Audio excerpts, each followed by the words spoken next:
Good morning, Ellie. Good morning, Chris, and welcome to Melbourne Park as firework is belted out in the background from the musical Moulin Rouge. It's all part of the pre-final entertainment here at the Australian Open. This is the final match of the 2024 Championships, the first Grand Slam of the year. The roof is closed for now. The atmosphere is heavy with excitement. The fans are making their way in, and very shortly Daniil Medvedev and Yanik Sinner will be walking out onto the centre court here at Melbourne Park because the stage is set. And one thing we can be certain of is that by the end of this final, there will be a new name to add to an illustrious list of champions on the Norman Brooks Challenge Cup. It's the men's singles final at the Australian Open. And he's done it. Andre Agassi has produced an ace. He's beaten Pete Sampras. That's it. Game, set, match, back on. Huge ornate cup. Sampras lifting it above his head. The #1 player in the world. The first for 19 years without one of the big three. Nadal comes back from 2 sets down to win a 21st Grand Slam title. The greatest triumph of his astonishing sporting career. And Djokovic serves on championship point. Fine first serve. Oh, he's done it! He's beaten his big rival Nadal. Simply astonishing. Federer's in tears in the middle of the Rod Laver Arena. A new champion awaits. I know that the tournament is not over. Sunday is a final. Different emotions because a final is always different. Let's see what's coming. Mentally 100%. I'm stronger than I was before this tournament because now I know that I'm capable of some things maybe I thought I'm not. I'm proud and looking forward to the final to give my 100% again. Is this the dawn of a new era? Let's wait and see. Medvedev will reach it and go down the line. Oh my word! On the full run from Medvedev, and he clips it up off his shoelaces. Too good from Sinner. And there's a brief applause from Djokovic at the quality from his opponent. This time Medvedev gets over the line and he leans on his racket like it's a walking stick. Big, heavy, flat, winning forehand from Yanik Sinner. Oh, it's a drop shot winner. He apologises to Zverev because I don't think he intended to do that, but he did it. He's done it. Defeating Novak Djokovic in 4 sets. He's dethroned the Australian Open champion. And he's done it in style to book his place in his first Grand Slam final.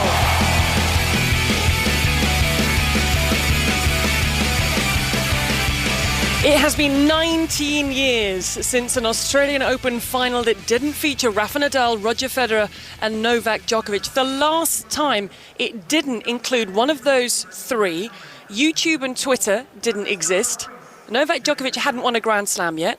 The courts here were green, and Coco Gauff, the US Open champion, was less than a year old. That, Pat Cash, is the stranglehold that they have had.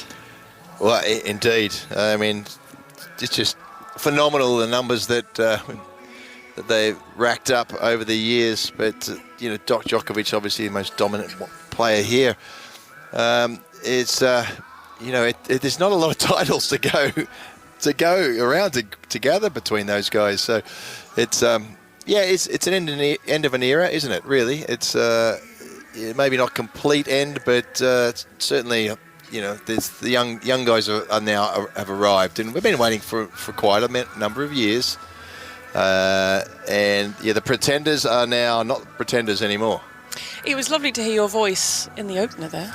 Yeah, that was fun. It's like professionally done. That was one take, wasn't it? It's like my old days when I was working for CNN.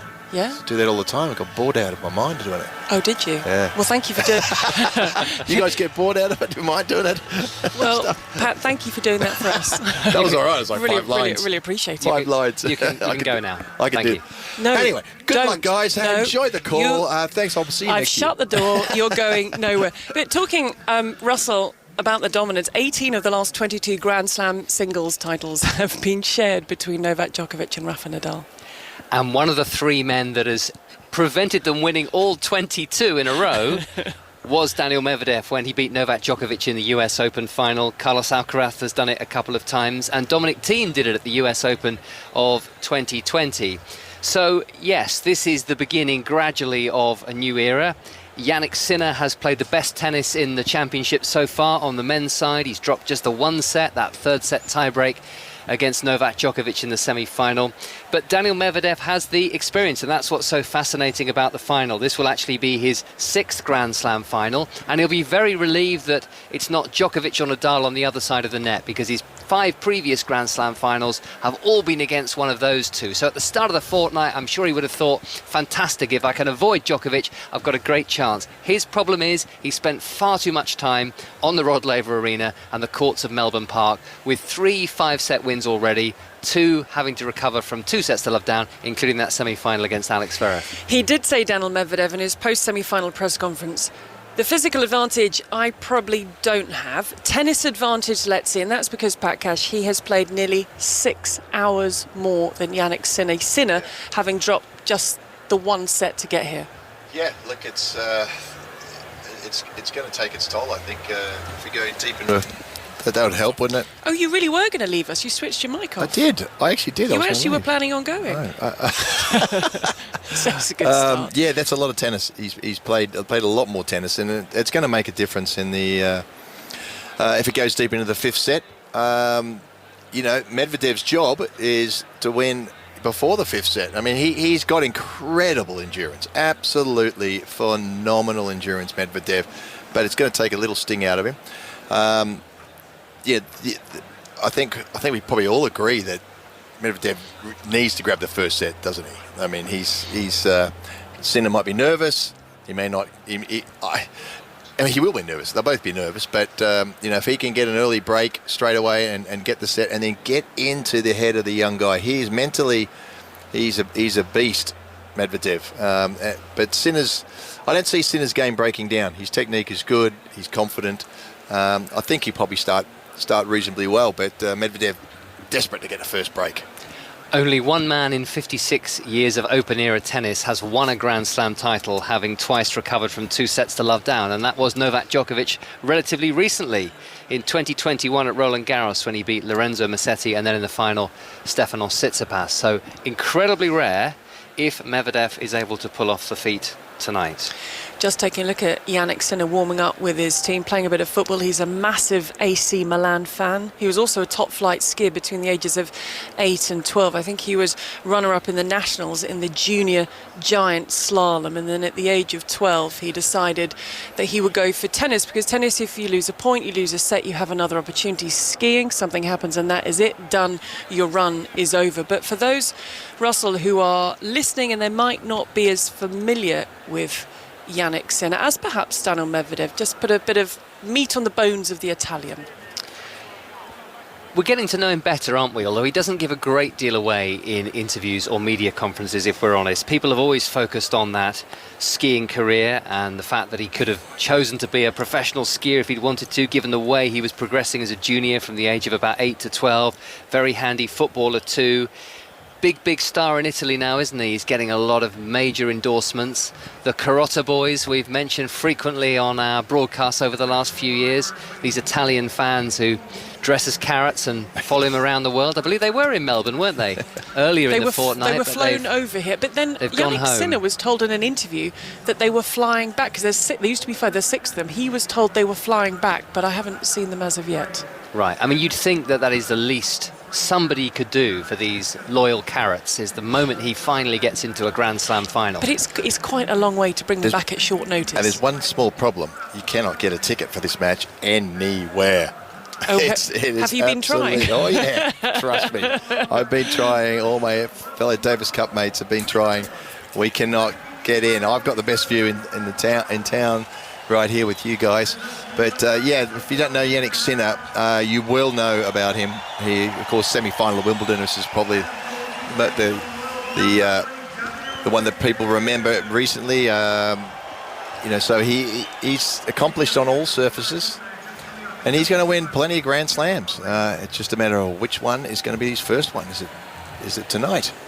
I'm looking for the carrots. I will keep looking. I can't see them. Now, Sinner's coaching team is headed by Darren Cahill, who's worked with numerous Grand Slam champions, including Andre Agassi, Simona Halep. I mean, the list goes on in terms of who he has worked with. So what qualities does he see in Sinner that you need to be the very best? Work ethic, purpose, desire, willingness to learn, tennis IQ of all those champions is fantastic. Jannik has all that.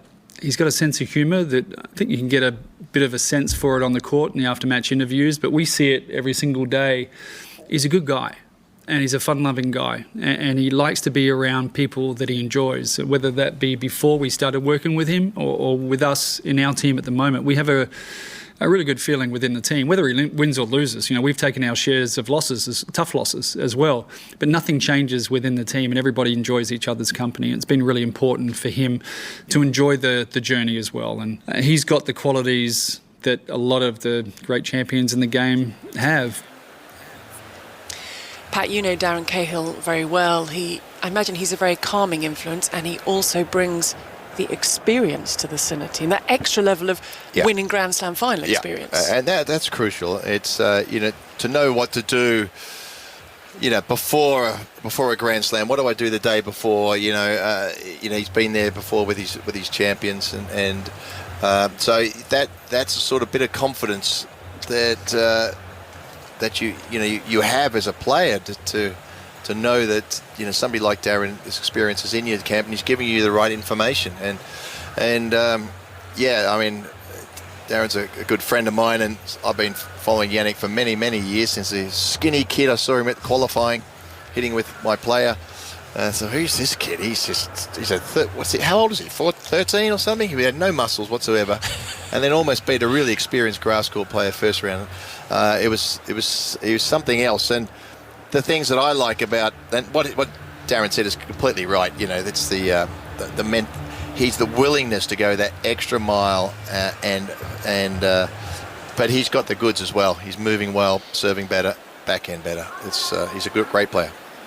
The players are on their way down the corridor of champions, the final players to do that at the Australian Open of 2024, and it's Yanik Sinner, the 4th seed, looking rather tense, leading out Daniil Medvedev, the 3rd seed. The first time Sinner has done this in a Grand Slam final, remember, whereas Medvedev has done it a couple of times before in Melbourne and 5 times before in total in the Grand Slams. His only win coming in the US Open final against Novak Djokovic in 2021, when he denied him the calendar Grand Slam in the final Grand Slam match of the season.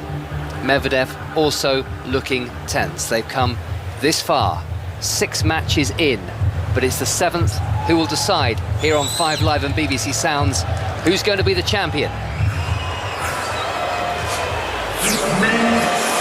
It's men's singles final night on Rod Laver Arena. Please welcome the number 4 seed, Yanik Sinner. Semi-final at Wimbledon last year, where Novak Djokovic beat him very handily, but now he's gone one step further, having won the Davis Cup with his country Italy in Malaga in November. And their opponent, tournament number 3 seed, Daniil Medvedev.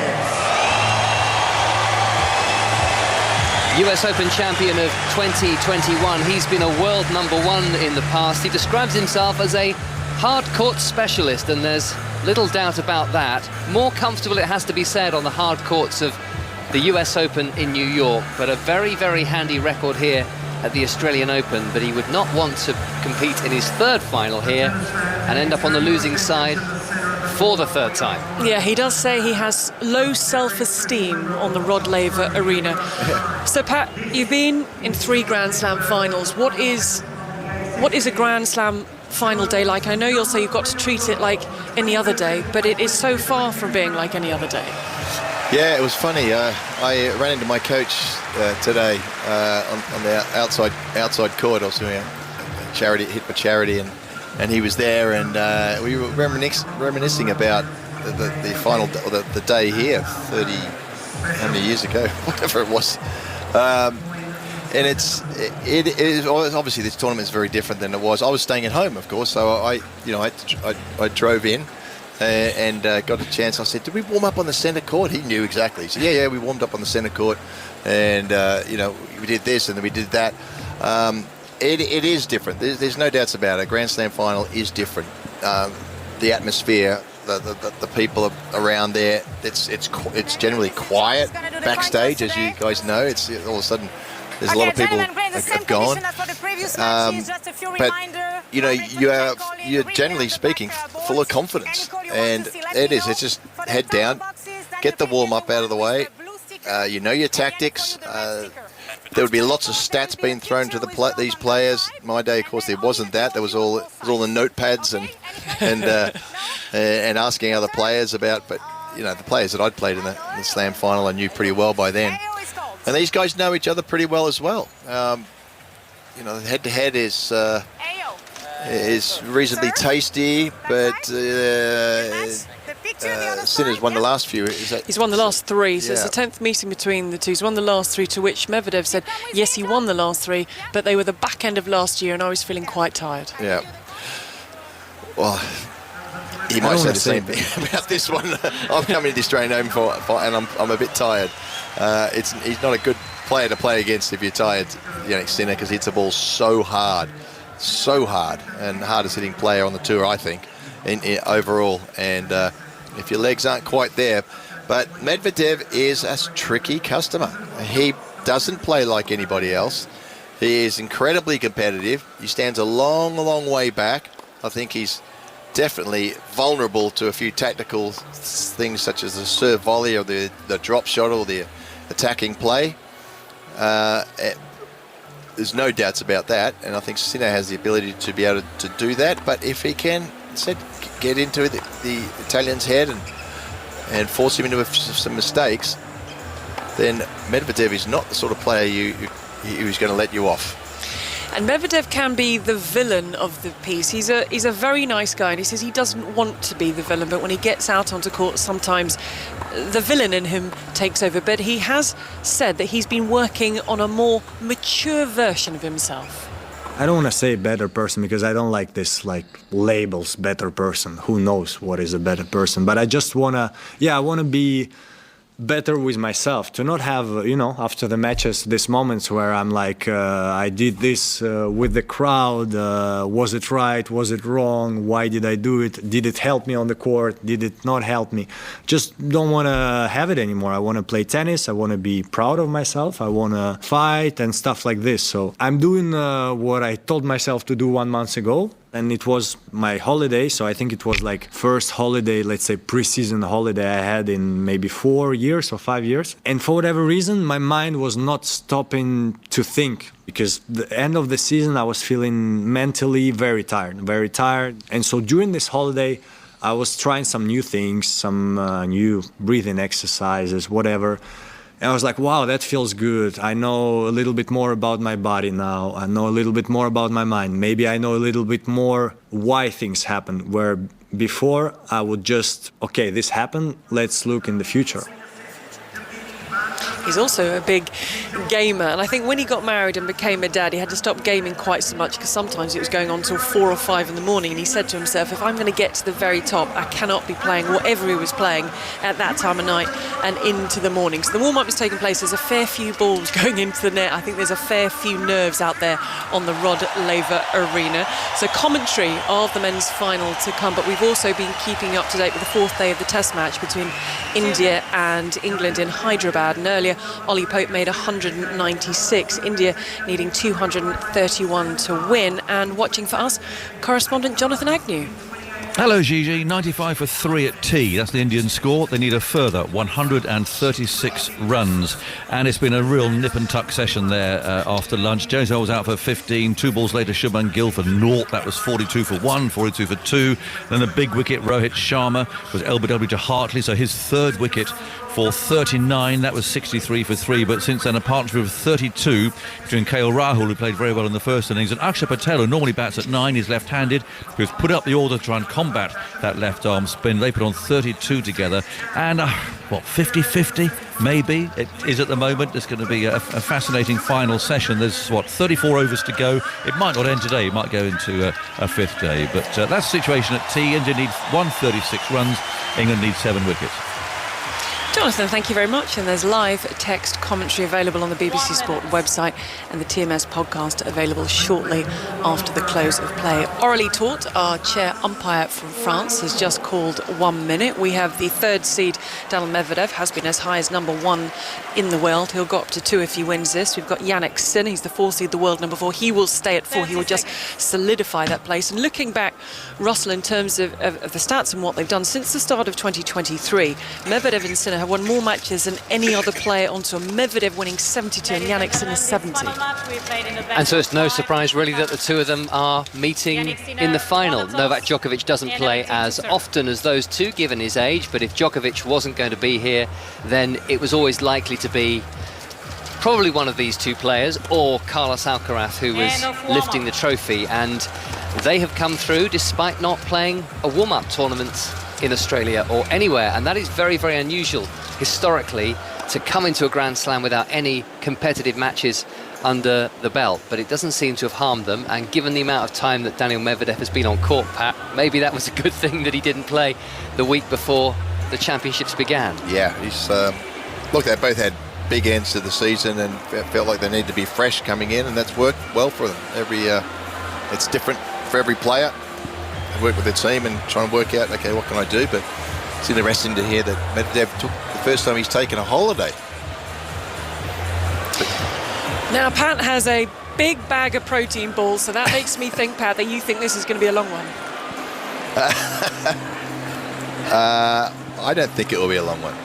Well, then you need some energy, because that is a big bag of protein balls. Pat Cash is ready. Russell Fuller's ready. The players are ready.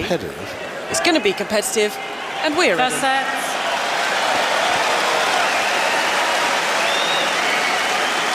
Yanik Sinner to serve. It's been a beautiful day in Melbourne. Ready? It's a warm evening, but not excruciatingly hot. There's a little bit of breeze. The roof is open over the Rod Laver Arena. And this is Yanik Sinner beginning his first ever Grand Slam final, having won the toss and elected to serve. He's missed his first serve with Daniil Medvedev in a green top and white shorts, about 10 metres in front of the thickened glass at the front of the BBC commentary box. And a nice return there by Medvedev. Love 15. A backhand return steered wide to the Sinner forehand, and the Italian cannot make the return. Well, a great return, because if Medvedev has done any of his homework, you'll know that Sinner has had great success in this tournament serving a second serve into the body. And that was straight into the body, and he got out of the way quickly and hit it almost for a clean winner. Love 15 to the forehand of Medvedev. This time Sinner serves. Forehand cross-court from Medvedev, forehand from Sinner. Medvedev hits the tape with the backhand, and Sinner's won his first ever points in a Grand Slam final. Medvedev will know the importance of starting faster. He dropped his serve a couple of times very early on against Alex Zverev. Nearly got back into that first set, actually broke back twice, but lost it, found himself 2 sets to love down. I'm not sure he's coming from 2 sets to love down for the third time in the championships to win the title, so he needs to be sharp from the word go. It's 15-all in the opening Sinner service game. There's a chipped forehand return by Medvedev. Forehand cross-court and long from Medvedev, the third seed. It is 6th Grand Slam final. Finally not having to face Djokovic or Nadal. He's lost finals in both New York and Melbourne to both of them. The one win coming in New York, as I was mentioning, when he beat Novak Djokovic in straight sets in September of 2021 and did his famous FIFA dead fish celebration, which threw a few of us, I have to confess. That's right, yeah, none of us knew what that was. That was definitely one for one of my sons to be commentating on. 30-15. Just long with the return, Medvedev. 40-15. And reflecting on some of his other Grand Slam finals, the first one, 2019 US Open final against Rafael Nadal. He had nothing to lose. He wasn't really ready to win a Grand Slam then by his own admission. But with Nadal 2 sets and a break up, Medvedev nearly 1 in 5 in a match that lasted 4 hours and 50 minutes. 40-15 and an ace from Sinner, and a nice relaxed looking start for the 22-year-old who holds his opening service game of the final. First game. And then at the Australian Open in 2021, Djokovic supreme, Medvedev a little petulant, as we've seen before, as Djokovic won in straight sets. And then after beating Djokovic in the US Open final later that year, he returned to Melbourne at the start of 2022, and that was his most shocking defeat, wasn't it? One of the most extraordinary sporting events I've ever seen, as Rafa Nadal, who'd been off tour for such a long time before that Australian Open, came back from 2 sets to love down to win in 5 hours and 24 minutes. Yeah, that's the one that stings for Medvedev, because he had Daniil, 2 sets to Medvedev love, to serve. and if memory serves me right, he had break points, I think, to go a break in the third set. He was in cruise control. Played a sloppy shot, and then that was it. Rafa just ramped it up. 15 love. Medvedev starts with an ace. The players have switched ends, so Medvedev now serving towards our commentary box, and that thud that you may have detected was the ball hitting the toughened glass in front of myself. And Pat Cash, the 1987 Wimbledon champion and twice an Australian Open runner-up, had a run-in with the crowd in Melbourne that year. It did go a little bit too far, the cheering of errors by Medvedev and first serves going to the net before he hit his second serve. He found it disrespectful. Backhand from Medvedev. Now Medvedev cross-court with a forehand, Sinner with the forehand, Medvedev into the net with the backhand. And he came up with one of his more memorable quotes. He said, that was one of the days where the kid stopped dreaming, and he felt a little bit disillusioned about the sport, but he's returned strongly, had a fantastic 2023, but did lose his 1 Grand Slam final to Djokovic at the US Open in straight sets, and was camped out far too far behind the baseline, wasn't he, to receive serve. Changed his tactics, but by then it was too late, as Medvedev serves an ace and has 30-15 on serve. Well, good start. He's early indications are that Medvedev is not going to mess around with long rallies. He was quite happy to do that with Zverev, just keep rallying. But anything that's been short so far, he's just gone for. Down the tee, reached comfortably on the forehand by Sinner. Slice backhand from Sinner, the backhand cross-court Medvedev. Medvedev with the backhand to Sinner's backhand. Good depth here from Medvedev. Backhand Sinner into the net. Pressured by Medvedev, who has a couple of game points. And he was almost, they were slow-balling each other at times, weren't they, in the first couple of sets of that semi-final? So, it's unusual tactics, wasn't it? Zverev's forehand has got a few technical issues going on, and he just slow-balled to there, and it worked. Don't think it'll work against Sinner. He's able to change his tactics up when he needs to. Though by and large, he'll do the same stuff. If he gets in trouble, throws some chop shots in. Double fault for Medvedev, so the game continues, and that's why in the semi-final there was one rally of 40 shots, and I'm not sure if 51? Gigi was commentating on the 51-shot rally. Yes, 51, wasn't it? My goodness. And there wasn't a lot of variety in that rally, was there? Rally. Because they were both on the baseline from memory for 99% of it at least. Forehand from Medvedev trying to close out this game. Backhand cross-court from Medvedev is long, so he's been taken to juice in his opening service game. 99% of it was cross-court backhands, from what I remember. Yeah, exactly. It's like a training drill. But yeah, he's hitting it hard and flat here. Medvedev's just gone long a couple of shots now in a row, giving Sinner a chance. Now missing a first serve, the new, mature, at least he hopes, version of Daniil Medvedev for 2024. Forehand return from Sinner. Backhand Sinner cross-court. Medvedev cross-court with the backhand into the corner. Medvedev hits the forehand. Sinner mishits the forehand, but it's hit the tape and spun up. Medvedev making no mistake, really drilling a forehand down the line. An awkward moment for him, but no drama at all. And he has game point once again. Yeah, it's one of those shots there. Hits the net, he runs in, has the court open. It's just heart in the mouth for a second because it looked like he might have missed that, and it dropped in. Medvedev with the advantage. Fine serve, and Sinner hits the tape, and it bounces back his side with a backhand attempt down the line. So one game all. And when Medvedev says he's going to be more mature and not take the bait on court if the crowd are winding him up, we don't want him to change too much, do we? Because that's been the fun of watching Daniil Medvedev play tennis. It is. He's completely entertaining. I love it when he gets stuck into the crowd. New York was one of the best things ever. At the end of the press conference, wasn't it? He says, I just want to thank you for cheering against me. You're the reason I won. Yes, I want you to know that when my head hits the pillow tonight, I'll be thinking of you, because without you, I would not be in this position now. Oh, they got the boos. I don't know if he got through to finish it before the crowd drowned him out. Yeah, one of the great on-court interviews in recent times. 1 game all. Here's Sinner cross-court with a backhand. Backhand from Sinner down the line. Medvedev cross-court with a forehand. Sinner has got this forehand in play, even though it wasn't a convincing strike. Back in the rally now, the Italian, to the forehand of Medvedev. Sinner cross-court with a backhand. Medvedev cross-court with a backhand. And Sinner goes wide with his own cross-court backhand. Well, that's encouraging for Medvedev. Love 15. That's a mini win. Just being able to force the errors from Sinner. Or some good hard hitting, good depth. That one a 14-shot rally. And he's going to the backhand a lot, Medvedev. I think he thinks that might be the weakness. It was his weaker side. I'm not sure if Sinner's backhand is weak anymore. Just missing the first serve there, Yanik Sinner.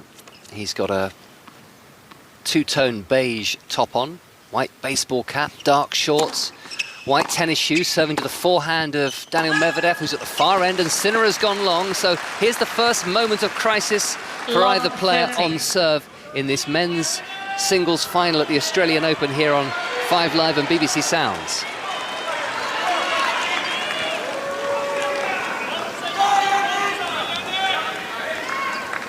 Still no sign of the Carota boys,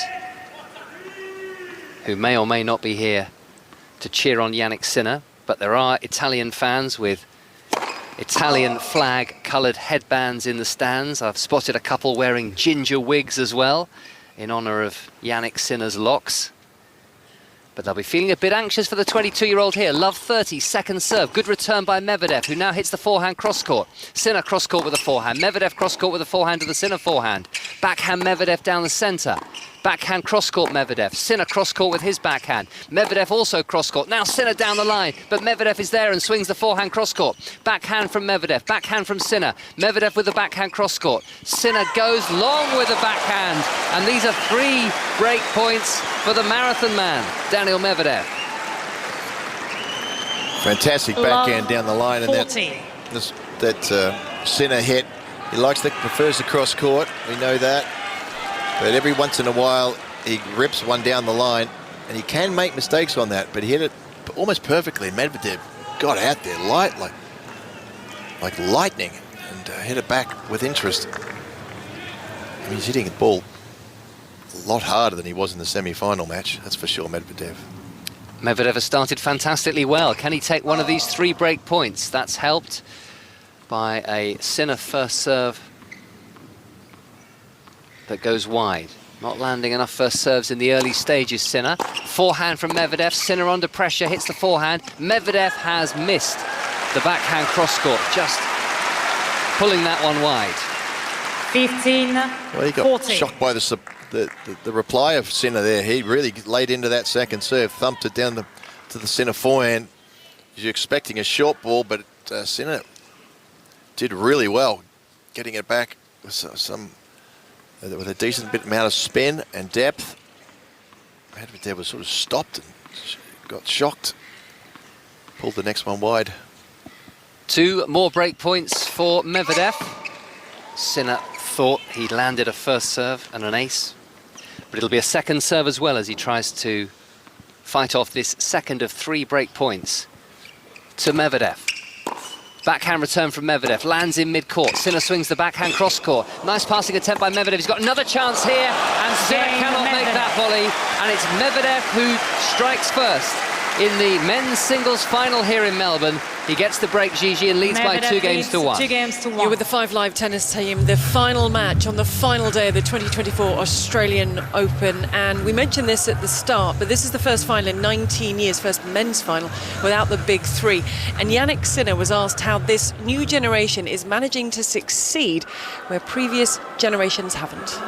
I think, first of all, every one of us is a different player. I feel like that also mentally everyone is different. and the attitude on the court is different. But that what I think we have in common is that we believe in ourselves, and this helps a lot, because in tennis when you believe, it's a huge amount already. But in the other way, I feel like that talking about my part is that I always try to learn from them, and then trying to get something from them, no? And this has been always my part of the process, and the process we are making it's not finished yet. Now, in terms of how your Sunday is looking here on 5 Live, following the conclusion of the men's final, we'll be bringing you full commentary of West Brom Wolves' 4th round of the FA Cup. That's an 11:45 kick-off on Sports Extra at the same time. It'll be Manchester United against Aston Villa at the WSL. And we do have a plan for if Sinner and Medvedev is still going at that time. West Brom Wolves will move to Sports Extra. The WSL match will be on the BBC Sport app and website. Then later this afternoon, 2:30 kick-off, Liverpool against Norwich City. Jurgen Klopp's first match since he announced on Friday he will leave Liverpool at the end of the season. Daniil Medvedev has the break. He leads by 2-1 here on 5 Live and BBC Sounds. Backhand cross-court from Sinner. Medvedev is serving at the commentary box end, and he's watching Yanik Sinner put a backhand into the net. He's hoping to become just the 3rd Italian man to win a Grand Slam singles title. Nicola Pietrangeli, who's still going strong at the age of 90, won the French Open in 1959 and 1960, and Adriano Panatta won in Paris in 1976. A couple of women have won more recently than that, as Medvedev serves an ace. Francesca Schiavone, also at Roland Garros in 2010. And so the only Italian to win a Grand Slam outside Roland Garros, Flavia Pennetta in the singles this is, who won the US Open in 2015. So he could do something spectacular here. Backhand hit by Medvedev to the backhand of Sinner, and that's a lovely volley from Medvedev. He's going to have to hit another volley after a nice bit of retrieving by Yanik Sinner, but he's equal to that Medvedev, and he's looking very, very good early in the evening here in Melbourne. Very good. I mean, this is absolutely perfect start from Medvedev. Hitting hard, getting Sinner on the run, then coming in and hitting a volley, not his greatest strength by any means, but hitting it perfectly well. Game. Another ace. Medvedev. What a service game. Absolutely perfect start in the Grand Slam Medvedev final. leads And maybe that's the experience 3 games showing. to 1. And the knowledge, I suppose, as you were saying, Pat, that he couldn't afford to start slowly tonight. Yeah. Also, I think the potential issue is Medvedev's backhand cross-court stays really low. And Sinner's tall, he tries to get down underneath it, and it's very hard to hit what I said one of Sinner's best shots is straight down the line, which you saw in that rally. He hit the top of the net. He'd prefer to go across court, and then you don't want to get in a pattern playing against Daniil Medvedev. You don't want to get stuck. You need to be mixing it up. So if he's not confident with that shot, it could be interesting.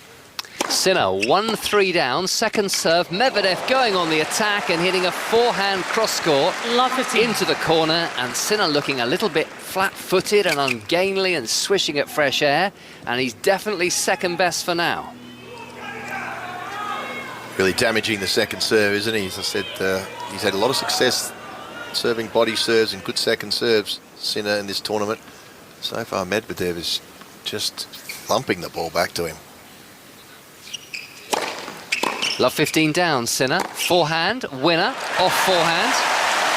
Hitting into the Daniil Medvedev 59. backhand corner that he was rapidly exiting.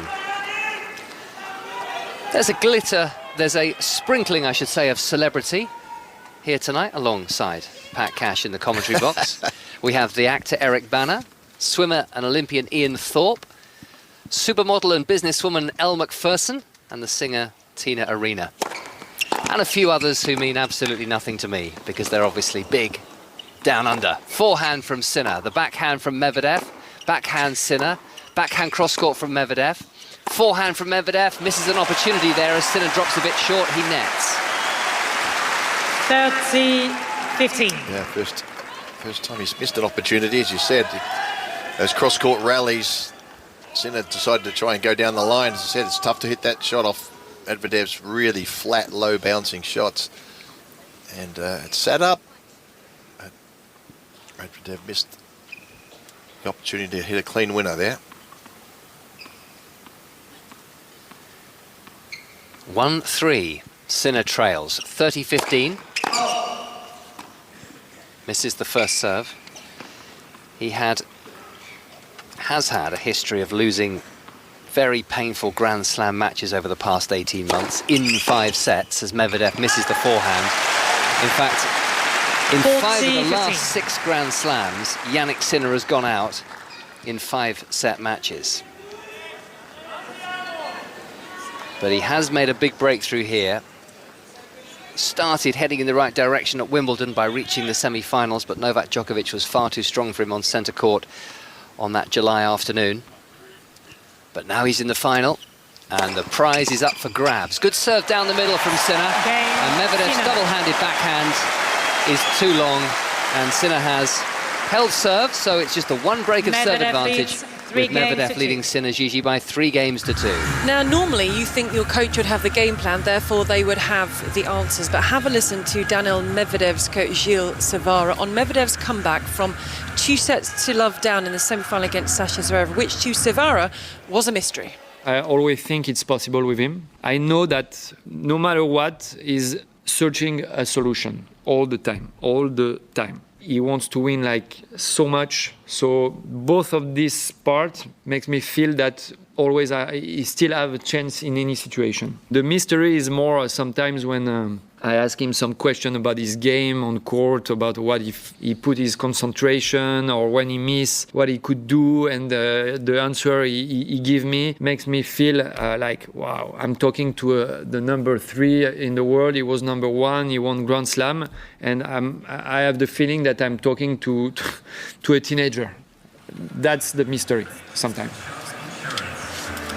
They have a very good relationship. They've been together for a very long time. They are based in the south of France. Update on the Carota boys. I don't think they're here. Social media seems to tell us they are in Italy. These are 6 grown men who have lives outside of dressing up as giant carrots, but they have a large soft spot for Yanik Sinner. They even have him on a WhatsApp group. So they just send little messages every now and then. And a cricket update for you can follow this on the tech service on the BBC Sport website. India are now 95 for 4 because England have taken another wicket, and that is day 4 of the first test between India and England in Hyderabad. And the other issue the Carota boys might have is that it's actually quite difficult to import fresh produce into Australia. Customs forms are quite strict, aren't they, Pat? So maybe they didn't fancy it. 3-2. Medvedev leads. The backhand down the line from Sinner. Sinner with a forehand cross-court, trying to break back. Medvedev is hitting powerfully on the forehand from the baseline, but now netting Medvedev. Backhand straight down the centre of the court, but into the tape. And the reason they dressed up as carrots, not just because he's got red hair, but a few years ago, a tournament in Vienna, at a change of ends, Yanik Sinner started munching on a carrot, which is where they got the idea to dress as giant human carrots. I don't think Sinner's eaten a carrot since then. Love 15, Medvedev. Backhand returns Sinner. It's in and it's deep. Forehand from Sinner, pinning Medvedev behind the baseline. Backhand Sinner cross-court. Medvedev cross-court with the backhand. Sinner down the line with the backhand, and Medvedev with a brilliant forehand cross-court. But good defence here from Sinner, and Medvedev wins the point. How about that? To finish a compelling rally as he smashes a backhand cross-court for the winner.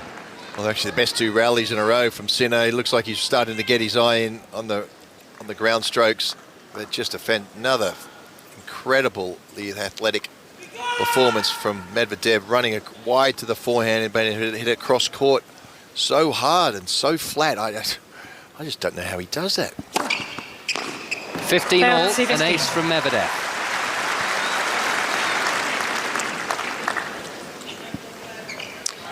It's an interesting head-to-head between the 2 of them, with Medvedev leading 6-3 overall. Won the first 6.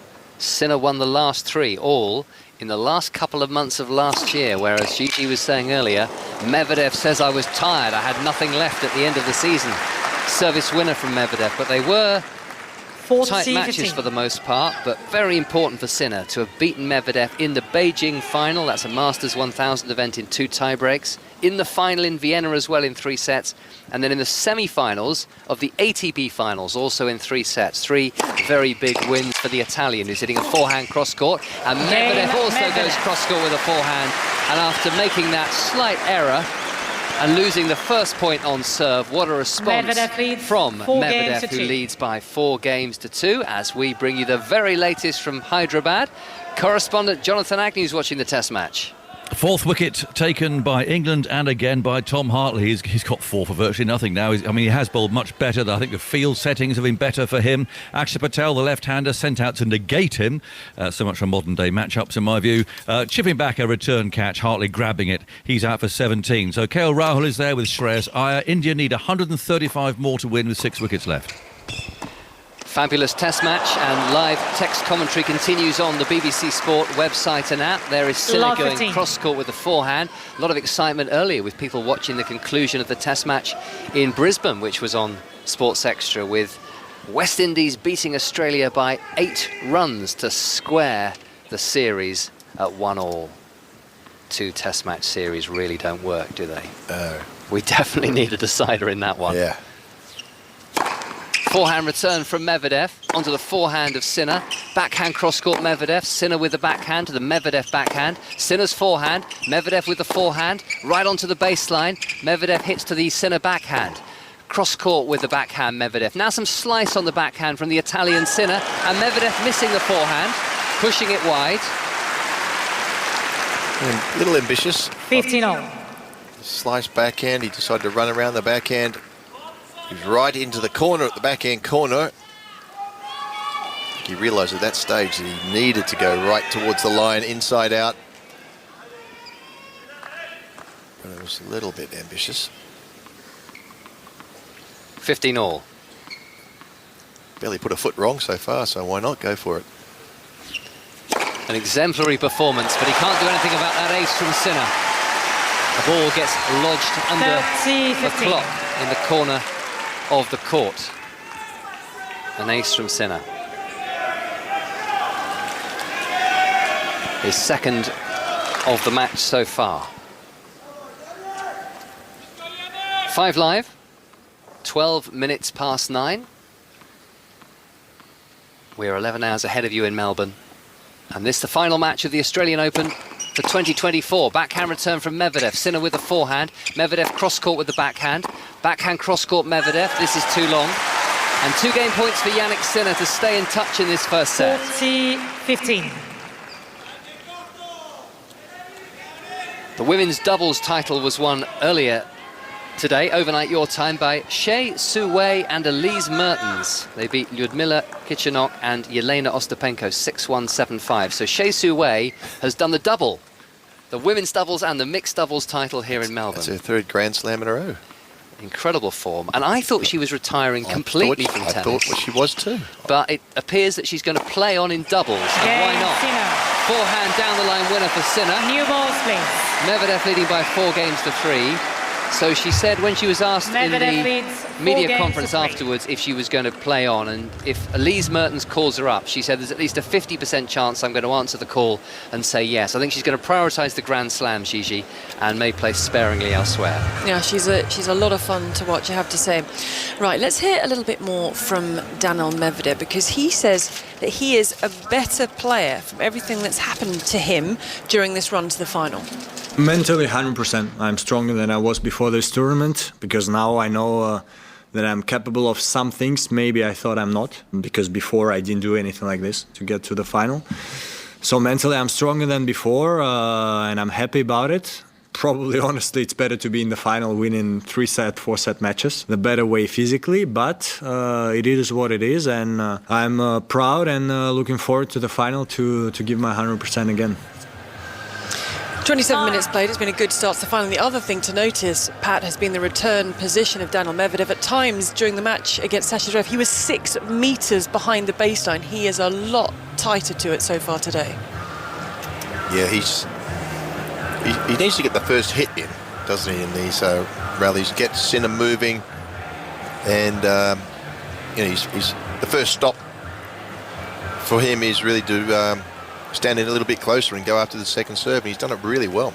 And it's been just about a perfect start for him, but Sinner's got his rhythm now. 4-3. Medvedev serving in front of us and winning the first point on serve. 15 love. Backhand along by Sinner.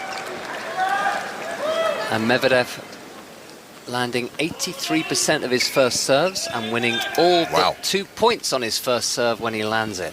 They are very, very impressive numbers. That's how you win a set in a Grand Slam final. There's another 0.1 on first serve. Sinner unable to time that forehand return sweetly enough. Hits the frame of the racket. And Medvedev halfway to another service hold. 4-3, 30 love. Good serve down the middle, reached by Sinner. Backhand from Medvedev. Medvedev with the backhand into the net. Making a few errors. Now Medvedev. He's serving very unbelievably well. That's going to give Sinner some encouragement. He's winning the rallies now. Forehand return from Sinner. Medvedev cross-court with the backhand. Sinner with the backhand cross-court. It wasn't too cleanly struck, and it's allowed Medvedev to take the initiative in this rally. The lob from Sinner is just a little bit too long. Medvedev running back, lets the ball bounce, catches the ball, puffs out his cheeks, showing us his relief. 2 game points. Yeah, really awkward shot. Low forehand. He had to come to the net on that one. And he hit it inside out with lots of topspin, which is really tough to do. And now an ace from Medvedev, and what a start to this final. 5-3 he leads in the first set. Medvedev leads the crowd 5 games to 3.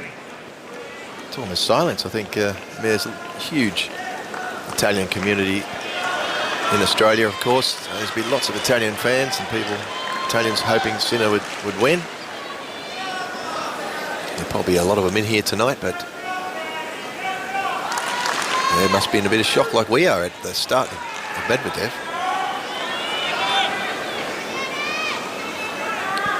3-5. Sinner is serving to stay in the first set of this final. And missing the first serve.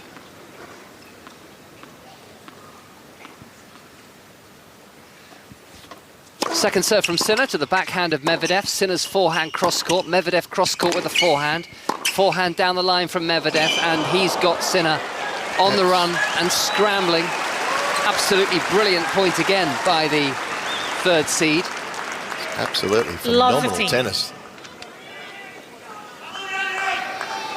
A great cross-court forehand from Sinner there, and Medvedev bit off the harder down the line forehand, taking it early inside and hitting it with topspin. I mean, it's an almost impossible shot to hit, and he hit it to perfection. From that position on the court, he was. 3-5. Love 15. Sinner serves. Misses the first serve. Only dropped the 1 set at the Australian Open so far. Third set tiebreak in the semi-final to Novak Djokovic, and he had 2 very good wins before that against Karen Khachanov and Andrei Rublev. Great hitting on the return again from Medvedev, who's now retreating to the back of the court. He's on the baseline as he hits a backhand. Sinner drops short, and Medvedev just wide with the backhand. 15-all. Well, good tactics. I'm not sure if he exactly meant to do this, but playing straight down the middle, he's Sinner there on that, forcing Medvedev to try and create the angles. He's missed a few so far in this match, sort of backhands in the middle of the court, a couple of forehands, knowing that when Medvedev is wide, he's able to put those long arms and really do some damage with some angles. 3-5, 15-all. Blocked back on the forehand by Medvedev, and Sinner is not able to make the forehand from there. He was a little bit off balance, wasn't he, Pat? Falling backwards a long way behind the baseline, and Medvedev 2 points away from the set. Yeah, I think that return might have skidded off the line. Just blocked it back, sliced forehand. It kept floating, and might have been waiting for the out call. I think it just caught the line and skidded. Darren Cahill, his Aussie coach, looking a little bit concerned. He does the emotional work, according to Yanik Sinner. Simone Vagnozzi, the Italian, is in charge of the technical side primarily. I'm sure they both contribute to the tactical side. Forehand from Sinner, Medvedev with a forehand. Backhand from Sinner right onto the sideline. Medvedev so confident, crunching it cross-court, and finishes the point with another stunning backhand cross-court winner. This is pretty much a perfect first set you could ever hope to see in a Grand Slam final. And as a result, Daniil Medvedev has 2 set points. Well, the set's not complete yet. Of course, he's got to break here or hold. But yeah, just almost too good to believe.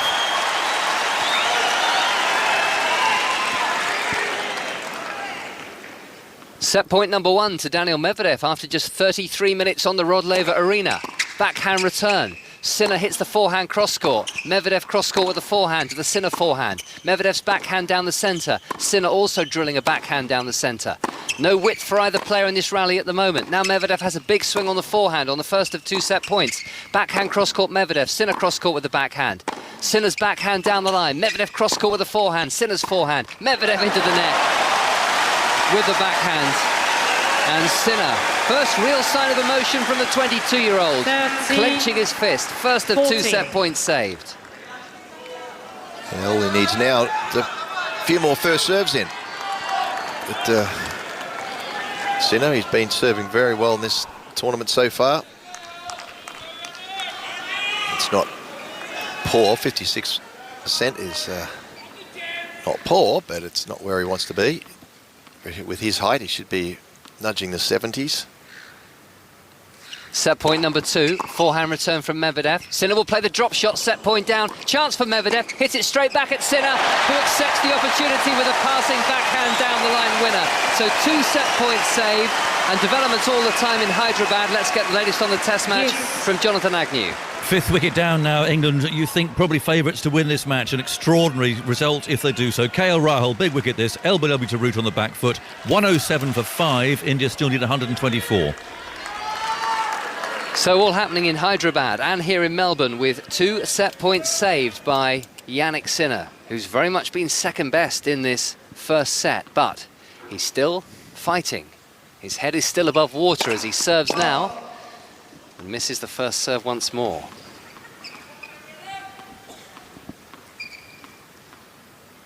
Second serve.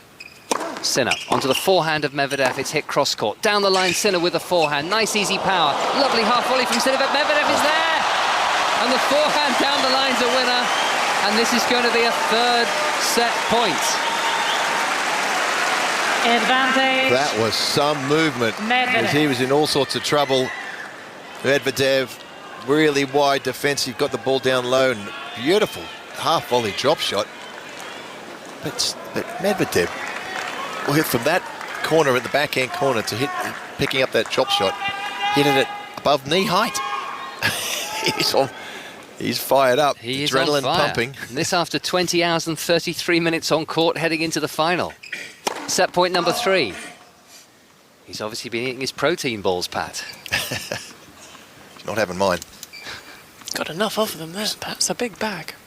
Set point number 3, a second serve for Sinner. Forehand return Medvedev. Sinner cross-court with the forehand. Medvedev cross-court with the forehand. Sinner's forehand. Medvedev with the backhand. Sinner cross-court and in. Saving the 3rd set point for the moment, but the rally continues as Sinner hits the backhand to the Medvedev backhand. Sinner's backhand. Very low over the net. Medvedev 2. Sinner down the line and wide. And Yanik Sinner didn't serve as well as he would like. He didn't play a bad first set, but he has been totally outplayed by a stupendous performance from Daniil Medvedev. It is just the 1 set. It's only lasted 36 minutes, but Daniil Medvedev has taken it, Gigi, by 6 games to 3. Well, Dennis has got in touch via text. Daniil Medvedev in 5 thrilling sets. You heard it here first. Well, Dennis, if he continues to play like that, it's going to be a lot fewer than 5 sets. So the rest of this final to come. But now with the time at 24 minutes past 9 on a Sunday morning, let's get the news here on 5 Live with Jim Taylor. Listen on BBC Sounds. This is BBC Radio 5 Live. The government is beginning the search for a new chair of the Post Office after Henry Staunton left the role yesterday. Campaigners are calling for wider changes to the organisation as it deals with the fallout from the Horizon IT scandal.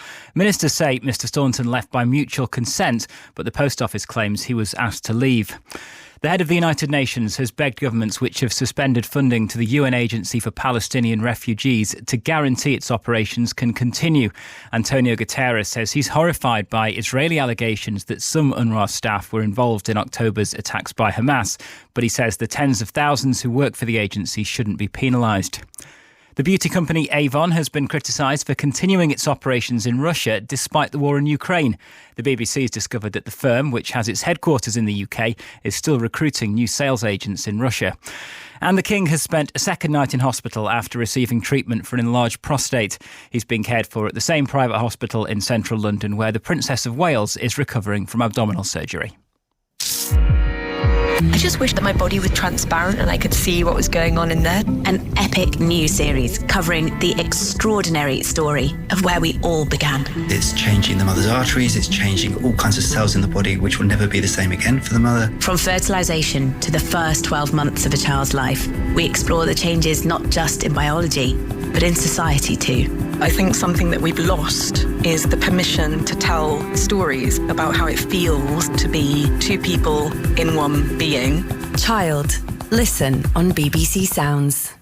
Australian Open 2024 on 5 Live Sports and BBC Sounds with Gigi Salmon. Where the second set is just getting underway, Daniil Medvedev broke, so he starts things off in set 2. We will keep a close on this, but just a couple of other sports news lines for you as they get stuck into a long rally on the first point, but it's wide off the backhand from Sinner. England have reduced India to 108 for 5 in the first test match in Hyderabad. The hosts need a further 123 runs to win. You can follow that via the BBC Sport website. We'll have updates here. West Indies have shocked Australia with an 8-run win at the Gabba. Shamar Joseph took 7 wickets. It was their first win down under since 1997. The Maidstone United boss George Elokobi says the magic of the FA Cup is always alive after a 2-1 win at Ipswich. No club from outside the top 5 tiers of English football had reached the 5th round since 1978. And among the other ties, João Pedro scored a hat-trick as Brighton beat Sheffield United by 5 games to 2. Sliced backhand into the net from Yanik Sinner, 30 love. And just to remind you, 11:45 kickoff, West Brom against Wolves, and then it's a 2:30 kickoff, Liverpool against Norwich. Both matches live on 5 Live Sport. And if this is still going, then as we mentioned, West Brom Wolves would move to Sports Extra, but we will keep reminding you and letting you know what's happening, where and when. For now, Daniil Medvedev is acing down the tee, down the centre line, moving to 40 love after a clean and clinical first set. He's gathering the balls from the back of the court. He has his wedding ring on a gold chain around his neck, bracelet on the left wrist. A quick look across, a couple of bounces, and here we go at game point. Serve down the tee, snap back through the middle, backhand cross court, the stretching, sliding backhand wide from Yanik Sinner. And Pat Cash, there is a love hold from the Russian to get things up and running in set 2. First game, yeah, just starting off where he finished the last set, and big serving.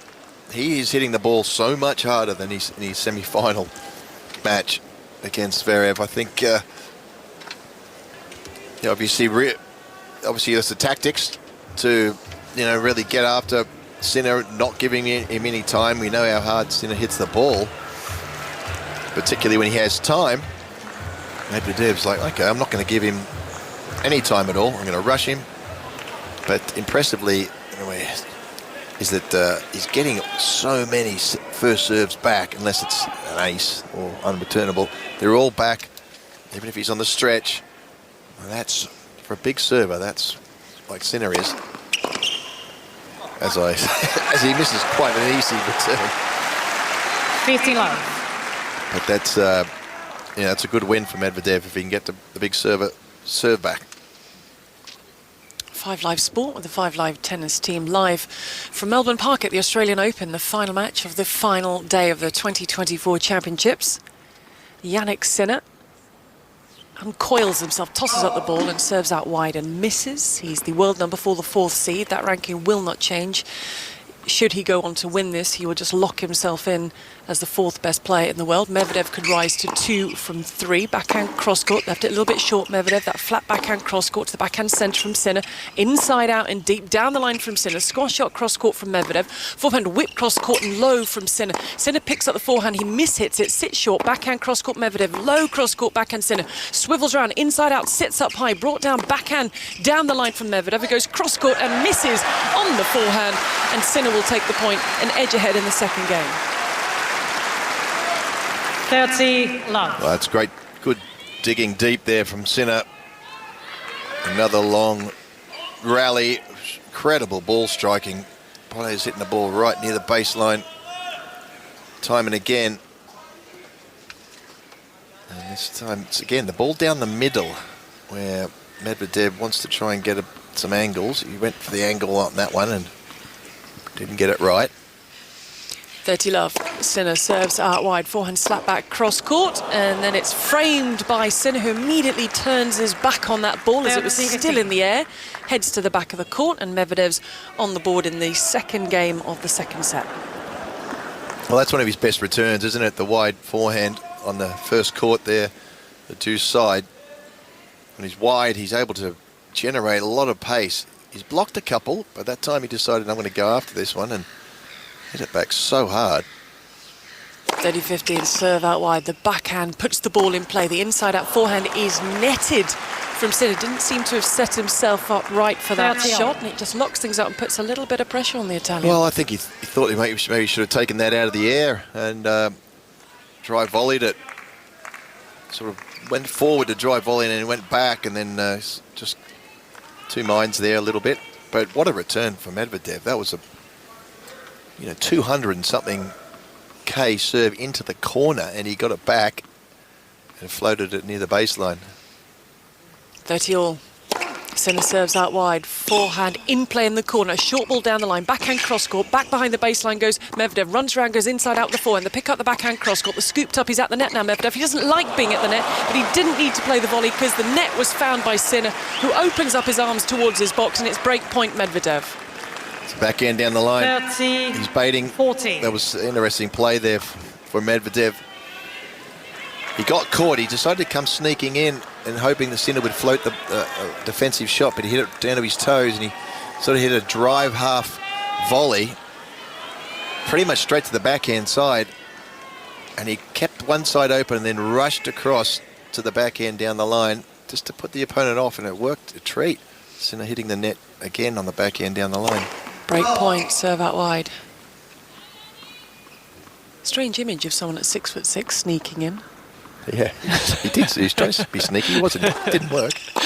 Inside out forehand return. This is break point from Medvedev. He slaps the forehand cross court to the side end. The forehand cross court at an angle from Sinner. He's out of court, so Sinner goes down the line. Medvedev reaches it with the backhand, the squeak of the shoes, the driving forehand into the corner from Sinner to save the break point.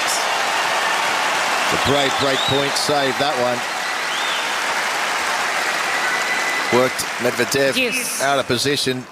Then a really good forehand down the line, and Medvedev floating that, getting the ball back to about three-quarter distance. Sinner moving back was too low to smash at the drive volley and had to hit it really accurately. And that got the centre box on their feet. Yeah, that was a huge save. Into the 5th minute of the second game of the second set, the serve out wide, drops a little short. He's just blocked back, sits up for Sinner. Sinner sets himself. He had time because he saw the commitment of Medvedev. He opened up the down the line, exactly where the Italian went, and he turns break point down into game point up. And titles are won by just small margins like this. Great shot here or there.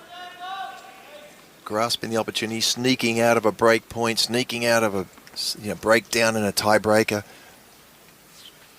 Game point, serve down the tee, cut back through the middle of the court. The forehand sits a bit short, forehand cross court from Medvedev. Medvedev double-handed backhand, sort of places that ball in, playing through the middle of the court. No one's going for the angle yet. Then down the line goes Sinner. Cross court forehand sits up, brought down, cross court forehand Sinner. Sinner scoops up the forehand, that sits up. Backhand cross court flattened out, the sliding, the squeaking of the shoes of Sinner. He goes long and the game continues.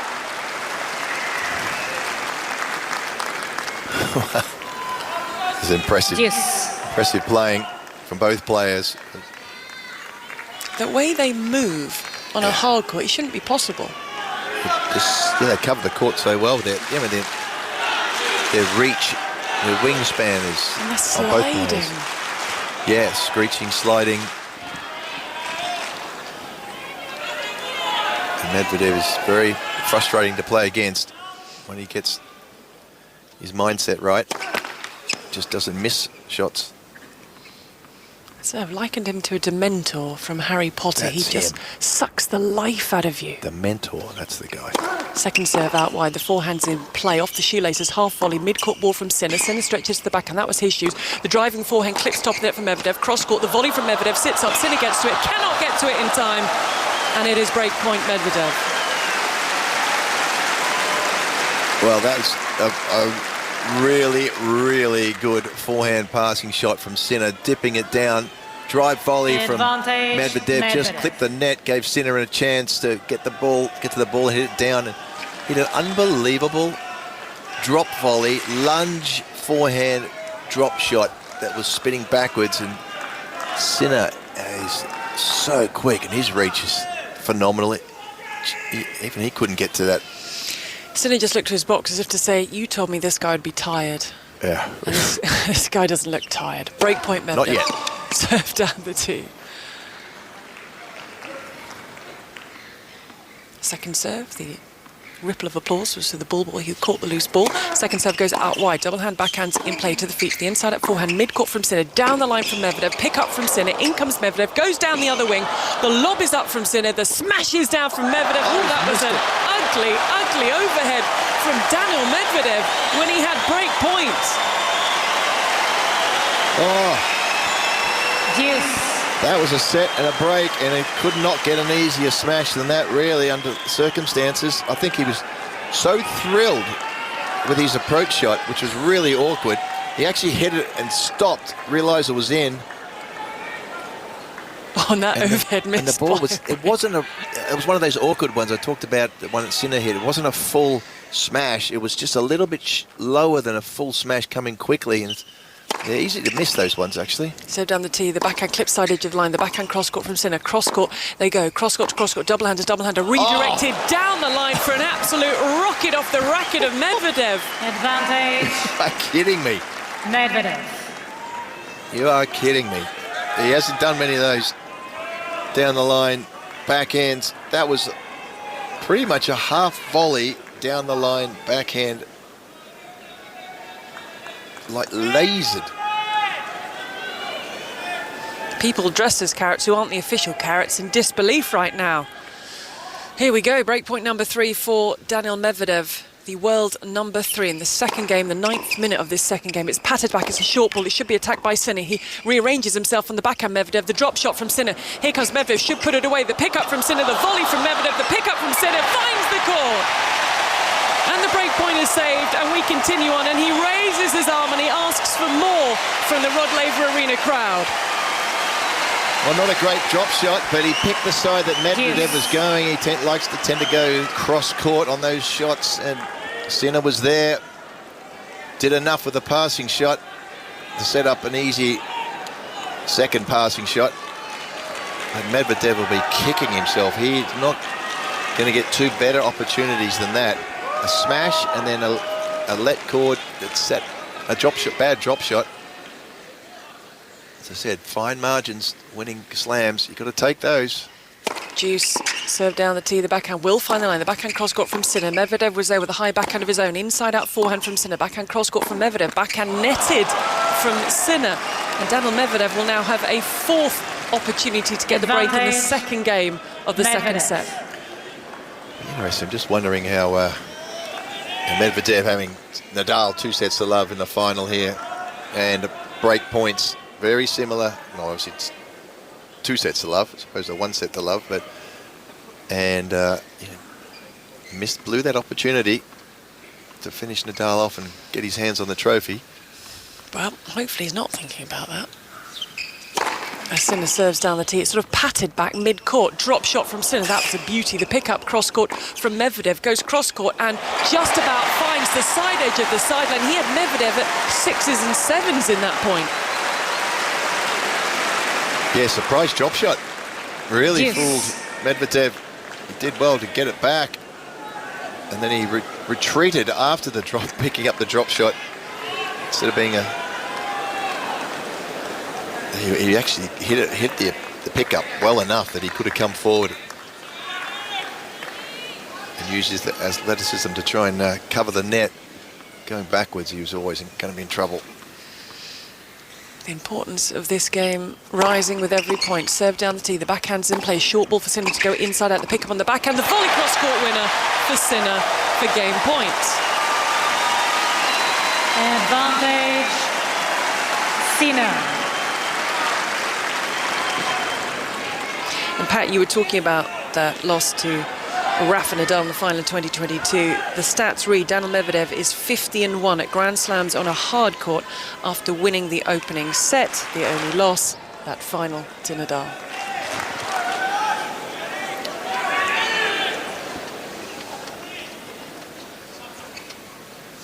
Point for Sinner to win the game. Serve out wide, block back, drives the forehand out of the air. Oh, he got really lucky, because you could hear how that was not cleanly struck. But he does find the side edge of the sideline. He saves 4 break points.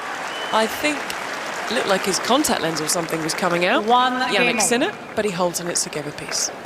Yeah, big hold. Certainly dodged a bullet there. Medvedev will be pretty upset having had those 2 opportunities. I mean, they're as good as they come, really, to get up a break.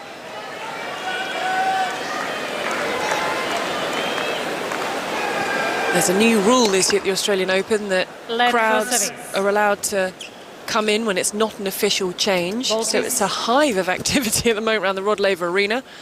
There's some dispute with the players saying, well, you didn't say it would be in front or behind us. You said it would be at the sides, which is not so bad. But they are swarming everywhere. So it's the start of the 3rd game of the 2nd set. Meanwhile, news of a wicket at the cricket with Jonathan Agnew. Absolutely brilliant piece of fielding by Ben Stokes, and of all things, India have had a run out here. It's Ravi Jadeja promoted up the order. Beautiful piece of work by England's captain at mid-on. He scooped it underhand at the stumps, just a speculative throw really, and found the batsman about 2 or 3 feet short. So brilliant piece of work. That's another wicket. That's the 6th now, and England surely now on course to win this game. India still 112 behind. Jonathan, thank you very much. And live text commentary continues on the BBC Sport website. Heavy serve down the tee from Medvedev, but very deep return from Sinner. Sinner goes cross-court backhand service line, cross-court backhand Medvedev. Tried to redirect off the backhand. There's an awful lot of errors coming off the backhand side for Sinner in this set. Backhand down the line. Yeah, that's a shot that Medvedev really trying to bait him to hit. And so far it's worked. He can hit some beautiful ones, Sinner, but they're low, which is what you get from a lot of Medvedev flat shots. They're tough to get over the high part of the net. 5 minutes shy of an hour. The backhand cross-court from Medvedev at 30 love. Medvedev double-handed backhand flat. The backhand more in the centre. And the backhand cross-court. Medvedev gets himself to the forehand side, but it's loose from Sinner and it's game points. 40 love.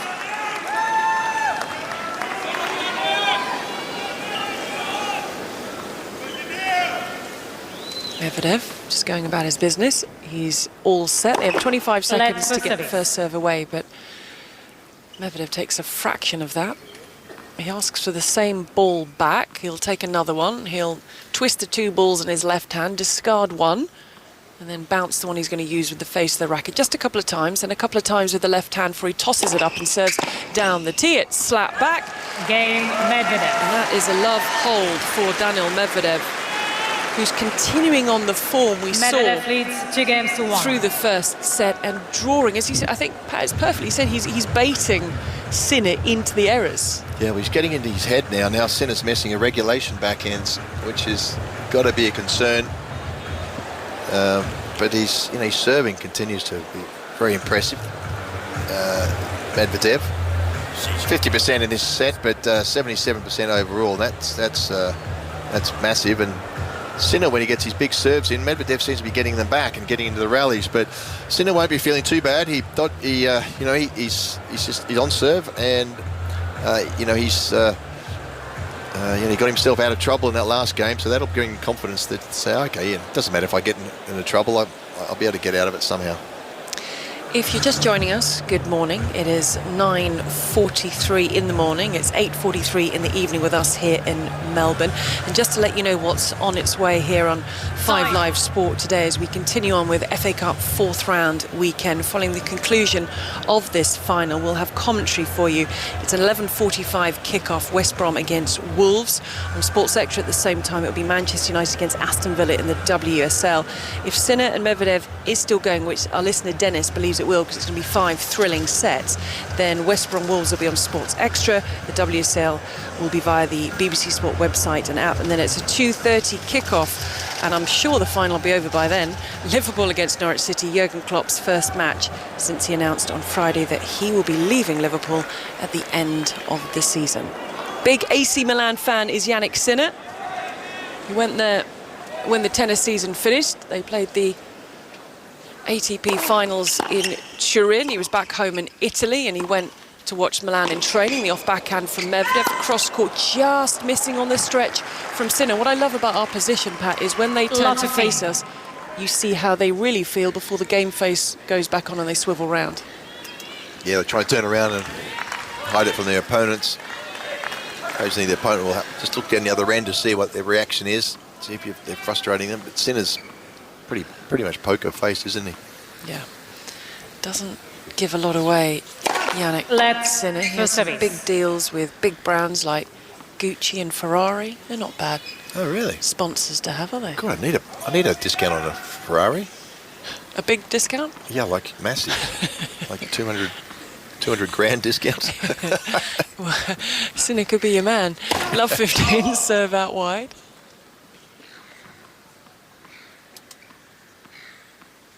You can hear the birds circling, the roof open on the Rod Laver Arena. Serve out wide, backhand, pulled out the body from Medvedev, another backhand from Medvedev, sort of places that ball. He goes back to the backhand, he wants that area, doesn't he? Then it's down the line, but it's good. It's forehand centre of the court and long from Medvedev. That's the first win for the backhand down the line for a while now. And Sinner, he's missed quite a lot of them. That time was a little bit higher and he decided to go for that. Spotted the opening and forced Medvedev into an error. It's also their first meeting at a Grand Slam. So this is their 10th meeting, the first time they met at a Grand Slam, so it could be interesting if it does go deep. Sinner hooks the off forehand off his shoelaces, then plays a double-handed backhand cross-court, and the stretch on the backhand from Medvedev. That'll find the court. No, it won't. Just wide from Medvedev. 30-15. The oohs are because we have no line judges, so it's electronic line calling, so you cannot argue with a computer because the answer won't change. But we do see close call replays that are flashed up around the LED screens on the Rod Laver Arena. 1-2, 30-15, second set, first set, Medvedev. Sinner serves into the net off the first set. Twists the racket in the right hand, pulls out the ball from the pocket on the left-hand side. He's still twisting and twisting the racket in the right hand. Slight pause and double fault, and then after the double fault, a quick stir towards the box.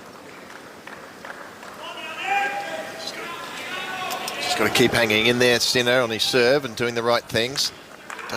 Certainly doesn't want to get on a break.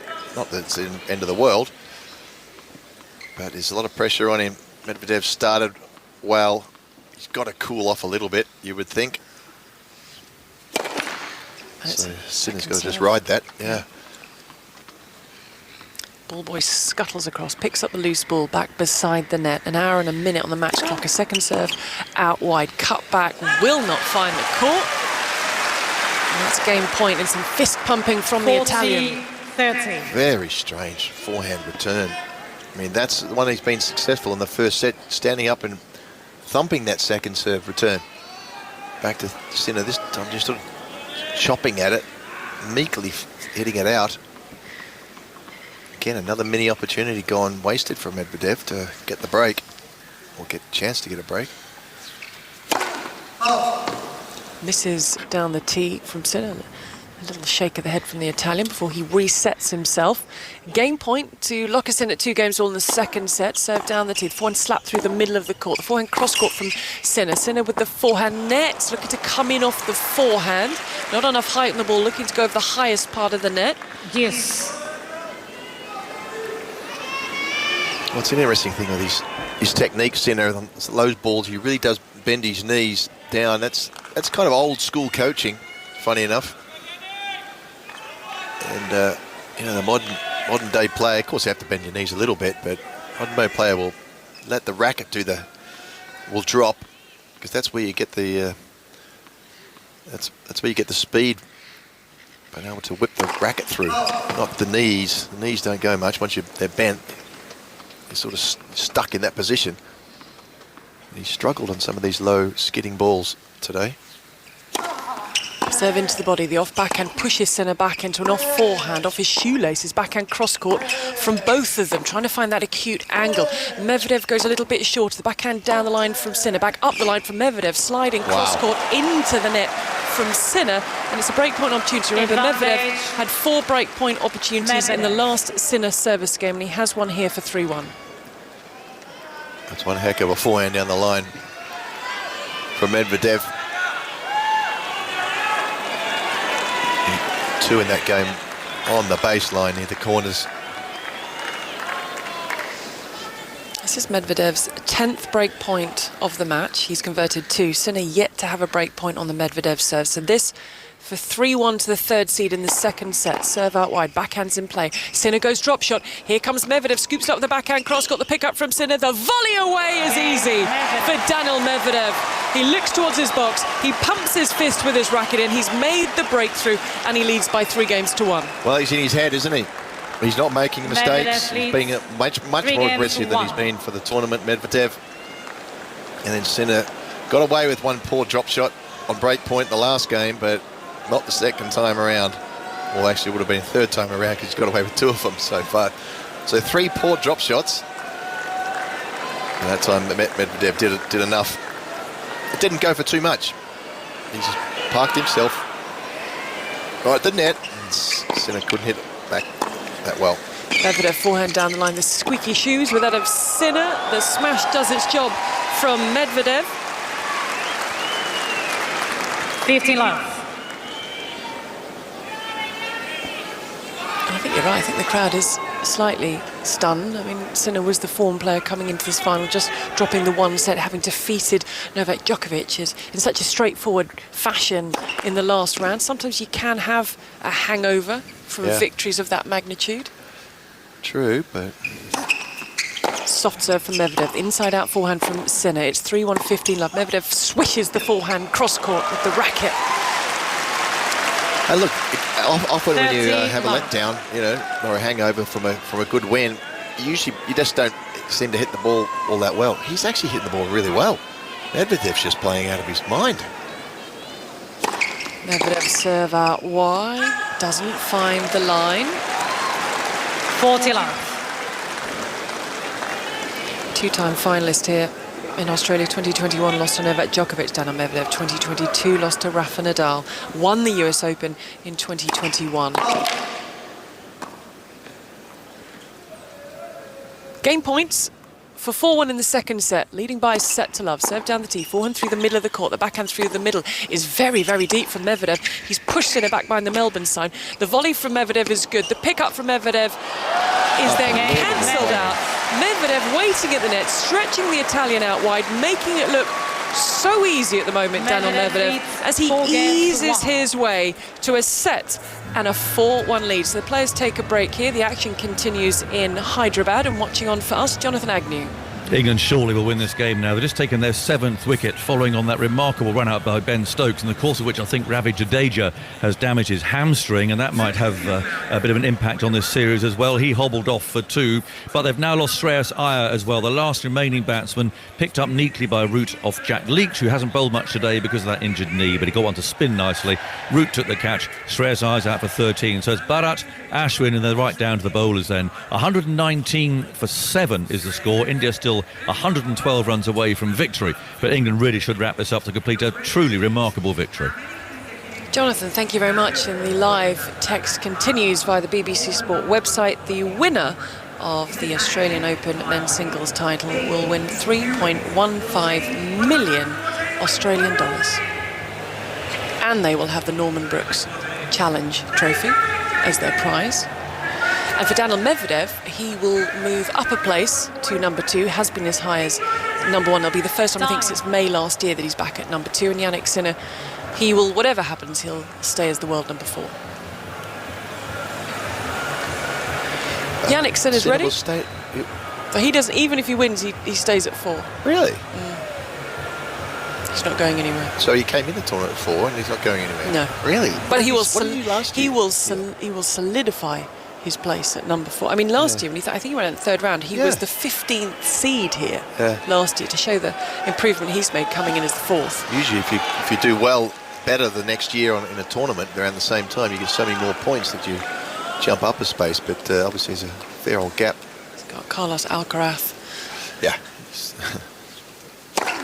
Daniil Medvedev and Novak Djokovic. Sinner thought about coming forward, then he stays back. He goes backhand cross-court. The backhand cross-court from Medvedev. Cross-court to cross-court. They go with the backhand low over the net and a little bit short onto the service line. Still they go. Then it's redirected up the line from Sinner. It's slashed cross-court from Medvedev. It's down the line from Sinner. Sinner with the slice floats it, sits up, doesn't find the court. And the first point of game number 6 goes against the Sinner serve. This is a bit concerning now for the Sinner camp. Medvedev, as I said, he's just got to ride this wave, but when he's in this mood, Medvedev, he's very hard. You kind of got to blow him away, but Sinner's not quite serving it well enough to do that at the moment. He needs a lot more first serves. Gets one there. It's sort of lofted back off the forehand. Medvedev then flattens out the forehand cross-court. Down the line onto the mid-court goes Sinner. Sinner with a double-handed backhand. Doesn't need to find the court. He pumps his fist because it's long from the Russian. 15 all. And that's the advantage of Medvedev, long reach and standing a little bit further back, is that he's able to get his racket on a lot of these shots that don't, the serves that don't hit right onto the line or within an inch. A little look up from Sinner. He gets himself set, serves but deep out wide, looking for the forehand of Medvedev. But he's about as close as I've seen him for a long time on the returns, Medvedev. It's definitely tighter to the baseline. Serve down the tee. The backhand's in play through the middle of the court. The backhand cross-court and deep from Sinner. Sinner double-handed backhand, cross-court and long. Medvedev is just working that backhand, 15, isn't he? 30. He did it from the very first game of the match, just kept hitting the ball to the backhand. As I said, that was Sinner's weaker side, primarily because his forehand is so good, but it has improved. It's certainly not weaker, but 10-shot rallies, time and time again. He's really asking the question about an improving backhand. Hour and 10 minutes played. It is 8:57 in the evening here in Melbourne.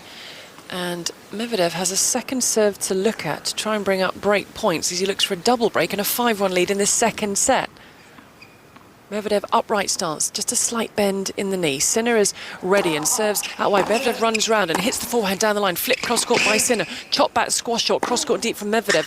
Down the line goes Sinner. Cross-court on the backhand goes Medvedev. Medvedev with the backhand goes cross-court again. Backhand scooped up cross-court. Cross-court they trade it. Who's going to change it? Medvedev keeps on the backhand going through the middle of the court. Backhand down the line from Sinner. Forehand up the line from Medvedev, who picks up a double-handed backhand, looking to bring up break points. A low ball mid-court from Sinner. Sinner mishits that. Stop short. Inside out forehand winner. Forehand. What a forehand from Medvedev. They looked one of those training drills for a while there, didn't it? 14. Just going across court, backhand to backhand, and then Medvedev getting around and hitting that forehand. It looked like he caught it a fraction late, but he went after it, and it just on an inch or so from the sideline, blistering winner. 20-shot rally between the two brings up break points. If Medvedev should convert here, he'll lead by set and a double break, and he'll be serving for a 2-set-to-love lead at 5-1. Yanik Sinner serves out wide, forehand slap back. The volley misses, and it misses by a way from Yanik Sinner. He didn't look confident. He was coming in off the serve. He misses the volley. He's broken again. And Daniil Medvedev will now gather himself, wait for the balls and get ready to serve in the Australian Open men's singles final at 5-1 for a 2-sets-to-love lead. Well, he's doing a Djokovic. Medvedev sort of coming into a final looking like, I don't know, and then just pulling just lights out tennis, playing lights out tennis. Medvedev, look up, look down. He hasn't faced any break points on his serve. Needs 4 points for the set. He swooshes the racket, lays the backhand, looks to come in off the back of it, but the damage was done and he's 3 points from the set. Good serve wide. It's has been a massive improvement today as well so far. Medvedev with the second serve, serves out wide to the backhand to his feet. He mishits that, frames it, misses the court, gets the Italian on the board. 15-all.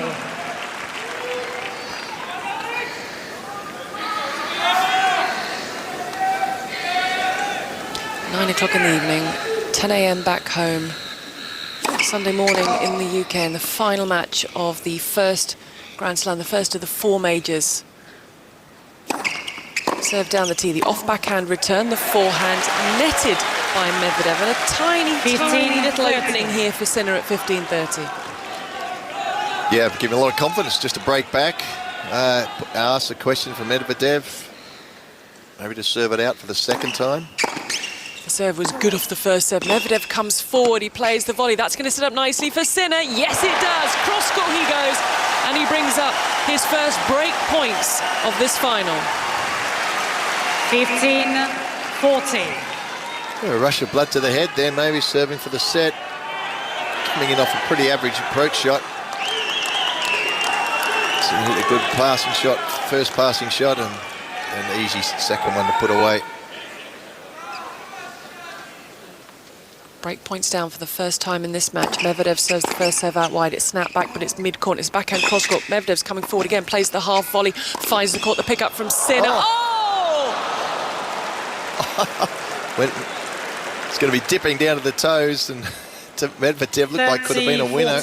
Cross-court, flicked the net and went straight over Medvedev's racket and out. Very lucky he didn't make contact with that.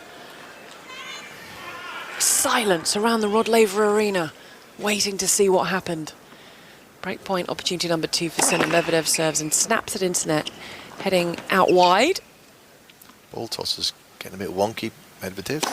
Second serve, centre of the box in the body. The backhand cross-court from Sinner. Sinner with the double-handed backhand, pushes it down the line, back up the line. The forehand goes Medvedev, who plays a backhand cross-court and very deep. Medvedev keeps wanting to come forward, but he's being pushed back by the depth and the weight of shot from Sinner. Backhand to backhand they go. It's breakpoint Yanik Sinner to keep this second set alive. Backhand again, deeper, very deep, down the line Sinner. Forehand netted from Daniil Medvedev, and we will play on in this second set because he has broken for the first time in this final. Still in command of this match in this set, Daniil Medvedev. Yanik Sinner has given himself a little bit of hope, Pat Cash, by breaking the serve of Medvedev for the first time and keeping the second set alive. Yeah, absolutely, absolutely. It's a big win for him. It's the first bit of real encouragement he's had for the night so far. And as I said, he's obviously got to. You can't just be hitting the ball back and say, okay, if I just hand out some rallies, I'll start wearing Medvedev down.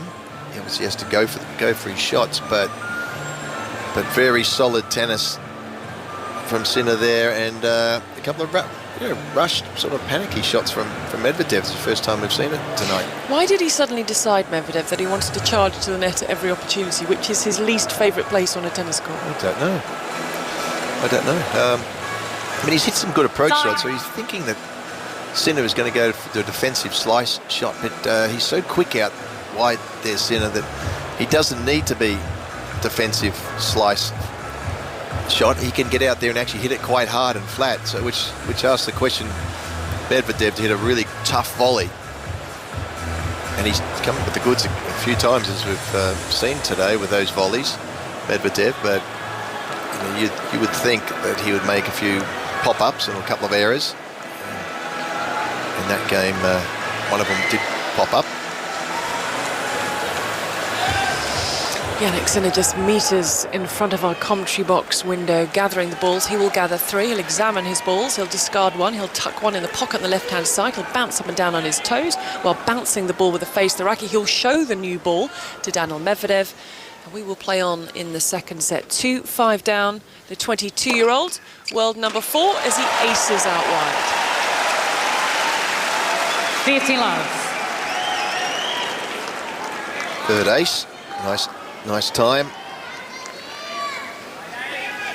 And his job here is really to hold and just put Medvedev under a bit of pressure, or more than a bit, a lot. 2 sets of love lead is a big lead in a final. Serve down the tee, the slap back, clips the top of the net, the slice off the backhand from Sinner. Sinner with his double-hander backhand cross-court to the double-hander cross-court, very deep from Medvedev, redirected down the line, forehand cross-court, side edge of the sideline winner from Daniil Medvedev. 15-all.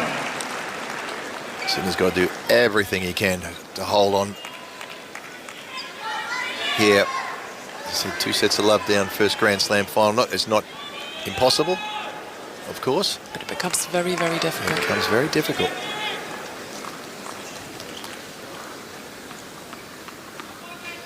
Good conditions. It was a warm day. There have been some cool days, but pretty good today for the final. The serve down the tee is heavy, does its job, wins Yanik Sinner the point.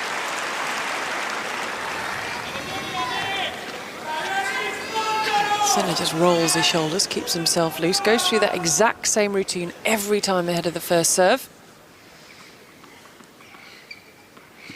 Medvedev, that's just slightly awkward, upright, vaguely rocking from side to side position before he takes a step in, jumps, and then the first serve is into the net as Sinner twists the racket with the white handle and the white base of the frame and then black around the majority of it. Reaches up now, serves in the inside-out forehand, misses by a mile. And it's game points, Yanik Sinner, to once again ask the question of Daniil Medvedev. Yeah, another little panicky shot. Return, wasn't it? I don't mind him really going after some of those second serves. It just gives an indication that he wants things to go a little easier. Wants to hit a couple of winners. Sinner, the quick look across, beads of sweat streaming down his face on either side.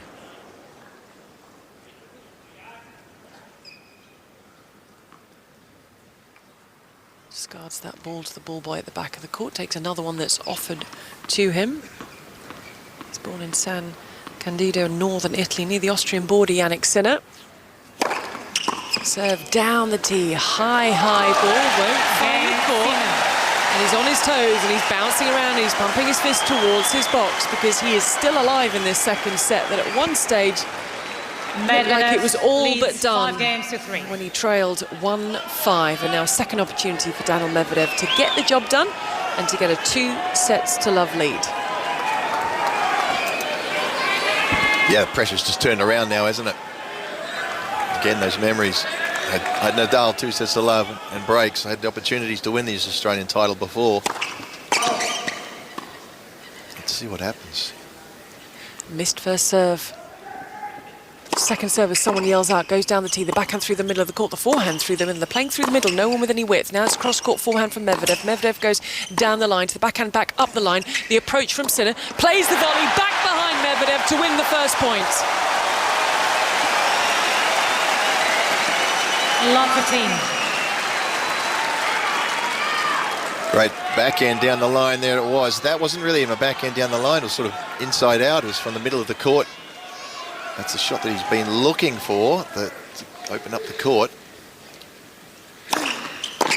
Gets the first serve, Medvedev hits the backhand cross, but now he comes forward again, and he's doing what he did the last service game. He's just making his way to the net. It wasn't the most convincing approach, and there's a massive gap either side. Yeah, he's panic. He's gone into a bit of panic now. Medvedev, after playing so calmly, so well. I mean, that was a backhand approach shot, just straight onto the Sinner backhand, and easily hit it down the middle. Serve down the tee, the stretch is a short ball. It does bring him in. He goes back behind, cool and calm for that point, Daniil Medvedev, to get himself on the board. So it's 5-3, 15-30. 15-30. Service percentage dropped off this set. Medvedev was in the high 70s the beginning, first set, and then 52 now. He needs it more than ever now. He needs that 2 sets of love lead. 15-30, missed down the tee. He's ready for the second serve. He can get very, very quick between serves, Medvedev. Sinner takes us inside the baseline and nets. 30-all. Good second serve, it jumped.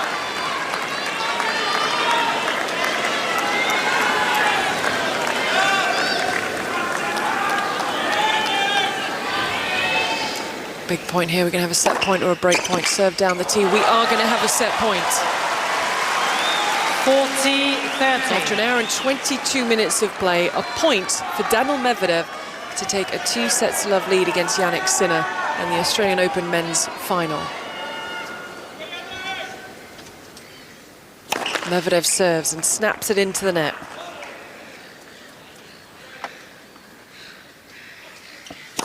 Second serve, sits up. Oh, double fault. The pressure from Sinner, who is stepping inside the baseline, and the set point is gone. Oh, it's nerves, isn't it? And a great second serve there on the previous point, but basically hit the service line. This one just an inch or so long. And the ball toss all over the place there in that one. And he's so quick, isn't he? He's ready to go with the second serve. Doesn't wait for anyone or anything to settle. Second serve goes out wide. Standing back with the forehand in play goes Sinner. He brings Sinner on a short ball. It goes backhand slice. The backhand slice from Medvedev. The backhand double-handed cross-court from Sinner. Sinner swivels round, goes inside out with the forehand. The backhand netted! And it's break point Yanik Sinner to get us back on serve in this second set. Advantage Sinner. This is huge. Sinner bouncing around in the wide stance and the deep knee bend. Medvedev is ready, tosses up the ball, serves, and he misses. By 10 feet. By 10 feet. So Sinner comes up to the baseline saying, come on then, try that again. Serve sits up, the forehand's in play, into the body of Medvedev, who pushes the backhand through the middle of the court, the forehand into the corner from Sinner. Sinner goes down the other wing to the backhand of Medvedev. This is break point to get us back on serve. Through the middle goes Sinner. Sinner double-handed backhand down the line. Forehand from Medvedev, cross-court onto the line. The forehand into the net from Sinner, and it's juice. Ran out of patience, Sinner. I thought he had it, ran onto that forehand, and all of a sudden Medvedev's shots are coming a lot slower. His ground strokes. It's a sign of tension. Just wants to get the ball in the court, and it's dangerous. He's against Sinner because he's got the weapons to blow a winner. And I think he felt that forehand was that opportunity. He's got to take it, and just missed it. Serve out wide, stretches Sinner, goes down the line. Sinner, nearly doing the splits as he went into that backhand, had no balance, didn't find the court. Advantage Medvedev. And it's a second set point opportunity for the third seed. He skidded into that. Not sure if he needed to skid into that. Just bobbled a little bit as he was skidding his legs. Set point number 2 for 2 sets to love lead. Medvedev up with the first serve down the tee, snap back down the line, forehand cross court. Sinner with his forehand, a miss hit, sits up, brought down, backhand cross court and short. The slice from Sinner, inside in goes Medvedev. The squash shot from Sinner, it will not find the court, and that is the game. And with it, the second set from Daniil Medvedev, who's now a set away from his first Australian Open title at the third time of asking here in Melbourne. The crowd will talk amongst themselves. Can Yanik Sinner get himself back into the contest? Well, you're going to hear it here on 5 Live. But now with the time at 12 minutes past 10 on your Sunday morning, let's get some news with Stuart Clarkson. Listen on BBC Sounds. This is BBC Radio 5 Live. Gigi, thank you. Good morning. The Business Secretary, Kemi Badenoch, says Henry Staunton could not carry on as chairman of the Post Office because, in her words, it just wasn't working. He left the job yesterday after just over a year in the role. The Business Secretary has told the BBC that her focus is on getting fair compensation paid to sub-postmasters following the Horizon IT scandal.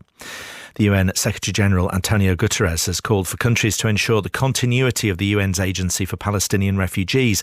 9 nations, including the UK and US, have withdrawn their funding from UNRWA after Israel claimed some of its staff had been involved in the Hamas attacks on the 7th of October. The beauty company Avon has been criticised for continuing operations in Russia despite the war in Ukraine. Avon says it's providing critical support for women whose livelihoods depend on the business. And the world's largest cruise ship has set sail from Miami on its maiden journey. It's going on a 7-day island-hopping cruise in the Caribbean, and there's room for almost 8,000 passengers across 20 decks. I'm John Ronson, and I'm an invisible enemy that changed people psychologically. Words can be dangerous if you don't know the context. We were told to stay at home. We lived with an invisible enemy, with only the internet for company. That changed people psychologically. I'm John Ronson, and I'll be unearthing the roots of the culture wars that engulfed us then, and still do now. The award-winning podcast, Things Fell Apart, returns. Listen on BBC Sounds. Australian Open 2024. On 5 Live Sports and BBC Sounds. With Shishi Salmon. Live from the Australian Open at Melbourne Park, and while Daniil Medvedev gets dressed, because a minute or so ago he looked naked from our angle, he's having a complete change, including shoes, but it gives us enough time ahead of the start of the third set to get the latest on the cricket that's taking place in Hyderabad and is being watched by Jonathan Agnew. Yes, what an image that is. 125 for 7, so England still needing these 3 wickets. India 106 runs to avoid only their, 4th defeat in the last 10 years at home. It's quite remarkable how this game has swung around from the halfway stage, if you like, of that lead of 190 that India had. So Bharat is at the crease with Ashwin, who has scored Test match centuries before, but there's very little to come. So these two, this is the partnership really that England need to break. It's 125 for 7, 18 overs remain today. India still need 106 runs. Jonathan, thank you. I'm happy to say Daniil Medvedev is fully dressed. You can get live text updates on the cricket on the BBC Sport website. But if Yanik Sinner is to win his first Grand Slam title, he's going to have to, Russell, do something he's only ever done once before, and that was not in a Grand Slam final, and that's come from 2 sets to love down. But you feel as if there is hope for Yanik Sinner, because that was a very bizarre conclusion to the second set after Daniil Medvedev was very much in control, leading by 5 games to 1, and the one game he hadn't won, he'd had 4 break points on the Yanik Sinner serve. But there's definitely encouragement for the Italian in the way that set threatened to turn around. But he's going to have to win 3 sets in a row. He's won the first point on serve here, so 3-6, 3-6, but serving now at 15 love in his first Grand Slam final. Aims down the tee towards our commentary box here on the Rod Laver Arena, misses the first serve. Our eyes are just about level with the tape of the net as we stare down at Yanik Sinner and see him hit a double fault. Just over 15,000 people is the capacity on the Rod Laver Arena. There were actually a few tickets still available, very, very expensive ones this morning, but Tennis Australia were supremely confident that handful of tickets would soon be snapped up. Sinner serving towards us again. High backhand return from Medvedev is long. Excellent serving by the Italian.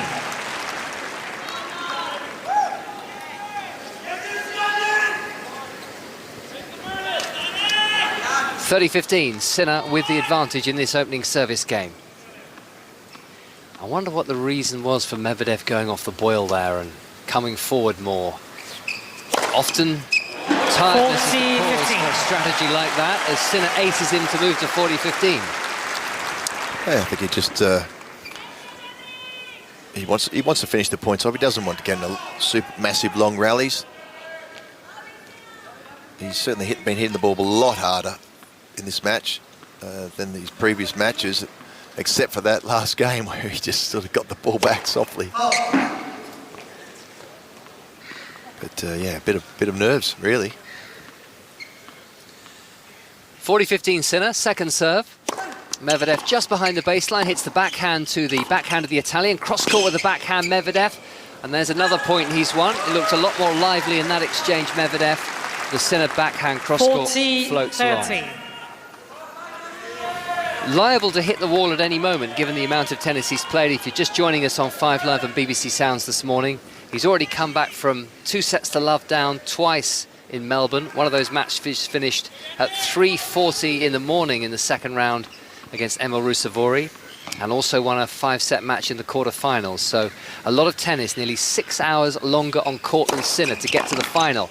Good serve from Sinner, and now the forehand is a winner. Sinner. And the 22-year-old wins the opening game of the third set. First game, third set.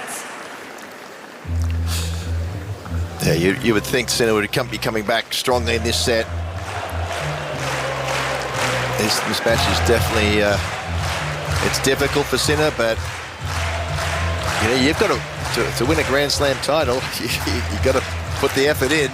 It's not going to be easy. You're not going to be able to play your best tennis. You have to earn that $3 million, that's for sure. And I wonder if Daniil Medvedev has thought at all about being 2 sets to love up against Rafael Nadal. I bet he has. And, you know, he would say he's more experienced now, that he won't let that slip, but let's see. Let's see. That was in the Australian Open final 2 years ago. It eventually ended after 5 hours and 24 minutes as Nadal won sets 3, 4 and 5. Sinner is trying to do the same. He's hitting a forehand cross-court. The forehand cross-court from Medvedev onto the Sinner forehand. Backhand Medvedev, Sinner's backhand, deeper. Backhand down the line from Sinner. Medvedev cross-court with a forehand. Sinner with a net cord winner. No, it bounced back. Yeah. His side. 15 love. And then over the other Optical side. illusion. And then over the other side.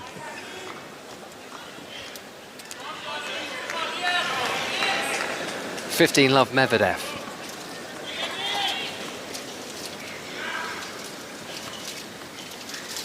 Had a very dominant Let for service. year on tour last year, especially in the first few months of 2023 when he won Rotterdam, Doha, Dubai, Miami, and was a runner-up in Indian Wells. An incredible run of form. But in the Grand Slams, ultimately disappointed, especially with that runner-up position at the US Open. Good serve from Medvedev, he's coming forward, and Sinner not quite able to make that backhand push down the line. 30 love. And that's why he felt that he deserved an end-of-year holiday for the first time in 4 or 5 years. Felt he just wasn't as mentally fresh as he should have been at the US Open. The courts which suit his game perfectly. Forehand Medvedev, Sinner with the forehand to the Medvedev forehand. That's hit just long by Medvedev. 30-15. Always strikes me as very counterproductive not to have some sort of holiday at the end of the season. I know the off-season is so short, but surely even if it's just a week, you need to go and recharge somewhere. Absolutely, absolutely. Some players in recent years have started to have a holiday in February, some of the top players, after the Australian Open, because it's a quieter month in the sport. Double fault Medvedev. 30 all. Yeah, it's such a short end of the season. We often see some strange results at the US Open, the last slam of the year, where some players are just tired. 30 all after the double fault. Medvedev, usual service resumes. 30. Heavy serve. Sinner misses the backhand. And a point now for 1 game all in the third set. The first 2 sets have gone to the 27-year-old Daniil Medvedev. 2 centimetres short of 2 metres tall, based these days in Monte Carlo. He's hitting a forehand from the baseline to the forehand of Sinner. Sinner going cross-court, Sinner with a bit of air on the forehand. Backhand Sinner cross-court, Medvedev waiting patiently for it. Hits the backhand very deep indeed. Sinner's forehand, Medvedev with the forehand. The ball just skimming over the net here on the Rod Laver Arena. Backhand down the line, but long from Sinner. And again, it was just too good. It was relentless from Medvedev, who's hung on to his serve. And this third set is level. Yeah, just baiting him again to go down the line on that backhand. That was the right shot to hit, though, because it was quite high. So you can hit down on that backhand down the line, hit it flat, can almost be inside out. But he just didn't hit it right. But most of the time they've been low and really tough. So he saw that one up high and juicy and think, oh, this is it. So it's a mistake, but he's getting himself into some positions to win these rallies. 1 game all. Sinner missing the first serve down the tee.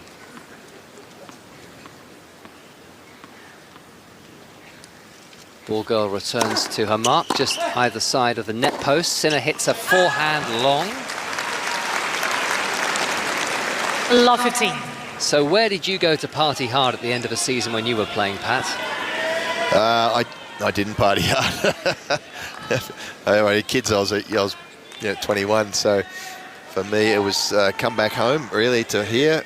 I'm lucky. I've got 2 Grand Slams at home. I stayed home with Mum, brought the kids out in the pool, all that sort of stuff.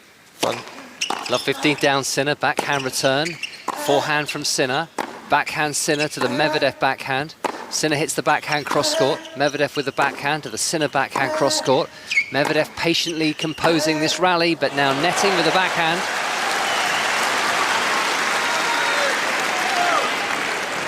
$15. That's not the sort of answer I expected from the hell-raising 1980s. Well, yeah, most of the fun stuff was had during the tour, not after the tour. Yeah, too tired to party at the end of the season. Too many late nights by that stage. 1 all, 15 all. Backhand return from Medvedev. Forehand from Sinner. Gives it plenty of air, lands it just inside the baseline.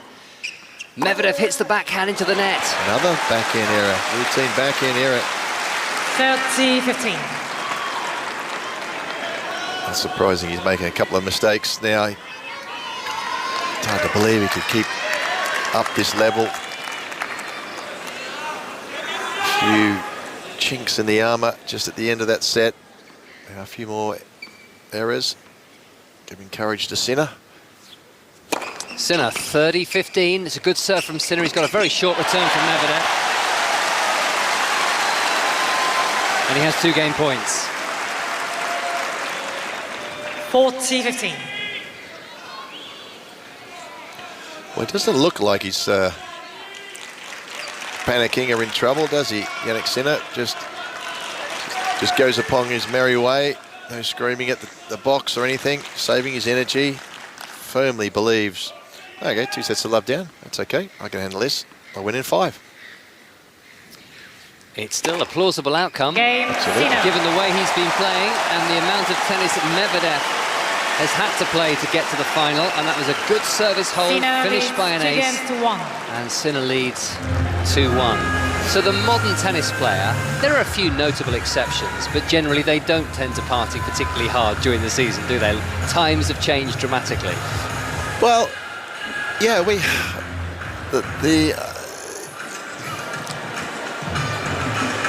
well, I suppose yes.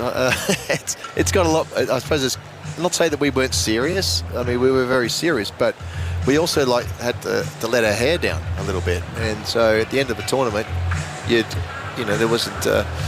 It used to, get together and say, okay, is there a concert or a bar? Let's go out and have a bit of fun, And there wasn't any phones with cameras. Didn't even have mobile phones then.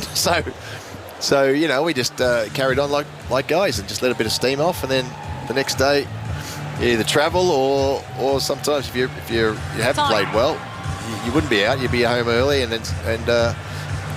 straight up on the practice court 9 a.m. the next morning. Was there a ringleader or a group of you in particular? Typically the American guys are always on, because they know I was in the rock music. And let's go on our bar here, or I know this band is playing and whatever. So the American guys were always clued up on what's going on. But look, it was very extremely competitive. We used to train. It's funny talking to some of the older players and coaches. We used to play more tennis than they did in a week with training, because there wasn't gym. There wasn't the gym stuff where you took an hour away, or hour and a half away. We played those hour and a half, 2 hours, and then went for a run. So it's tiring. Medvedev serving now. 1-2 down in his 3rd set, but 2 sets to the good. Here on 5 Live and BBC Sound, Sinner hitting to the Medvedev backhand. And Medvedev, defensive slice backhand, floats over the baseline. So a good start, an aggressive start by Sinner, who is definitely improving. Didn't play a bad first set at all. Medvedev was brilliant, and then I think the stuffing was knocked out of him by losing his serve twice in the middle of the second set. Did go AWOL for a while, but came back strongly towards the end of a set he lost, and he started his third set well, and now just missing Sinner with a forehand down the line that Medvedev would not have reached. Yeah, he's getting edging closer, isn't he, Sinner? That was just wide. That was fantastic forehand, the ones that he's been hitting all week, or the last couple of weeks. He's dictating the play at the moment in the rallies, which is something he hasn't been able to do so far in this match. 1 hour 42 minutes played. Medvedev with a second serve at 15-all. Backhand returns Sinner. Medvedev with a cross-court backhand coming forward, approaching the net. The volley from Medvedev, a second volley from Medvedev. A backhand angled volley, caught wide open. Very nicely played by Medvedev. Yeah, it's a great backhand volley. I mean, that's out of Roger Federer's book, that one. Stefan Edberg just kept it in front of the racket in front of his face. Slight little side cut on it, so drew further away. Down the tee he goes. Sinner with the forehand. Medvedev's forehand. Sinner's backhand cross-court. Medvedev hitting the backhand cross-court, forcing the error from Sinner, who hits a backhand over the baseline, and he's moving in on 2-all now in the third set. Well, Medvedev didn't like being pushed around these last couple of games. These last 2 points, he hit the ball a lot harder, didn't he? Yeah, okay, that's enough of the running around stuff. Stick to the plan that's been working well so far. Being aggressive, getting Sinner on the run as quickly as possible. Sinner's long with a return again. As the serve came in towards his body, he returned on the backhand. And Medvedev, 2 games all.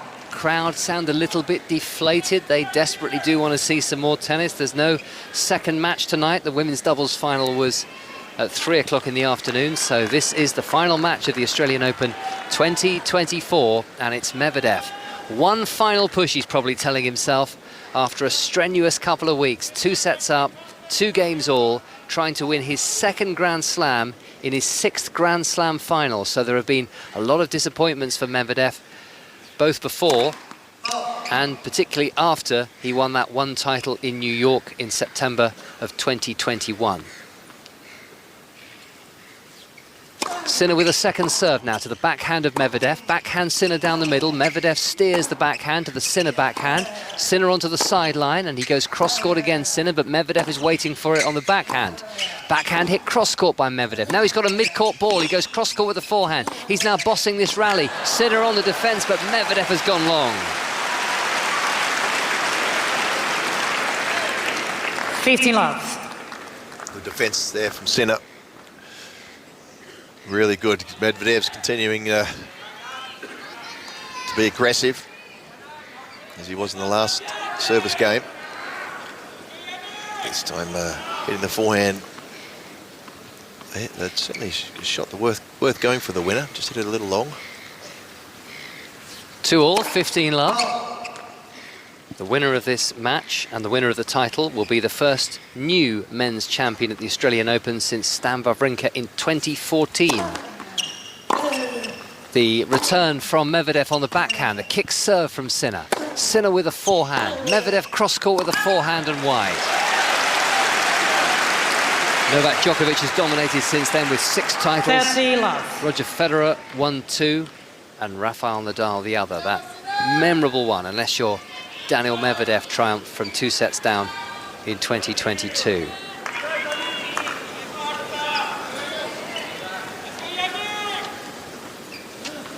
.30-love Sinner.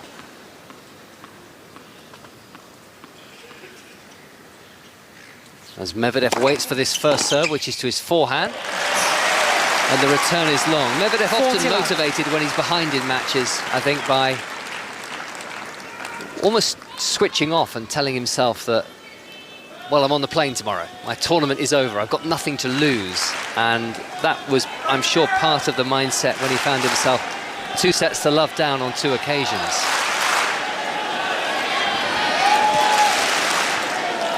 He's going for a new racket. the middle of the game. I don't think it was a broken string, maybe it was. He was being watched very keenly there by our umpire, orally taught. Maybe he wanted a new racket, get 1 point hit in before he has to serve. Sinner misses the first serve at 40 love. No break points so far in this third set. Sinner's second serve, Medvedev with the forehand. Hitting very powerfully again, Medvedev. One dug out nicely by Sinner, but the second forehand from Medvedev is a winner. Well, I want that racket. I don't hit the ball like that when I get a new string. Wow. Two monstrous forehands. One to the toes of Sinner and the other one just blasting in the open court. It's a good restring, that one. He's going for it now, isn't he? The sign of that wobble in the second set. No longer visible. He's dialed in again, Medvedev, but he has just missed the backhand cross-court there. And so, Yanik Sinner holds for 3-2 as he tries to come back from 2 sets to love down to win his first Grand Slam final. Let's get the very latest from Hyderabad. India was 7 down last time we heard from Jonathan Agnew. Yeah, still the case. These two are sort of chiselling away, really. It's slow, but they've put on 17 together. And they've been together now for 9 overs. That's Messrs Bharat and Ashwin, who's got 5 Test centuries to his name. There's not a lot to come after these two. So as I mentioned, this really is, I think, the vital partnership as far as England's hopes of winning this match are concerned. They still need 3 wickets. India still need 95 runs. And we've got 15 overs to go today. West Indies beat Australia by 8 runs in the fortress that is usually Brisbane to square the series by winning the second test earlier today. And football-wise, as our FA Cup 4th round weekend continues, our first commentary match will be West Bromwich Albion against Wolves, 11:45, either here on 5 Live, certainly if Daniil Medvedev wins in straight sets. Otherwise, that will be on Sports Extra. Liverpool against Norwich later this afternoon. Watford also play Southampton. That's definitely on Extra from 1:45. And there's the draw, too, for the 5th round. I'm pretty sure I heard Chris and Ellie at breakfast time saying that was also taking place this afternoon. 3-2. Yanik Sinner leads this third set. And the Australian Open title is still in the balance, even though it's very much advantage to Daniil Medvedev, having won those first 2 sets, both by 6 games to 3. The Norman Brooks Challenge Cup, courtside, awaiting the winner, named after the first non-British-born man to win Wimbledon. He also won the Australian Open back in 1911. Medvedev nets with a forehand. Love 15.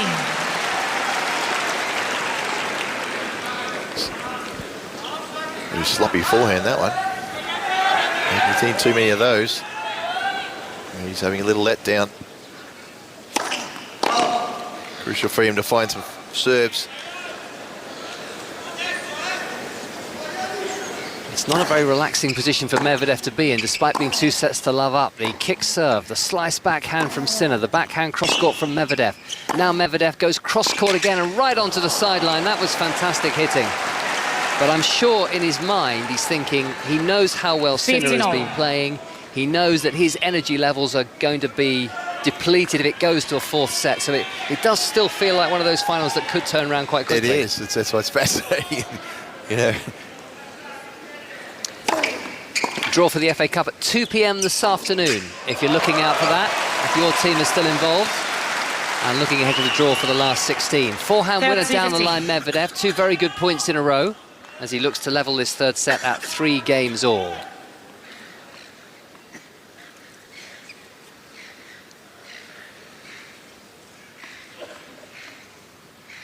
This is the time of night we tend to find the seagulls in particularly good voice. And one of the pleasures, actually, of walking home, it's only about 20 minutes back to our apartment, late at night or in the early hours of the morning, is the seagulls singing to us as we make our way home and moving above our heads. Sinner's rather snatched at a forehand and missed it. 40-15. And these are now 2 game points for Medvedev to level at 3 all. As long as they're only singing at you. Yeah, I've never been attacked by a seagull here. Or, yeah, I was sitting in the president's box and plop. Yeah, that happens to you, did it? Yeah, because they half close the roof, don't they? And the ledge where they sit is right above the box. Backhand cross-court from Sinner, absolutely clubbed into the corner, but great defence from Medvedev. Sinner's hitting the sideline and now wisely letting that backhand from Medvedev drift wide. So was this the other day when you were in the President's box? 40-30. Oh dear. That was all right. Not too bad. Wasn't too bad. No. Did require a wash of the trousers though. Not captured by the TV cameras. No. Could have been anywhere, but. Game point, Medvedev. And that is an ace. And he's held again, and it's 3 games all. And he just, in a very business-like way, takes the loose ball out of his pocket, knocks it away to the ball boys and ball girls, and he is a model of concentration right now, Daniil Medvedev. He doesn't really seem to get wound up by anything tonight. Yet. Could still turn around. No.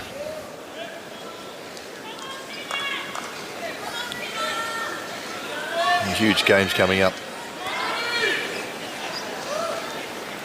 3 games all. I said Medvedev would be anxious about the possibility of a Yanik Sinner comeback. Sinner, though, knows he's got very little margin for error now, given how well Medvedev is playing. And this net exchange, first point of the 7th game, is won by Sinner. His volley, drop volley, was good enough. Medvedev reaching it, but hitting the backhand cross-court into the net. Yeah, pretty tame return there from Medvedev, just sort of plonking it in the middle of the court. And Sinner's growing with confidence. I mean, he has to start going for shots. Hit a good shot to the open court. A nice drop volley, angled drop volley, which was good enough. 3-all, 15-love. Fine serve from Sinner, it's an ace. 30-love. Novak Djokovic was saying after the semi-final that is one change he's noticed in Yanik Sinner's game over the last 6 months or so. The serve, not just a bigger serve, but also more precise than it used to be. Daniil Medvedev thought he'd been serving and volleying more recently too. Backhand cross-court from Sinner. Medvedev is beaten.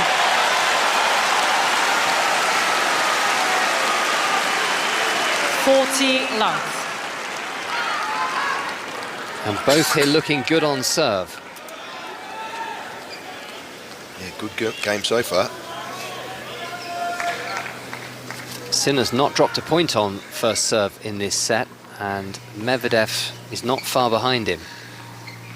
And that's why we've had no breaks of serve so far. Sinner into the net with the first serve. 6 minutes shy of 2 hours they've been playing this final 4. Second serve by Sinner. The backhand into the net from Medvedev. New balls, please. So that's a love hold. Sinner leads 4 games to 3. And Sinner leads 4-3, Gigi. We're just looking back at his record, because he's only once come from 2 sets to love down Yanik Sinner to turn it around, and it was actually here, and it was last year against Marton Fucsovic. He went 2 sets down and then would roll through him 6-love in the 5th set. I mean, it's still a big ask, because it's Marton Fucsovic was then, 78 in the world, and here he's dealing with Daniil Medvedev, who's 3 in the world and is a Grand Slam champion and has been in, his 6th Grand Slam final. But as we saw at the end of that second set, Pat, Medvedev got a little bit tight, he got a little bit tense, he got a little bit nervous. He certainly did. You know, and at this stage, look, he's mentally he's vastly improving as well, Sinner, as well as all the other aspects of his game. And you know, he realizes that matches, that when you're in trouble, you've just got to do what you can, do what you have to do, is just hold serve and keep asking the questions until your form comes back in or the opponent drops off. He knows he's still well in this match. You know, be fast forward, he wins this set, the 4th set. He's going to be the fresher guy in this match. And new balls. He's also serving really well, Sinner, at the moment. So that's improved. Actually, every serve he's got in this set, he's won. First serve. Medvedev also serving well, and that is first point to him with the new balls. Sinner returning into the net. 3-4, 15-love, forehand return from Sinner, and Medvedev with the off backhand that just fades away from the 15 all. sideline.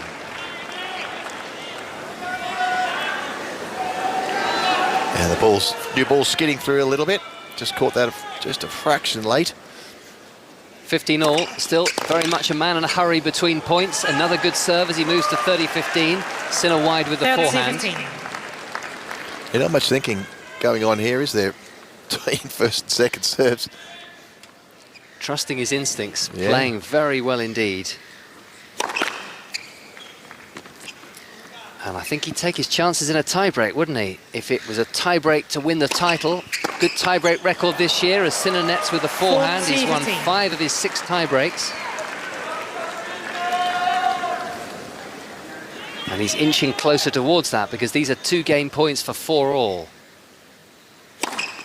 Backhand return from Sinner. Medvedev with the backhand, approaching the net, and the forehand volley. Game. Without Medvedev. really any duress at all.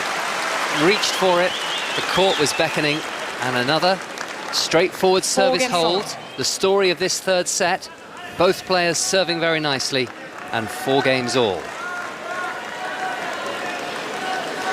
Yeah, nice volley to finish that off as well. His technique on his volleys are very solid now. Just doesn't do much with it. He's got long arms, he's fast, puts the racket out in front. Just blocks it through. 4 games all. Forehand return into the net by Medvedev. Sinner serving well. I had a chance encounter with Daniil Medvedev in the bathroom in the media centre, just outside the interview room, after he'd given his pre-tournament press conference on the Friday before the championships, and I suddenly realised that as I was washing my hands, there was Daniil Medvedev changing his clothes. Couldn't be bothered to go back to the locker room. Wanted to go straight out on court to practice, and we had a little exchange about the quality of Grand Slam bathrooms around the world. And I think he felt that the Australian Open was up there with the best. We got that going for us in Melbourne. Medvedev netted. Another good serve from Sinner as he moves to 30 love. How does that conversation go? Do you like the toilets here? I mean, how do you get into that? I can't remember my opening line. My opening line was, oh, goodness me, I didn't expect to see you here, Daniil. And he's the sort of guy who is quite aware, I think, of who various journalists are. May not know our names, but knows what our role is and is very happy to chat. He's won this point with a drop shot, with Sinner rooted behind the baseline. 30-15. He was a little slow reacting to that, Medvedev. It was a pretty good drop shot from Sinner. And he looked, so by the time he got his legs pumping, and cleverly just drop shotting the ball back over. He's hit every other drop shot return deep.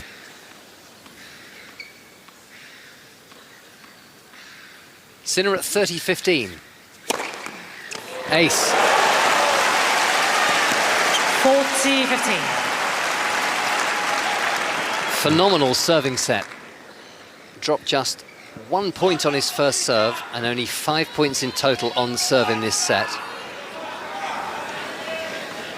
And Medvedev has dropped just 6 points, which is why, for the moment, it looks like a tie-break is going to be the best way to separate them.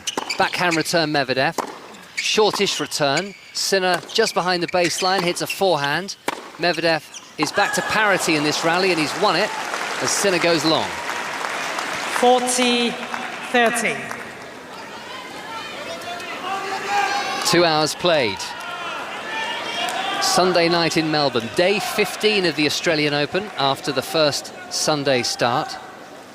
Schools go back tomorrow in Victoria, I believe. So all the fun comes to an end at the same time.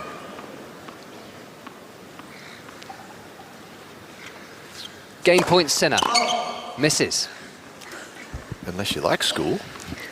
Like I did. I sure loved school. Did you really? No. I'm sure there's 8-year-olds up and down the country excitedly packing their bags ahead of the start of the new school year. Down the line with a backhand Sinner. Excellent hitting. Brilliant defence from Medvedev. He's got the high forehand. The defensive lob back in play, and the rally continues. Medvedev trying to set up juice on the Sinner serve. Forehand cross-court from Medvedev. Sinner with the forehand. Medvedev cross-court with the backhand to the Sinner backhand. Medvedev cross-court with the forehand. Sinner cross-court and wide. And this is the first juice of the third set. And Medvedev is looking very keen all of a sudden, because he leads this final by 2 sets to love. Were he to break, you know what it means. He'd be serving for a first Australian Open title. Great defensive shot, wasn't it? Lob. Went high, high, high, and dropped. Must have been on the baseline, far in from us, but it was really deep. Got himself back into the point. Juice, pressure on the Sinner serve, and he's netted with that first serve.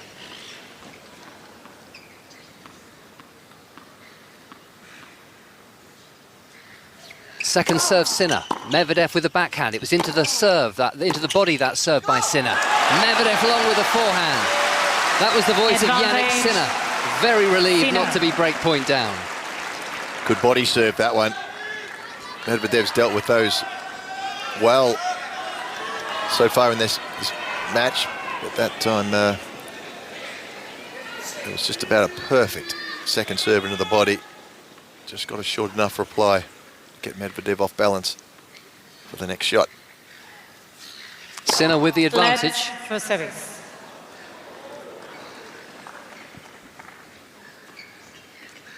Two serves to come.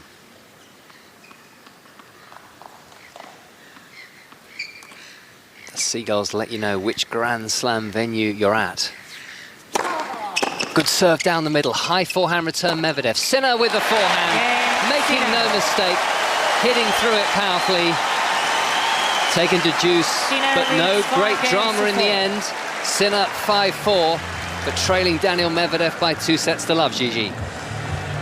Been on court for just over 2 hours, 2 hours and 3 minutes. And just to remind you, the time now is what it is, 10:50 in the morning back home. That kickoff is just under an hour away. That's for our first FA Cup commentary of the day, because this is, of course, FA Cup 4th round weekend. That's West Brom against Wolves, and that match will start on Sports Extra if this one is still going, so you're not going to miss it, so don't worry about that.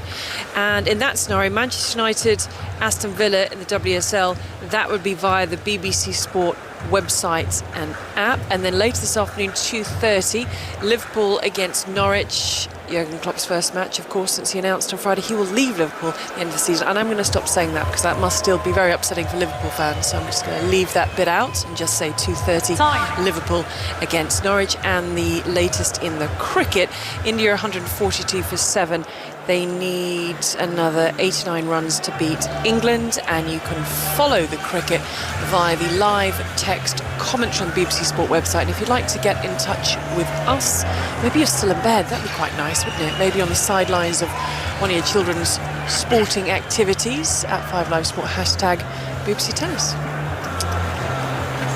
4-5, Daniil Medvedev coming out to serve to stay in this third set. The end of the Australian Open heralds the start of the school year, at least in the state of Victoria.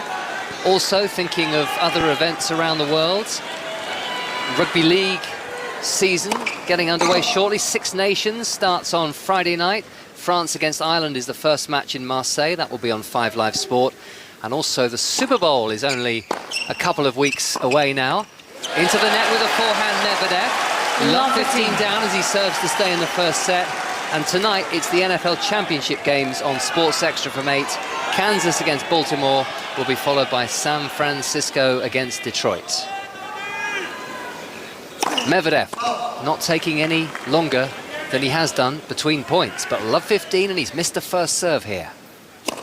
Second serve, the kick serve to the backhand of Sinner. Backhand Medvedev, Sinner with the backhand. Medvedev's backhand cross-court, Sinner is there. Medvedev down the centre with the forehand, trying to cramp Sinner up. Backhand from Sinner, forehand from Sinner. Medvedev into the net with a forehand. Love 13.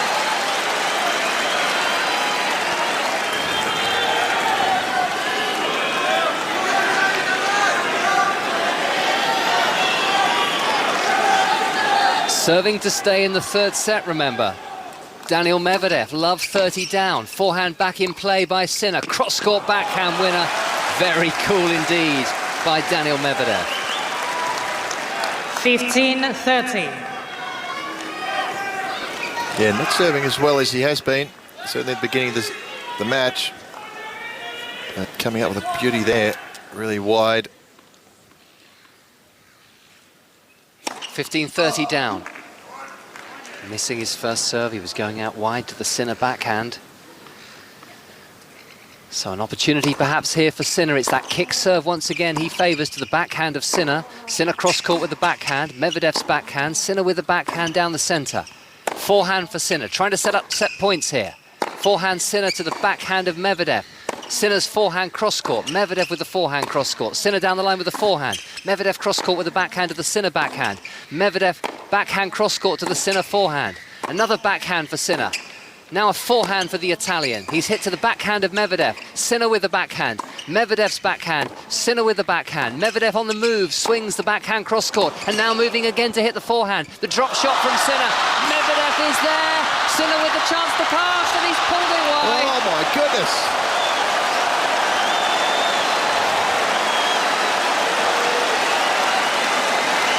What a rally that was. And an almost perfect drop shot that Medvedev literally got with the last string of the racket. 30. Somehow scooped it over.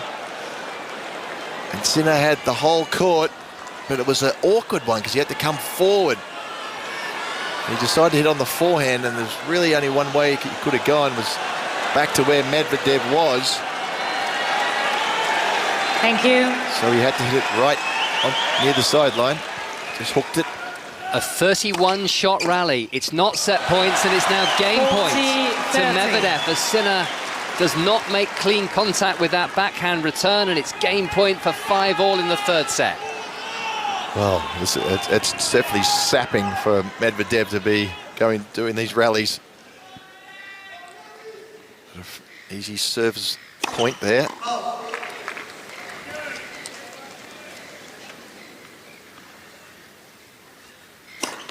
Game point. There's that kick serve again by Medvedev. Sinner with a backhand. Medvedev's backhand steered carefully to the backhand of the 22-year-old Yanik Sinner. Forehand cross-court from Sinner. Medvedev down the line, but long with the forehand. And after serve held sway throughout the set, the second game in a row to go to deuce. Deuce. Sinner from the South Tyrol region of Italy, close to the Austrian border, speaks German as well as Italian, and extremely good English. First experience of a Grand Slam final. First of many you would expect. Second serve Medvedev, the forehand from Sinner. Medvedev's forehand. Sinner hits the forehand, Medvedev with the backhand. Sinner cross-court with the backhand, Medvedev cross-court with his backhand. Sinner now goes down the line with great power, and Medvedev is long. A real injection of pace from Sinner, and it earns him a set point.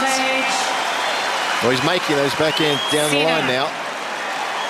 The Medvedev's shots just don't quite have the same sting as they did in the beginning of the match, where Sinner was trying to take that on. Thank you. Making mistakes. Please.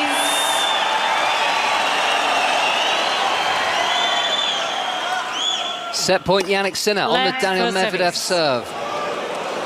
And what would have been a service winner will have to be served again, as the ball just brushed the net on the way over. Well, less than 50% serves in this set.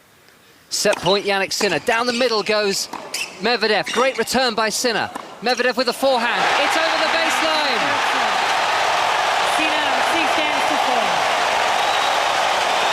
There is plenty of life in this Australian Open men's singles final as Yanik Sinner breaks and takes the third set by 6 games to 4. And remember, Daniil Medvedev coming into this final had been on court for far too long. Nearly 6 hours longer than Yanik Sinner. 20 hours and 33 minutes. He's already had to win 3 matches in 5 sets, and this match may have turned. We shall see shortly in set number 4, Gigi. As Daniil Medvedev makes his way out of the Rod Laver Inn into the bathroom, so Russell might go and have a quick chat with him ahead of set number 4 with the 5 Live tennis team at Melbourne Park. Stalking, I think, that's what we say. Timing as well. I always pride myself on my timing. Right. Daniil, just picking up on that conversation we started a couple of weeks ago. Who has the best toilets? Yeah, did you underestimate Roland Garros' bathroom? Good luck getting to the toilet there. Right, toilet chat will continue here in the commentary box with the time approaching 11 o'clock in the morning back home. Let's get the latest news on 5 Live with Stuart Clarkson.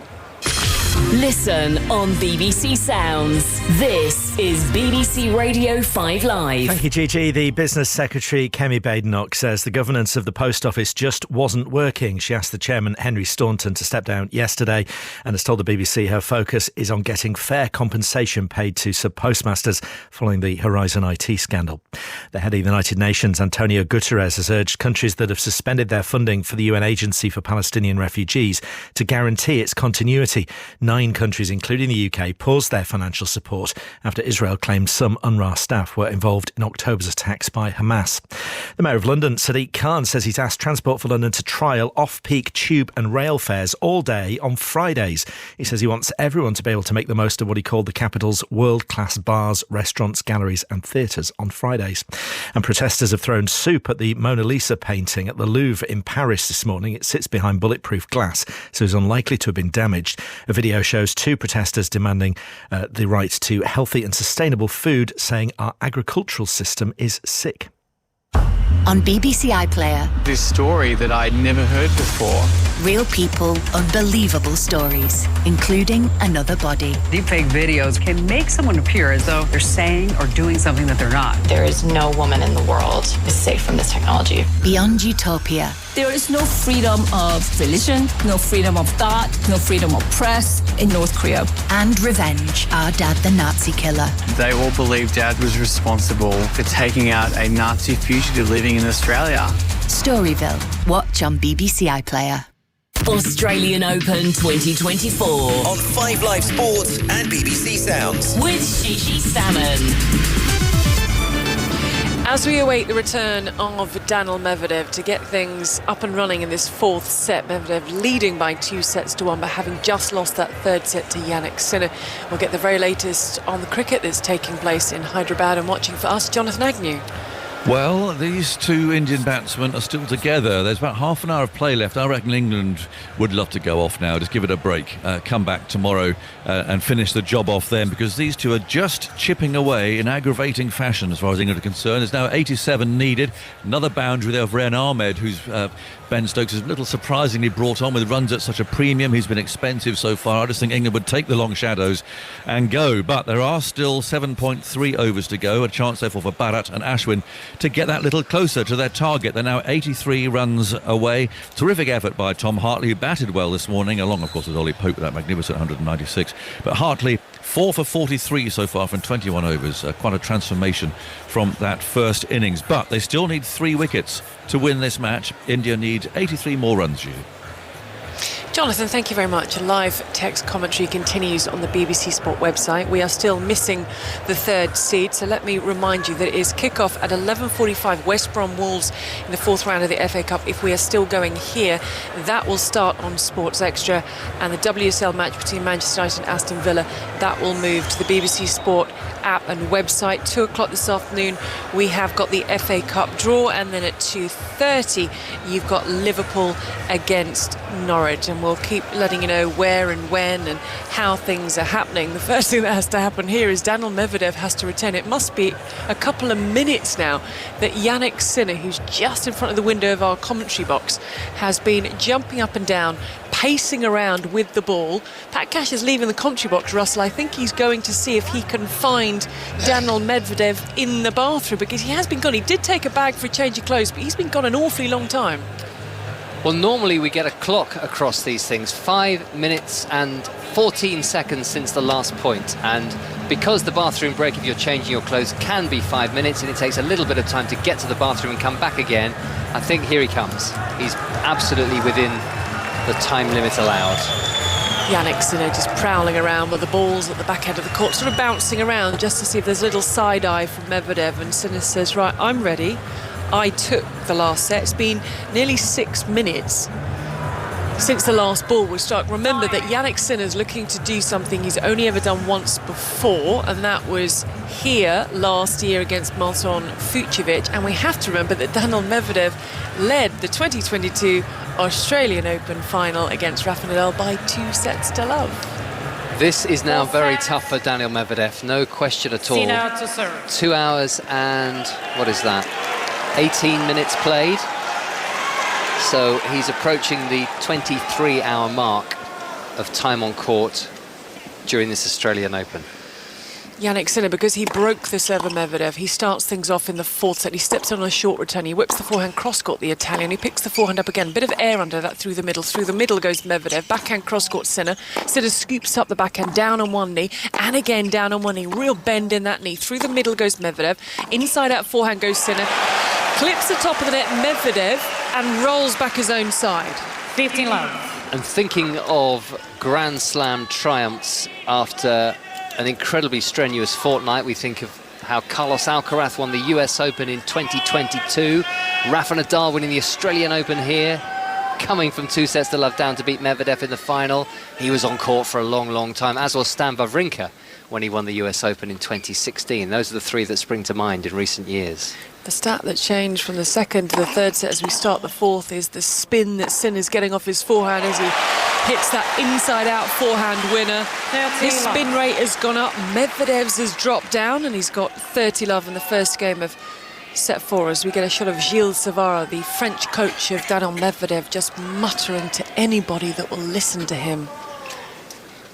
Sinner bounces up and down on his toes. Medvedev, that upright stance. Sinner, the shorter, 6'2". He's kind of got a short body and long arms and legs. Serves out wide, spins round, goes inside out with the forehand. The slice into that sort of half-hearted effort from Daniil Medvedev, and it's 40 love and game points.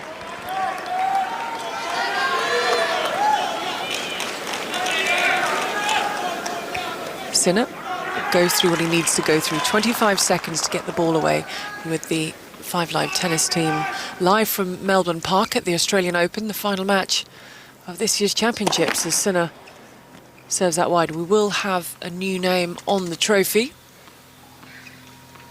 Sinner, the look up, the look down, looking just to get this first game on the board, have the scoreboard lean into the body, pulls out the backhand Medvedev. It sits up from Sinner. Now Sinner, a little bit more air in these backhands from Sinner. Then he redirects down the line. The forehand snap cross-court from Medvedev, who scoops up the backhand slightly off balance. And that is a love hold and a comfortable hold, Pat Cash, to get Yanik Sinner on the board at the start of set 4. Yeah, I think the thing that'd be encouraging to Sinner and his team is that the Medvedev cross-court backhand rallies are not nearly as effective, and the pace has gone out of his shots a little bit, and Sinner's able to hit the cross-court but also go down the line. We've talked about that, how important that shot is for Yanik Sinner. And the first couple of sets, those balls was really skidding low and fast, and he wasn't able to use that. Now he's got a little bit more time. He's a bit of fact that he's got his iron in the match, but as you said, he's going a little bit higher over the net, those backhand down the line, and it's still hard. So he's really been able to move Medvedev around. 2 hours 20 through the middle of the court goes the return serve off the shoelaces from Medvedev, who thought the returner's serve was long. No call came, then he went long.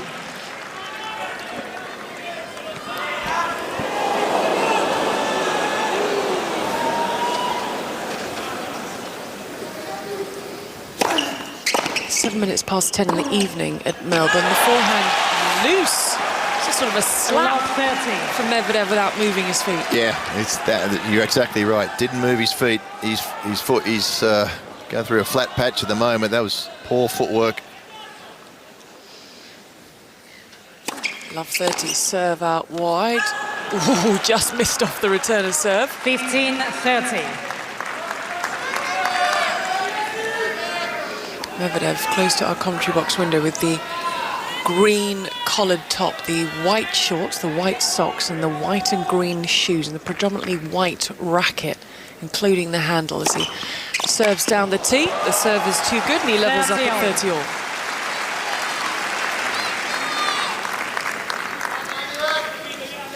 .27 years of age now, Daniil Medvedev. Has a nickname of the Octopus. Says he didn't like it at first. It was given to him by Andrei Rublev, the world number 5, and also the godfather to his daughter, Alyssa.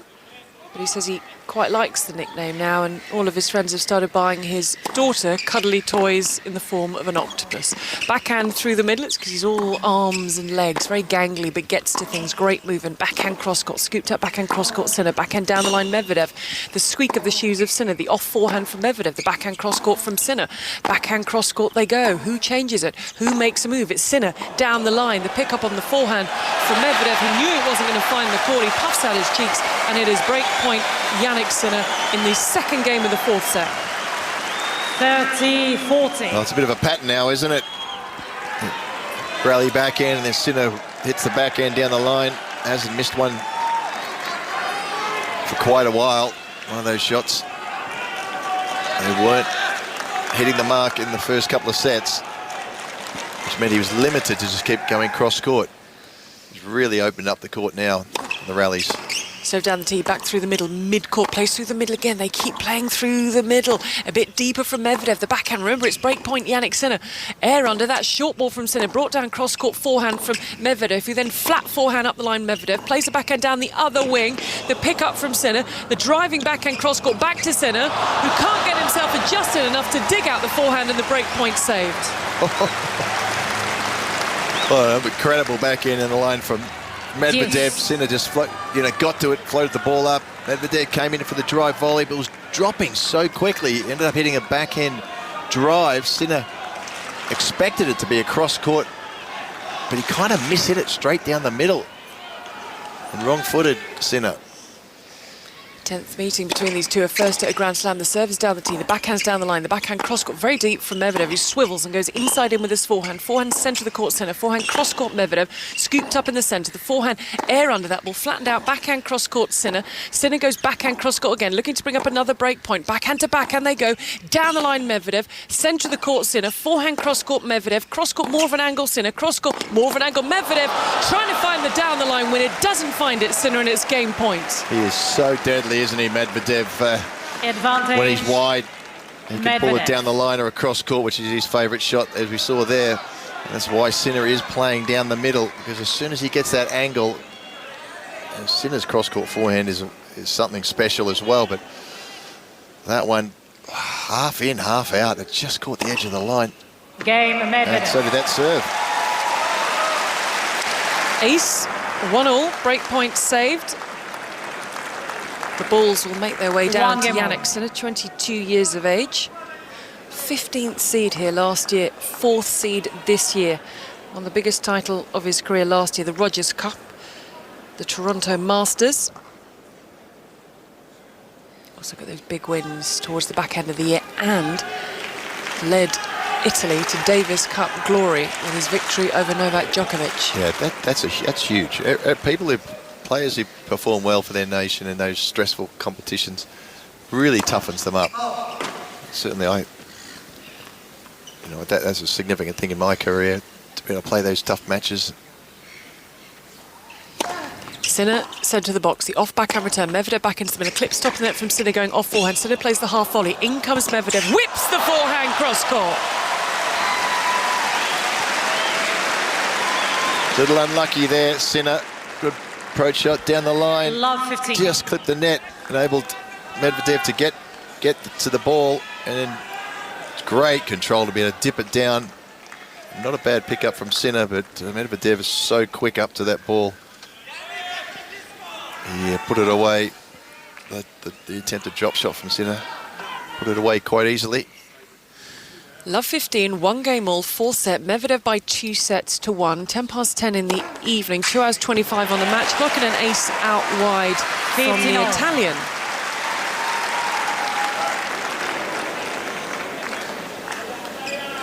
.201 kilometres per hour. Serve out wide. Crowd amusing themselves. They've had a lovely warm day to enjoy the hospitality of the Australian Open.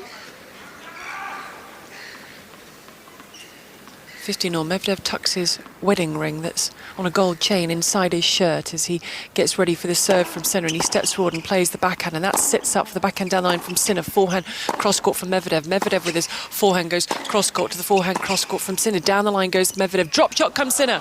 Into the net goes the Italian, and the door opens ajar for Medvedev now. 1-all and 15-30. 15-30. Wasn't a bad shot. Only took Medvedev by surprise.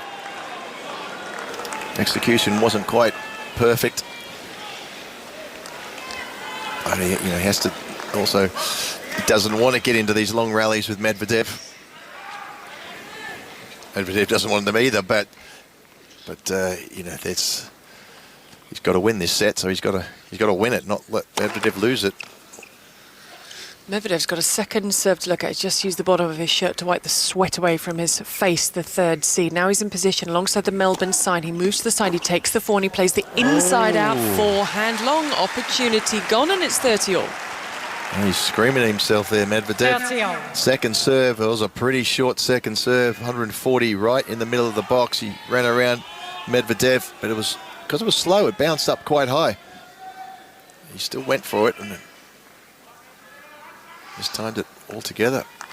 A feather just fell from the roof of the Rod Laver Arena from one of the birds that's perched up there. It's the better thing that could have fallen from the seagull, if we're honest. 30-all, serve out wide. Forehand back, sits up short. It gives Sinner enough time to see the commitment of Medvedev and then go back behind the Russian to bring up game point. 30. Change of ends. John. Sinner goes through his usual, takes 3 balls, discards 1, twiddles 2, tucks 1 away, bounces the other. 2 hours 27. A point to edge ahead on serve, and he misses down the tee with the first serve. So Medvedev will step closer to the baseline, something we're not that used to seeing these championships. Backhand played from Medvedev, who gets himself into the centre, plays another backhand Medvedev to the backhand of Sinner, who's looking to find the angle. He stretches Medvedev up wide, so he goes down the line. Medvedev flips the forehand cross, got a side edge of the sideline. What a wicked angle from Sinner. Down the line goes Medvedev. He doesn't make it, and Yanik Sinner takes the point, takes the game, and importantly for Yanik Sinner, in this fourth set, he will have the scoreboard lead. He leads 2-1 on serve. Right, the time being 11:15. That's half an hour to go until kick-off and our first FA Cup commentary of the day. West Brom hosting Wolves, and there for us with the team news, John Murray. Yes, good morning, Gigi. Good morning from the Hawthorns, where we have this derby match between West Bromwich Albion and Wolverhampton Wanderers, and not far short of the strongest possible teams. The manager's probably duty-bound to do that for this Derby Cup tie. West Brom have got a long list of absentees, but their Turkish midfielder Okay Yokushlu has been past fit to play, so he's in the team. Chalabar comes into the midfield for the injured Reach as well, and the number 2 goalkeeper Josh Griffiths plays for West Brom as well. And Wolves, they are again without the suspended Joao Gomez in their midfield. Sarabia has been ruled out with a calf injury, but Bellegarde comes in for him. That's Wolves' only change. I'm going to be watching it, commentating on it with the former England man Chris Waddle, who's never seen a West Brom Wolves derby match in the flesh before, Chris. So even at your stage, something new for you. It is still new, John. I was looking at all the games I've played in derbies and been to and commentating whatever, and I've never had the pleasure of this fixture. And what about this one? We were both at Sunderland Newcastle in the previous round, where the Premier League team won comfortably. Wolves should win this, shouldn't they, man for man? Yes, I think Wolves are the favourites, rightly so, and I can see Wolves coming away with it. I think it'll be hard. It's a derby game. We know that things change, but Wolves have got more quality than West Brom, and I think that may just be the difference today, that the 2 strikers are a little bit more different, and they've got a little bit extra, which should give Wolves the result. Yep, but it's the first match between West Brom and Wolves that has been played in front of a crowd since 2011, so we're really expecting the atmosphere to be something special, Gigi. Depends how long you go on over in Melbourne, but the expectation is that we might be starting on Sports Extra, but then once you wrap things up, this match, this cup tie, will be on 5 Live.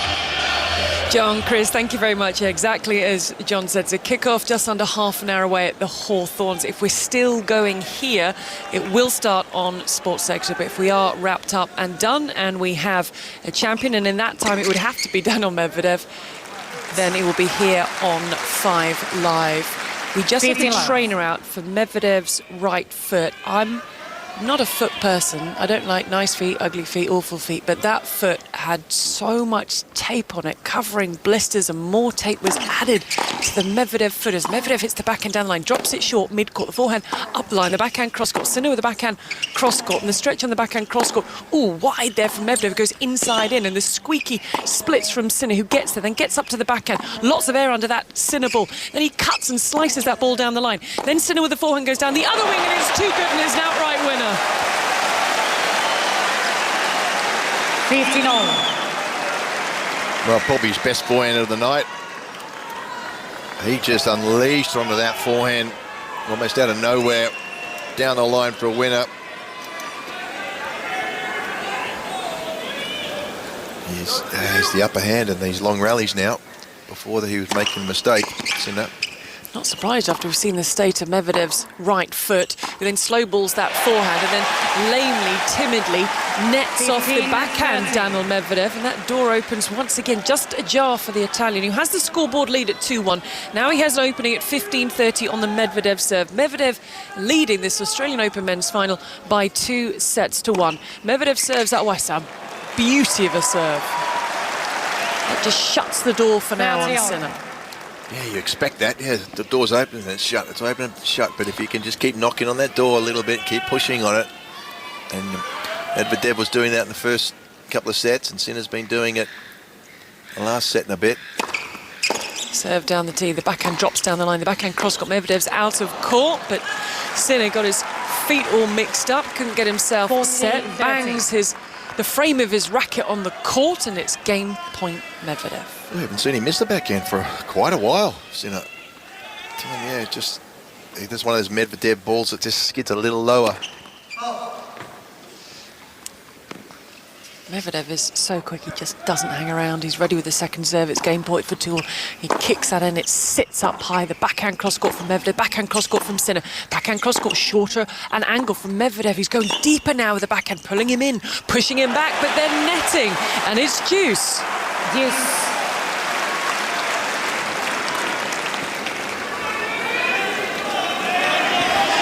Medvedev juggling the 2 balls in his left hand, twiddling them round.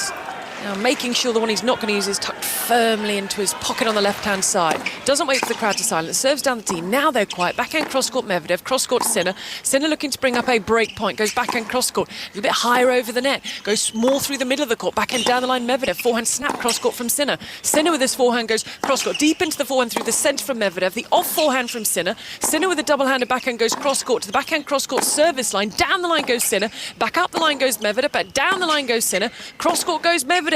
Didn't hit that, sits up Sinner. Sinner brings down the backhand cross-court to the backhand into the net, and it is break point Yanik Sinner. Advantage.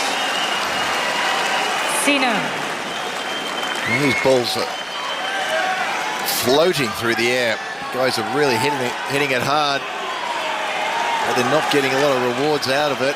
So it's just a war of attrition at the moment. And it's Sinner who's outlasting Medvedev most of the time. Break point and a second serve to look at. This for a 3-1 lead in the 4th set. Medvedev with the second serve, kicks it up high. The backhand cross-court, Sinner into position. Sinner, and they go back to their backhand to backhand. Off they go, double-hander to double-hander. Who switches it? Who's brave enough? Backhand to backhand they go. Down the line goes Medvedev. The scooped-up forehand from Sinner. The off forehand from Medvedev. He's got Sinner on the ropes. He goes down the line for the winner, and the break point's cancelled out.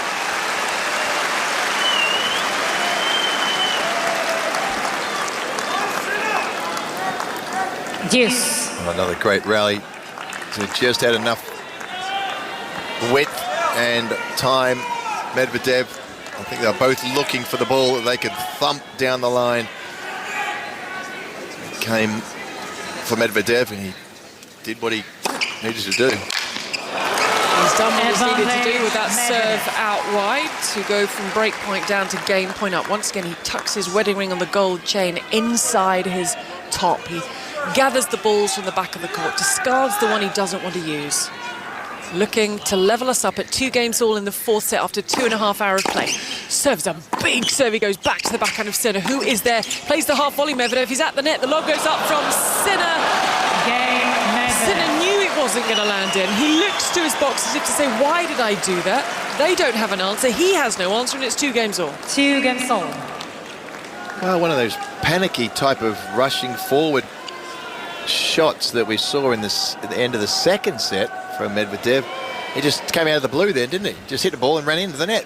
And it wasn't a bad surprise. It's a great surprise tactic, and he hit a good volley. He was parked at the net. Sinner was slightly on the back foot. Wasn't sure. I think he took him by surprise. But what do I do here? Well, he's close to the net. I'll flip the lob.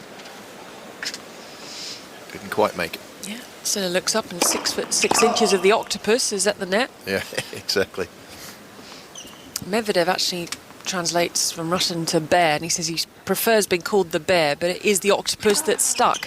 So down the tee, the off backhand return, the forehand heavy and flat from Sinner down the line. He plays a backhand cross court deep into the backhand wing of Medvedev that goes cross court, redirected up line, squash shot Medvedev cross court, forehand down the line. These are big shots from Sinner, who lets rip through the middle of the court with the backhand, then goes cross court with the backhand. Great defence from Medvedev. Sinner with the backhand through the middle of the court, inside in from Medvedev. Cross court forehand goes Sinner, onto the sidelines Medvedev, clips top of net from Sinner, slows down. Medvedev switches round, goes inside out with the forehand. Medvedev inside in, forehand slap cross court from Sinner. Sinner with the forehand brings it down, wicked hitting here. Short ball Sinner, cross court backhand, and finally the defence of Daniil Medvedev breaks down.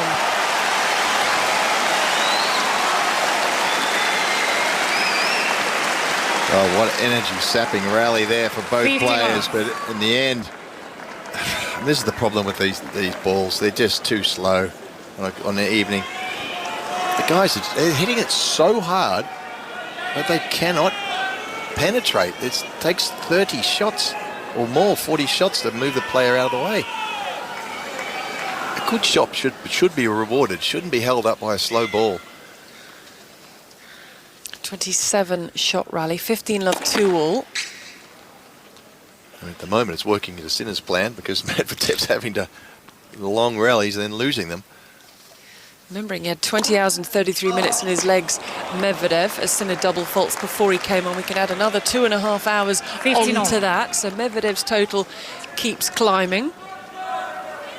He's sucking in the oxygen, Medvedev, but he tends to look exhausted early stages of his matches anyway. It's not an unusual look for Medvedev early on in a match to look like he needs a lie down. Sinner bounces up and down on his toes. 15 all, 2 all, 4-set Australian Open final on 5 Live. 20 minutes to kick off West Brom Wolves. And if we're still going, that will start on Sports Extra. And the WCL match will move to the BBC Sport website. Backhand, big backhand from Sinner into the corner, draws the error. 30-15. Yeah, backhand down the line. Just high enough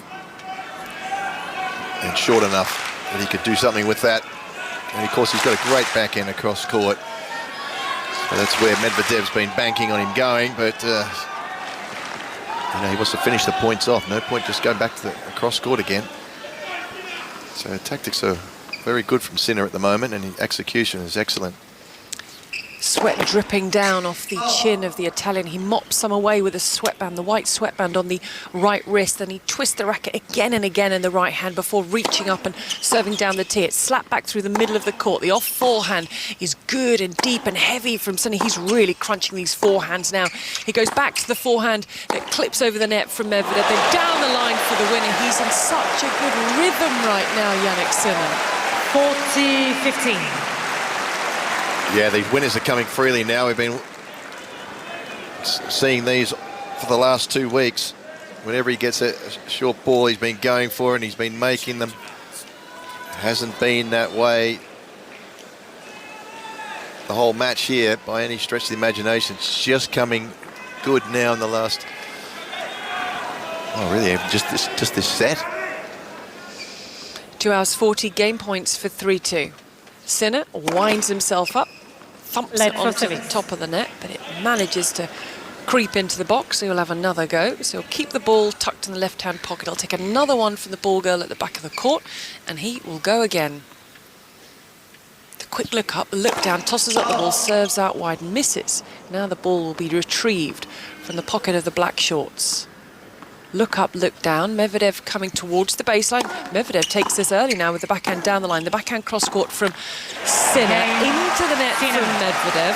So Yanik Sinner, importantly, as the set progresses, will have the scoreboard lead. He will keep the pressure on. He leads by 3 games to 2. Right, let's get the latest from the cricket taking place in Hyderabad, and with news of a wicket, Jonathan Agnew. Yeah, finally. It's a nipper, this, 176 for 8. There's a chance we can get the extra half hour played here. The light is okay, the floodlights are on, and with 2 wickets that England need now to win, it might be that they try and extend the game on. India still need 55 runs.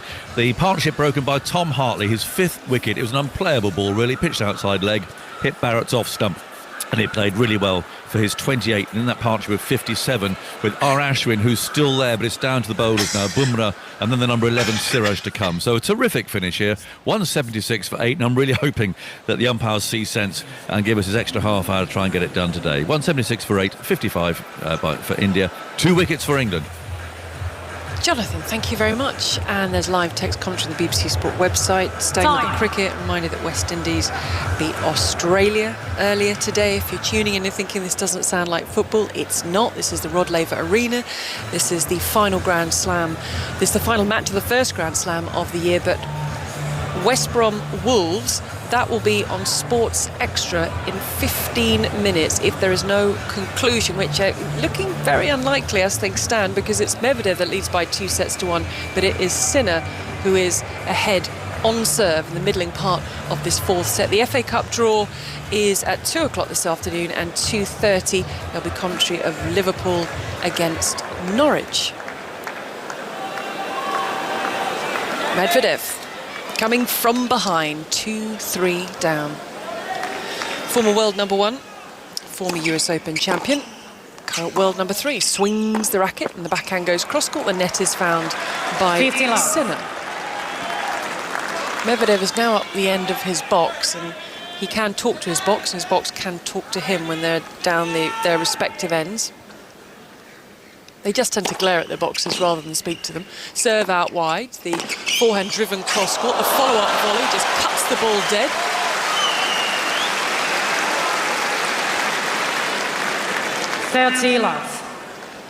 Medvedev's hair is plastered to the side of his head with sweat. His nose is shining with beads of sweat on it. 2 hours 43 on court. And he reaches up and he serves out wide, and it's slapped back middle of the court. He goes back to Sinner, who's waiting for it. He mishits it, sits up, backhand brought down cross-court. Medvedev, long from Sinner, 40 love. He needs an easy hold here, Medvedev. He's under pressure. Sinner's getting better and better. He needs to push Sinner around, put him on the back foot a little bit. And that's Game, Medvedev. New ball space. New ball, so 3 games all. The way that Sinner's been serving, I expect him to hold on. They've both been serving well in this match. Exceptionally good for Medvedev early on.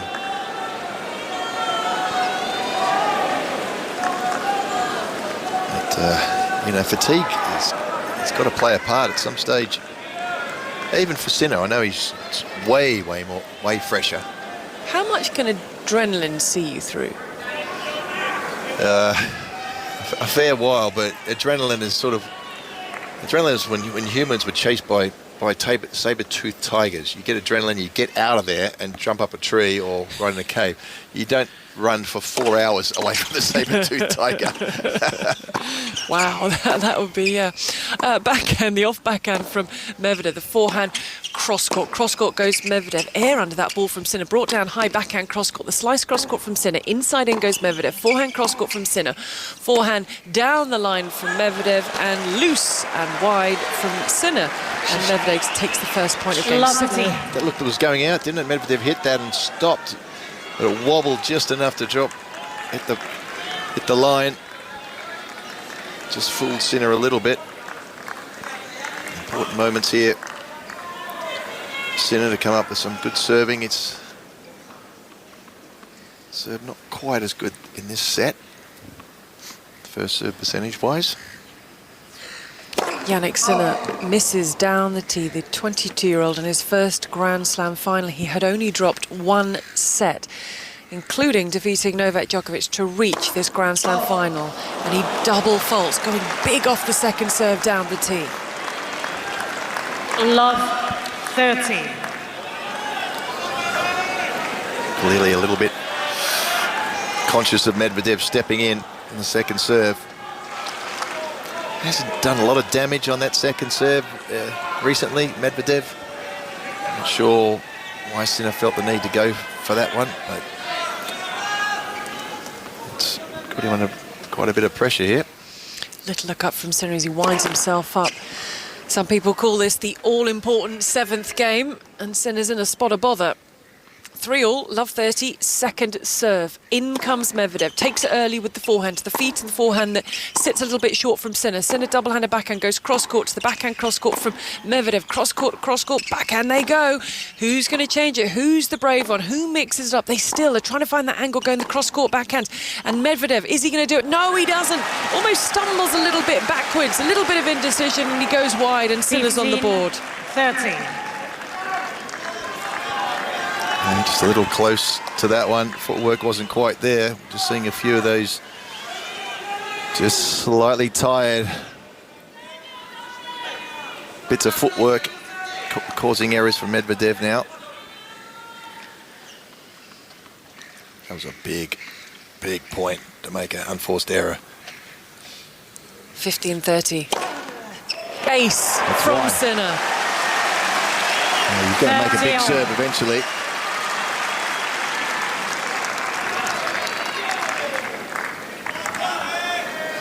Sinner hasn't faced any break points on a serve in this 4th set. Equally big point now. Will it be a break point or a game point? It's a 9th ace off the racket of the Italian, who bounces up and down at the back of the court. Looks down, looks across, looks down, reaches up, serves out wide. Snap back to his feet, half volley from the baseline. The backhand through the middle from Medvedev. Cross-court goes Sinner, cross-court on the backhand goes Medvedev. Deeper from Sinner. Sinner redirects down the line. The forehand whipped cross-court from Medvedev. The stretch and out of the court, and the miss from Sinner, who starts gesturing towards his box. And it is break point for Daniil Medvedev for 4-3 in the 4th set, leading by 2-1. Well, that's the risk if you don't hit the down the line backhand perfectly. And he has been for the last set and a half, Sinner, but there was a little bit short. And Medvedev has talked about it. He's so good at creating angles when he's on the stretch on that forehand. Pulled that sharply across court. Break point, Daniil Medvedev at 3-all in the 4th. Sinner with the serve. That was enormous. Ace number 10 down the tee, and the break point's cancelled out. Well, just about the most important ace he's going to hit, maybe in his career. That was a beauty at desperate time. The furrowed brow of Daniil Medvedev as he stares across at his opponent, who's bouncing up and down on his toes, now bouncing the ball in the 5th minute of the 7th game of the 4th set. Deuce. Sinner serves out wide and misses. Ballboy scurries across, scoops up the ball, and then stands beside the chair of Aurélie Tort, our chair umpire. Second serve goes down the tee. The backhand through the middle of the court. The forehand off forehand for a winner from the Italian. Game points. Advantage, Sinner. Not a great return. Decent second serve into the body. Just popped that back to the backhand. That is easy as it's going to get for Yanik Sinner tonight.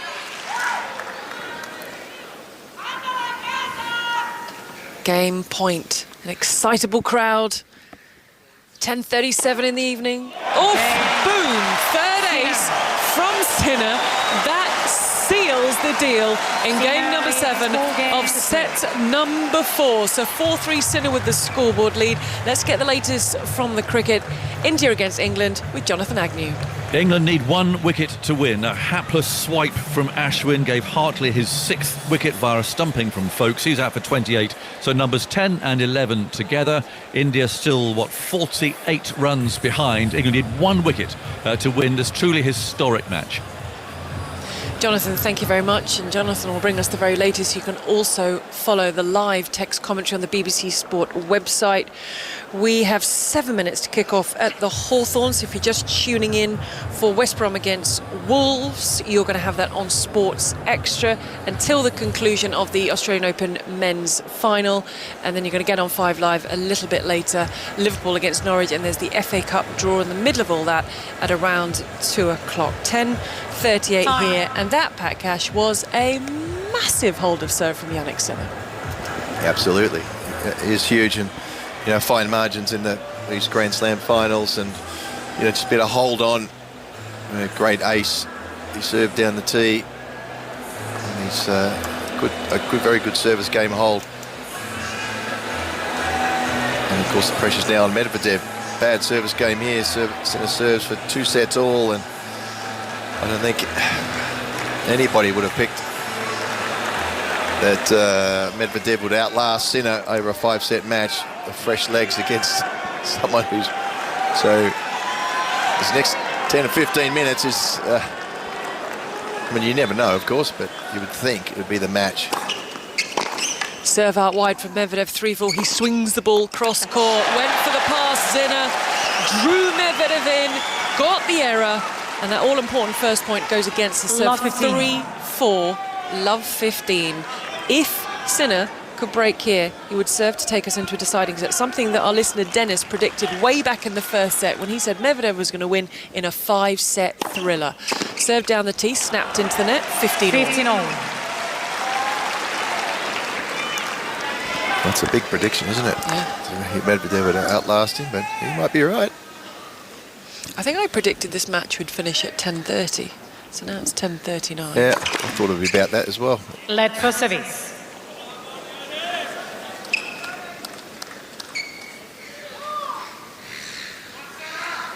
The birds are thinking, when is it our time? Not yet. Serve out wide, stretch on the forehand, sits up. Oh, but it's long from Sinner. Look up to his box and they just give a little nod, confirm the call. Oh my goodness. The smallest of margins.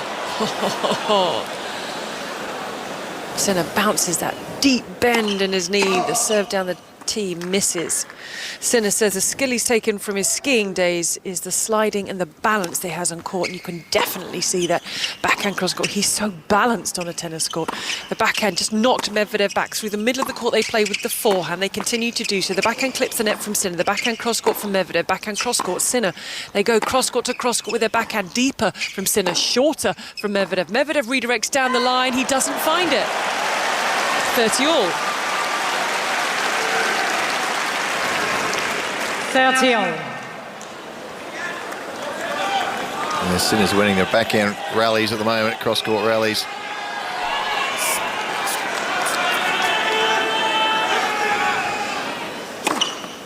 Down the tee, the stretch on the return, short ball, Medvedev should put it away. Oh, he goes back to Sinner. He was lucky that Sinner wasn't settled. He misses its game point.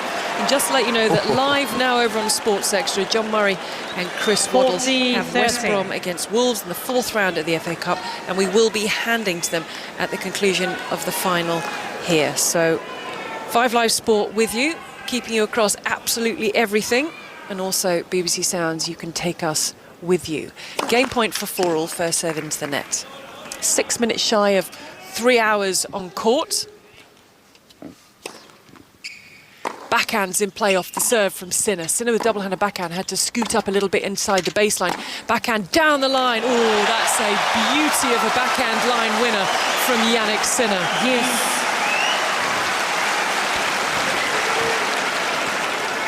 Well, it's a tactic that was working for the first couple of sets. Just keep going to the Sinner backhand, wait for the error, but they're not coming now, and he's producing winners to get that line backhand. Serve out wide, the stretch is opened up the off forehand, which is exactly what Medvedev did for the 1-2 punch to bring up game point, looking to lock us in at 4 games all, 4th set. Yeah, good return from Sinner. That serve was fantastic, right on the sideline, 178 kilometres an hour. Somehow he got it back. A good effort. Very easy one to miss that one from Medvedev. Well done. Stretch on the backhand, Medvedev with his backhand places it up the line. The forehand cross-court and deep from Sinner. Shorter cross-court from Medvedev, who plays the backhand cross-court, pushes Sinner back into a ball that stops short. The off-forehand from Medvedev. Down the line goes Sinner. Cross-court goes Medvedev. Trying to finish it off with a big forehand. Sinner, he finds the net, and it is 4 games all, 4th set. 4 games all. Wow. The tension's building, isn't it? I mean, Medvedev will still have belief that he gets into the 5th set, he can still win this. I'm not so sure. So these next few minutes are crucial. So you can follow the cricket on the website. You have West Brom Wolves on SportsX. You've got the Australian Open men's final here on 5 Live, and we'll keep you up to date and across everything. 4 all. Sinner, the 4th seed, serves out wide. Block back, short ball. Sinner should finish it off. He does so. Opens up the court, finds it. Did clip the top of the net, but Medvedev had almost left the court in the other direction anyway. But out of courtesy, there's the sorry, not sorry.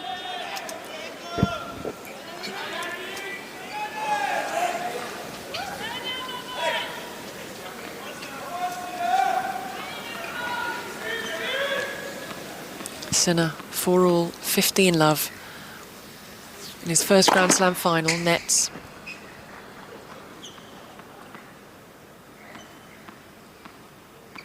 The question was asked at the start of this season, is he ready? Well, here he is in the final. Backhand, cross-court, and into the net goes Sinner, and it's 15 all. 15 all.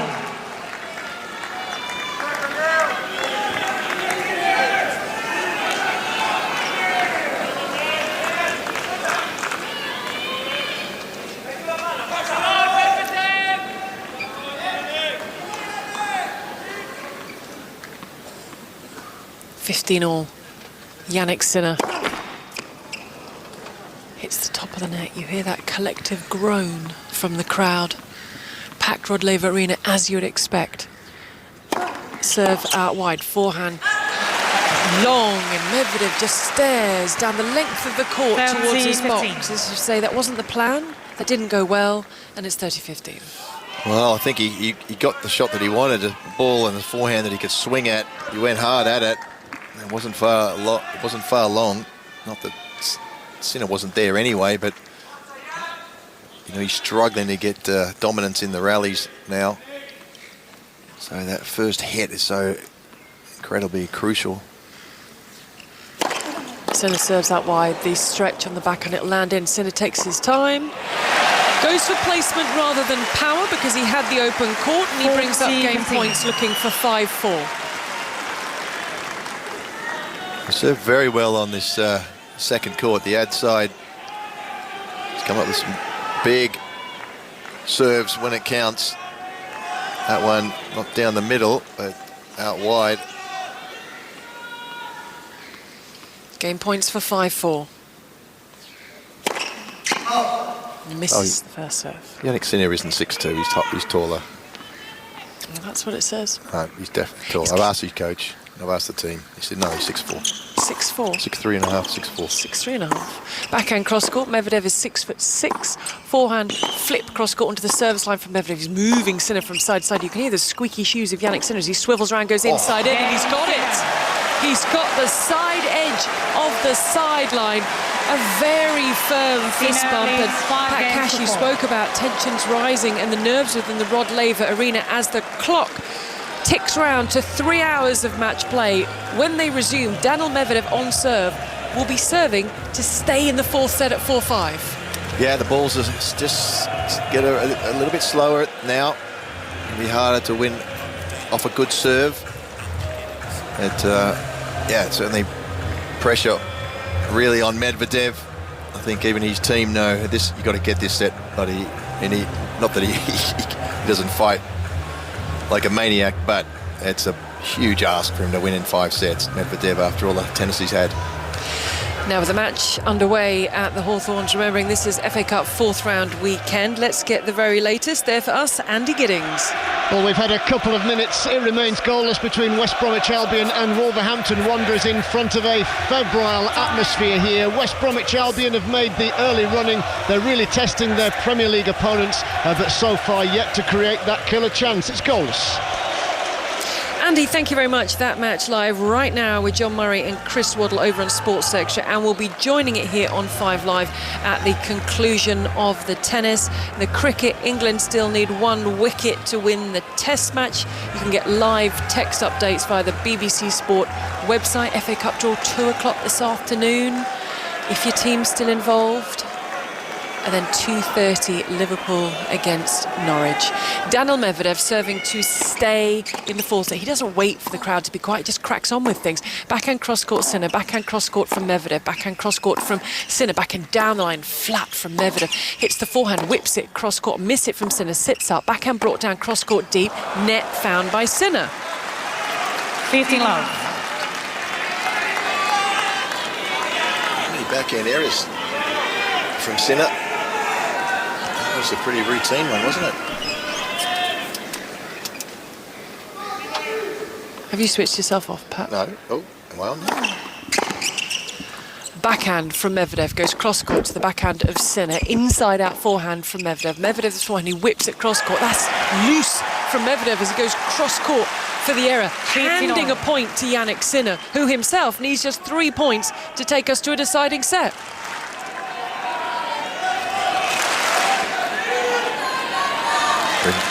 More tension, isn't it? Medvedev serves down the tee, the stretch. Off the baseline, the half volley, the drop shot from Sinner. Here comes Medvedev, the backhand goes cross-court. The pick-up from Sinner, he doesn't quite make it. What retrieval skills from Daniil Medvedev. That was probably Sinner's best return match as an Italian fan is up in the crowd. Doing what Italians done, hands everywhere. He couldn't believe it. He had the whole court open, Sinner, but was just caught the top edge. Medvedev serves down the tee, the stretch of mid-court ball, the forehand cross-court. Medvedev has to scamper back into a backhand cross-court. He pushes it long. He pushes the backhand long, and things tighten up at 30-all, and Sinner needs 2 points for the set. He desperately wanted to come in on that, didn't he? That short ball to the forehand. It didn't hit it all that well, and so it backtracked.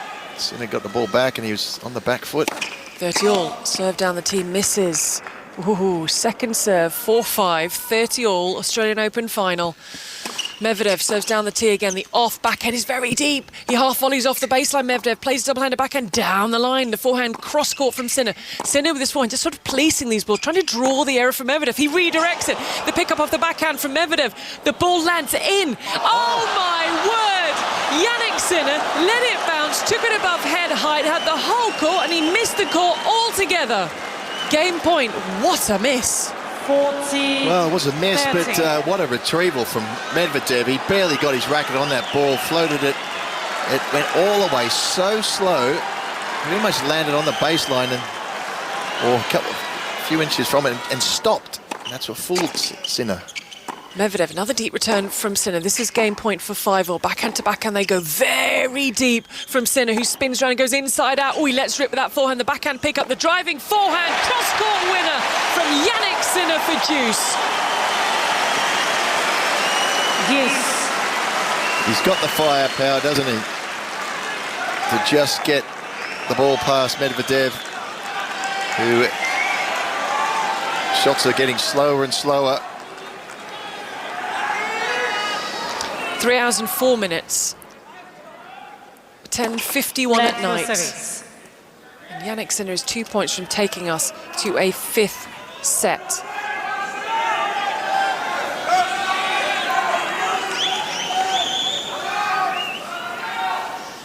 Medvedev gets himself set, just the one bounce needed, serves down the tee, comes back deep to the backhand. These returns from Sinner at the moment. Backhand cross-court from Sinner. Sinner with his backhand. That one sits up a bit, has to get out the way of that one, Medvedev. Medvedev's still on the backhand, redirects it and he misses. And this is set point, Yanik Sinner, to take us to a deciding set in the Australian Open men's singles final. Sinner.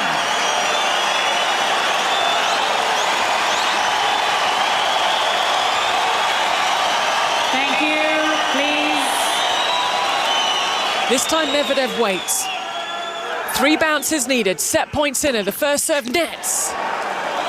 Thank you. Sinner steps up and in to attack anything that's short. Set point Sinner. Second serve sits up. The forehand back to the feet of Medvedev. Plays the half volley. The forehand into the corner.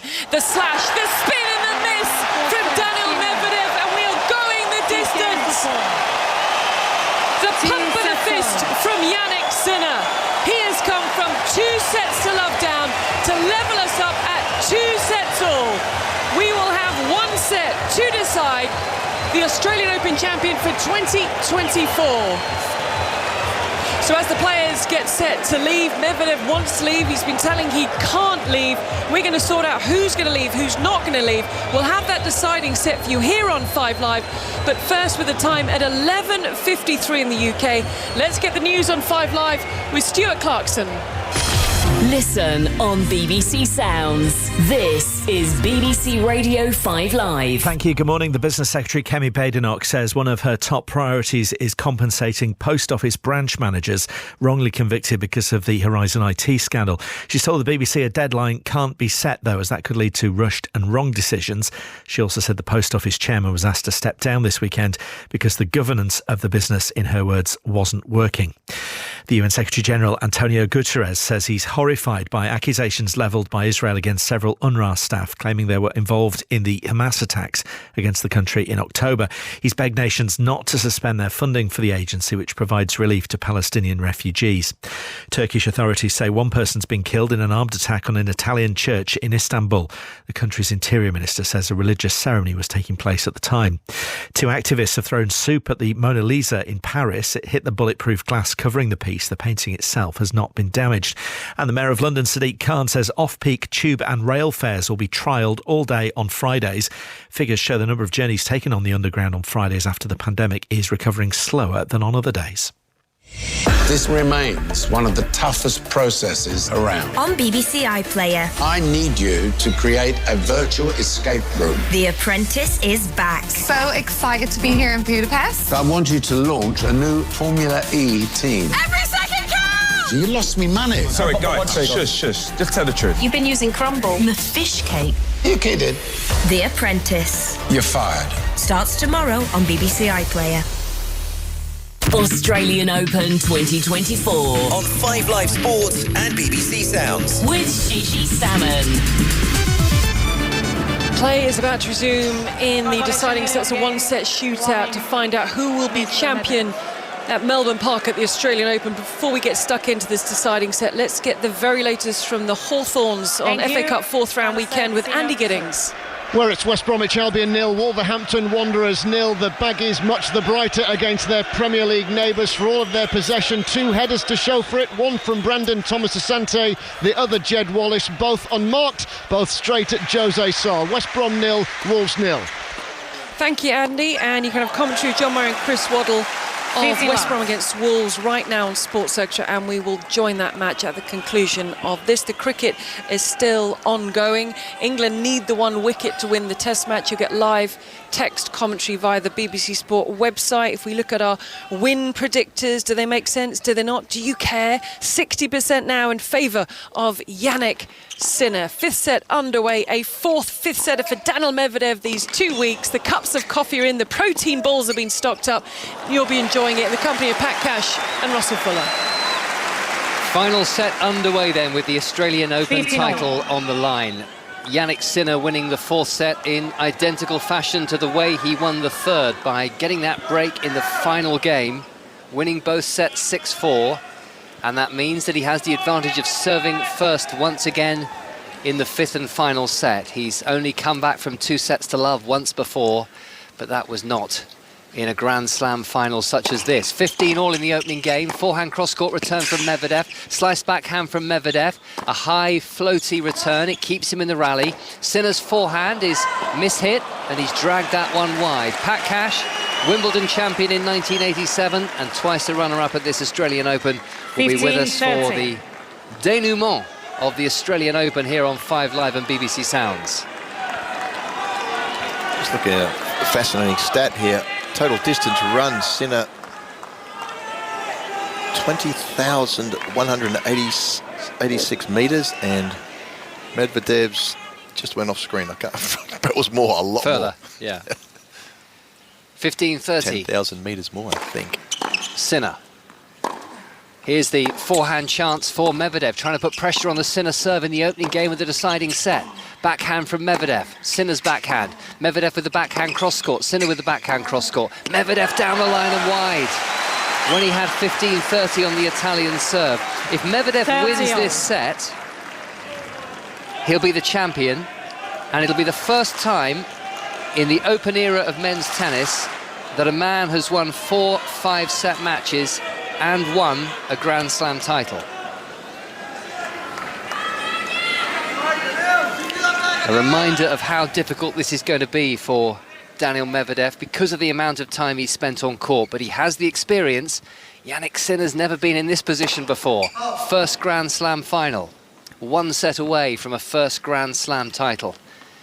And nerves could well play their part in the climax here in Melbourne. Backhand return from Medvedev. He's bunted that just inside the baseline. He's swinging a forehand cross-court. Medvedev with a forehand to the backhand of Sinner. Medvedev's backhand. Sinner with a backhand to the Medvedev forehand. Sinner cross-court with the forehand. Medvedev straight back at Sinner, who's standing on his baseline. Long rally developing here. Backhand from Medvedev, trying to set up a break point in the opening game of the 5th and final set of the final. Medvedev's forehand cross-court. Sinner down the line with the forehand. Medvedev is equal to him in this rally, but now he's stretched wide to his backhand side. Slice backhand from Sinner. Medvedev has a running forehand which he hits powerfully cross-court and into the corner. Backhand cross-court from Medvedev, the backhand from Sinner. Medvedev's backhand, Sinner with the backhand cross-court. Medvedev's backhand, forehand cross-court Sinner. Medvedev cross-court with a forehand. Sinner down the line with a forehand. Medvedev gets a backhand in play. Sinner another backhand. Medvedev cross-court with a backhand. He's just gone long. A ridiculous rally, and Medvedev showing Sinner that he can still hang in there even if the point escaped him at the last. What a rally. 40, what a rally. 30. So desperate. All those hard yards of sprints and everything else goes on into the 5th set. Must have missed by a fraction. 39 shots, and Medvedev did most of the running in that one. That is not going to help his cause. And he was feeling it, wasn't he, at the end of that point? Yeah. Bent double, looking up at his coach, Gilles Savara, who's suggesting one more push, one final set. That's all I'm asking you to play, just one more set. What's he got left? Game point Sinner, misses a first serve, but it's a second serve ace down the tee. So Sinner hangs on to his serve to 30.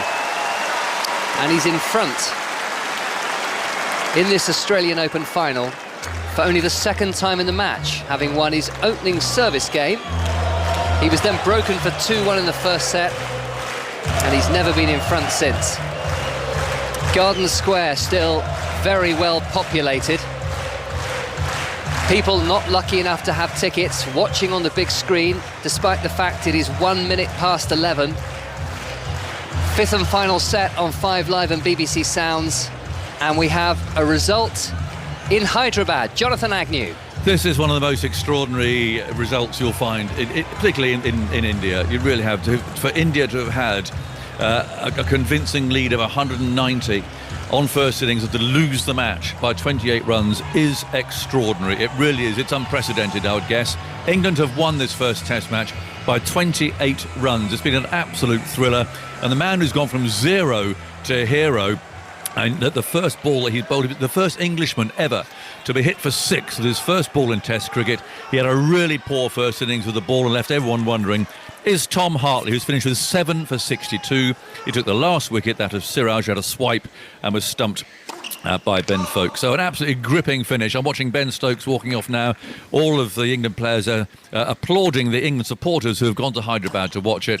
That really does set up this series. It's a very difficult place to play. The caveat I'll give is that last time England went there, they won the first Test and lost the series. But India have got a lot of questions to answer after this, and England will thoroughly enjoy their night. Thank you, Jonathan. Staggering win for England, and a little bit later in the afternoon, the TMS podcasts will be available to download from BBC Sounds, and 4 test matches to look forward to in that series as England somehow win the first test by 28 runs. Here in Melbourne, Daniil Medvedev has the first point of his first service game of the deciding set. There's a bug on the court, which Medvedev himself is trying to coax to the back of the court. There's a ball boy on hand to swat it away, but deciding to take matters into his own hands and also buying himself a little bit of time at the back of the court. Yeah. A little bit longer recovery between points, which I think is a smart move. Love 1. 15 love. Second serve, Medvedev. Backhand return from Sinner. Medvedev's backhand cross-court. Backhand Medvedev cross-court. Sinner with the backhand to the Medvedev backhand. Now a forehand for Medvedev. He's hit that cross-court. Sinner returning on the forehand. Sinner's double-handed backhand to Medvedev's double-handed backhand. Forehand cross-court from Medvedev. Sinner down the line. Medvedev with the defence. Long, the backhand. And these long rallies will be very much to the liking of Yanik Sinner, who I'm sure is also feeling the pain. But he has not been on court for nearly as long as Daniil Medvedev. Yeah, I'll be looking closely at a couple of any unenforced errors from Sinner. He certainly said he's way fresher player than Medvedev, but under the circumstances, the legs get a bit jelly-like. 15 all. Medvedev with the forehand to the backhand of Sinner, and the volley cross-court by Medvedev, but a great passing attempt by Sinner, and Medvedev cannot control that backhand volley. 15-30. Well, again, another approach shot. Good volley there. Not a great approach shot from Medvedev, but he did a half-decent volley, but Sinner ran onto that, hit it so hard. Just it couldn't possibly control the backhand volley. So 15-30 down Medvedev, but there's an excellent serve, and the backhand from Sinner is wide. Interesting, going for the serve volley. He's trying to shorten the points up, which he sort of has been trying to do from the beginning of the match, but his sting from his ground strokes has just gone out. Medvedev, Sinner's gone better. Good serve again from Medvedev. Sinner with the backhand into the net. 40-30.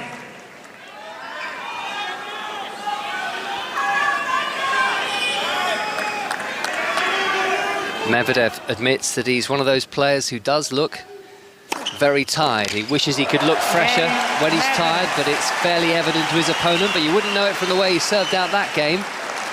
One game all. He says he envies players like Hubert Hurkacz, the tall Pole with the big serve, who he says looks as fresh as a daisy in the locker room, even after he's played a 5-set match. But when they did meet, and it went to 5 sets, then it was Medvedev who won the quarter-final. And he won the semi-final from 2-0 down against Alex Zverev. Can he win a quarter-final, a semi-final, and a final over 5 sets, having been up and playing 5 sets until 3:40 in the morning against Emil Rusevori in the second round, which finished in the early hours of Friday morning? That's an ace from Yanik Sinner. If you're just switching on, England have won the Hyderabad Test by 28 runs. Tom Hartley taking 7 for 62, and in the process becoming the first England spinner since Jim Laker to take 7 wickets on debut. Ollie Pope's 196, setting it up over the course of the last couple of days. TMS podcast available to download later. Players only just finished in Hyderabad. Forehand winner from Sinner to move to 30 love. 30 love.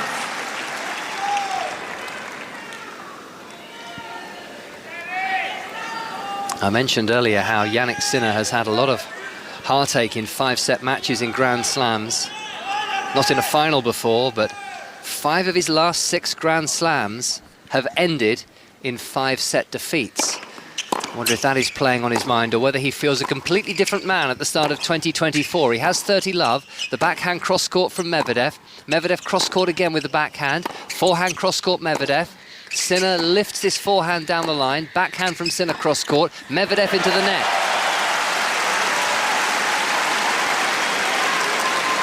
Not a lot of zip coming off these Medvedev shots at the moment, are they? He this time tried to redirect down the line, but wasn't much power in that at all, and pretty meekly fell into the net. I'm not sure what he can do at this stage, Medvedev, other than hang in there with his serve and hope that he can flash a couple of winners, get some energy, somehow break. Maybe even get it to a tie-break, which would be a 10-point tie-break. And that's a very good service hold to love for Sinner as Medvedev miscues the forehand return. Sinner leads 2-1. We're off to the Hawthorns. There's commentary of this FA Cup tie on Sports Extra, and there for us on 5 Live is Andy Giddings. Well, it's West Bromwich Albion 0, Wolverhampton Wanderers 0. West Brom have been the brighter team. Thomas Asante and Wallace with headers at Jose Sarr, but Wolves of the Premier League have had the best chance. Mateus Cunha unmarked on the turn, 12 yards out, skied over. West Brom 0, Wolves 0. I know one man who is unfortunately not able to be with us on our coverage today. Will be probably watching that as well as this final, and that's David Law, unable to commentate with us today because he's not feeling well. So get well soon, David, and we're very sorry to miss you in the box after 15 days of coverage here in Melbourne at this first Grand Slam of the year. Which way is it going to go?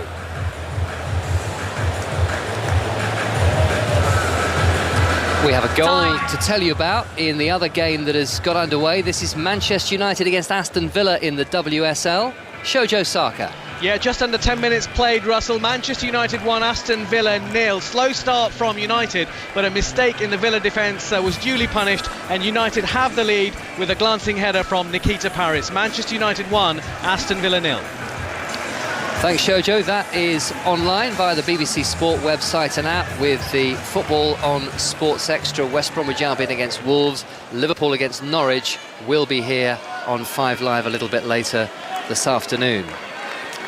This is the 35th 5-set match of the Australian Open, which equals the Open era record for most 5-set matches at a Grand Slam tournament, set at the US Open of 1983. It's 2-1, Yanik Sinner, but that's a brilliant backhand overhead volley by Daniil Medvedev. He absolutely knifed that to win the first point on serve.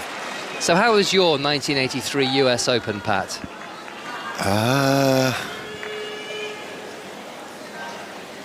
I can't remember. Quite early in your career, that, wasn't it?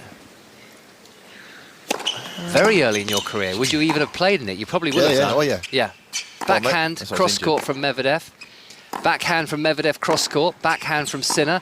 Backhand Medvedev, cross-court. He was anxious about that. It was a little bit too long. We're going to check your stats now, see if you were involved in any 5-setters. I'm told you didn't play a 5-setter. You made the third round. And who did I lose to? Did he lose to? The clue we're giving you is he was an American. Service winner from Medvedev for 15 all. 30-15. Yeah. Yeah. It's a local boy. Oh, I'm blank on his name now. Remember, that was actually changed my life, that match. Oh, there's a story in this as Sinner hits a backhand return right to the back of the court. Well dug out by Medvedev, and he's earned the point as Sinner goes long with the backhand. 40-15. It's Billy Scanlon. Okay, so that's not the year I'm thinking of. I'm thinking maybe the year before then. Right, so it didn't change your life, that match? Well, no. I did break my Achilles against him when I was killing him in Tokyo. Ace from Medvedev. He holds to 15. It's 2 games all in the deciding set. Here on 5 Live on BBC Sounds. Sorry, he went on to beat McEnroe, didn't he? McEnroe's top seed. The stats keep coming. You were very young in 1983. I'm told you were the youngest player to play in a Davis Cup final that year. I was the youngest player at that stage to play in Davis Cup final. Rafa, I think, broken that record. 2 games all in the 5th and final set. It's Yanik Sinner serving. He's hitting a forehand cross-court. Forehand cross-court from Medvedev. The backhand cross-court from Medvedev. Sinner aims towards the backhand of Medvedev. Now Sinner going down the line. Medvedev getting there again, but his squash-style forehand is just wide. But he really is looking like a man who's trying to convince us he's fresh. And you've commented on maybe a lack of pop on some of his shots, but he's still moving pretty well, all things considered, I think. He is. It's the telling sign is just that he hasn't got able to move Sinner around, but he was baiting Sinner for that backhand down the line. Sinner hasn't missed many of those at all since the third set. 15 love, Sinner, his forehand. Medvedev with a forehand cross-court, and the volley, a crisp one from Sinner as he punches it to the back of the court.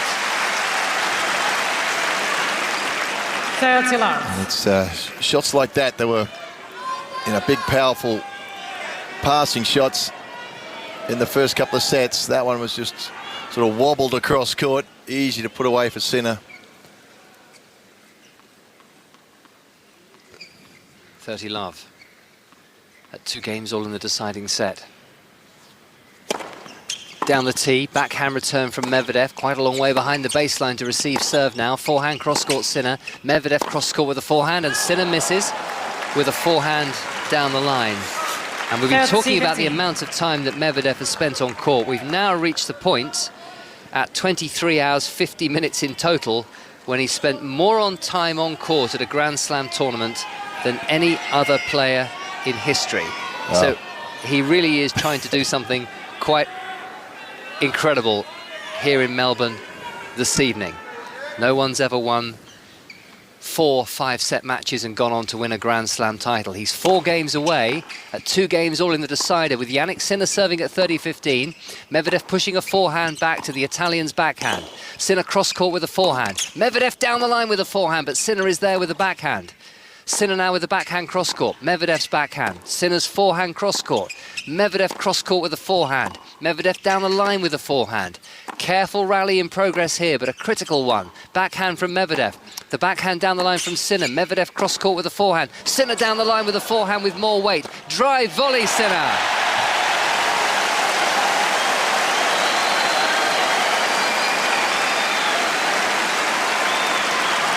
(40-15).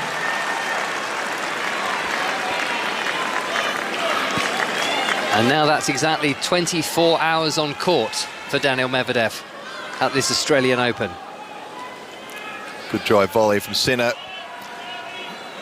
He's just got that extra power. He's one of the hardest hitting players, if not the hardest hitting player on the tour of his ground strokes. Just able to penetrate, just move Medvedev around, who's still moving very, very well. But just some of those little extra power that he needs. A bit more energy, just lacking. 40-15, backhand return from Medvedev, the backhand Sinner. Medvedev's cross-court backhand to the very back of the court. Now a forehand cross-court. He's making Sinner run, but Sinner ate up the yards impressively and hammered a forehand down the line. And he's held his serve again, and he leads by 3 games to 2 as we get an update from the Hawthorns in the FA Cup and Andy Giddings.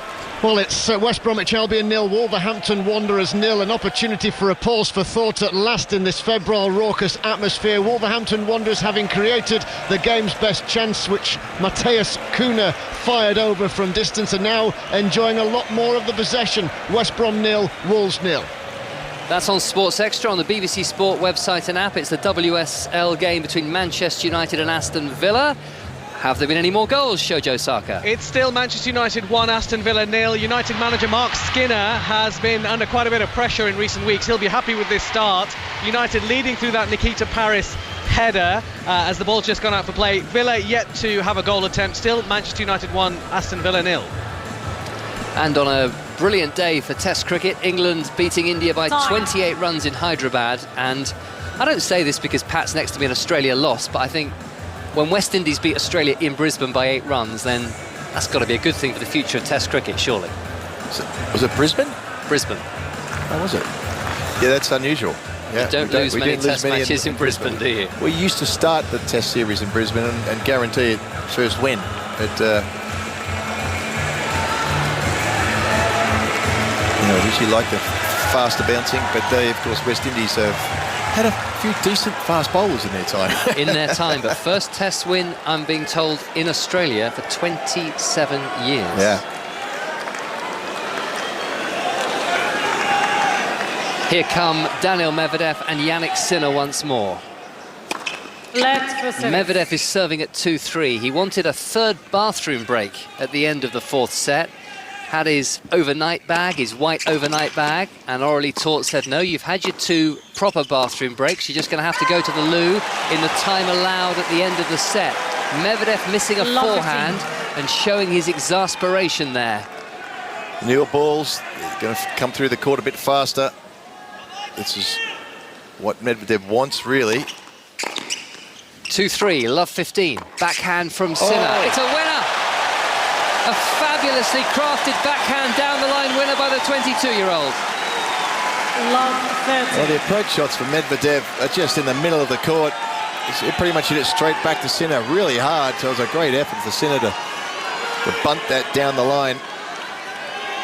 But there's no accuracy at all on these approach shots at the moment from Medvedev. They're just in.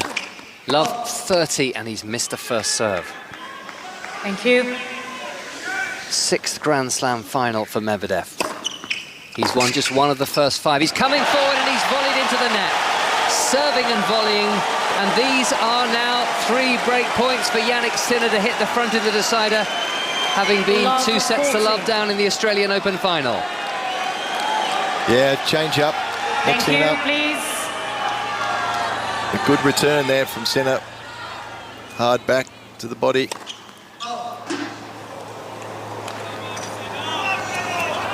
Second serve, Medvedev, as he tries to fend off 3 break points. Kick serve to the Sinner backhand, Medvedev's backhand. Sinner hits the backhand safely down the centre of the court. Now a bit more depth on the backhand from Sinner. His forehand is onto Medvedev's backhand. Sinner's forehand into mid-court. Medvedev with a forehand to the back of the court, and Sinner has gone long, and Medvedev saves the first of 3 break points against him. 15-40.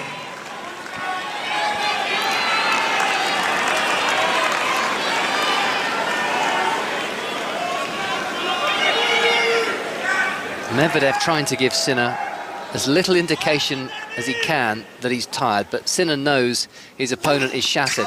But Sinner is trying to win a first Grand Slam title in a first Grand Slam final, and this is the 5th set. So in a sense, all bets are off. Break point Sinner.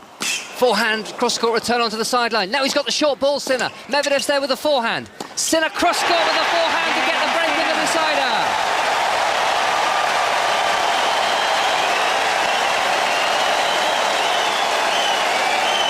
Just crushing a couple of big forehands there, Sinner. Sinner leads 4-2. Medvedev picking the side on one of them, but didn't have much on it, just wobbled it back, and Sinner crunched the next one.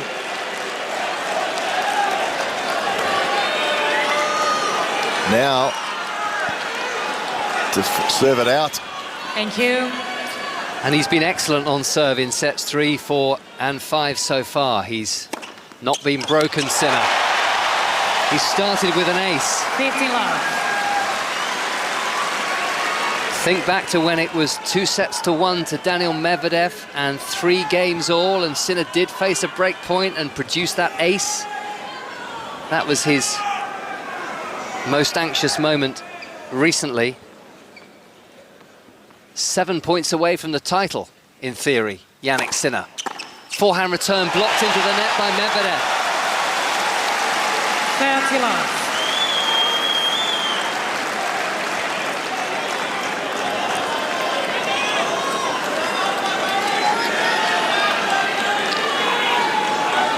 Medvedev's coach, Gilles Savara, leaning forward, stroking his beard. He's been in this position too often for his liking in Grand Slam finals. The 5 previous finals that Medvedev has played have been against either Novak Djokovic or Rafael Nadal. This one against 22-year-old Yanik Sinner, who has double faulted. 30-15.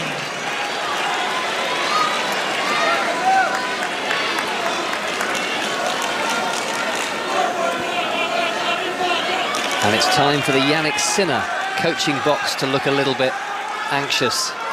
Stress written all over the face of Darren Cahill and Simone Vannozzi. Let for service.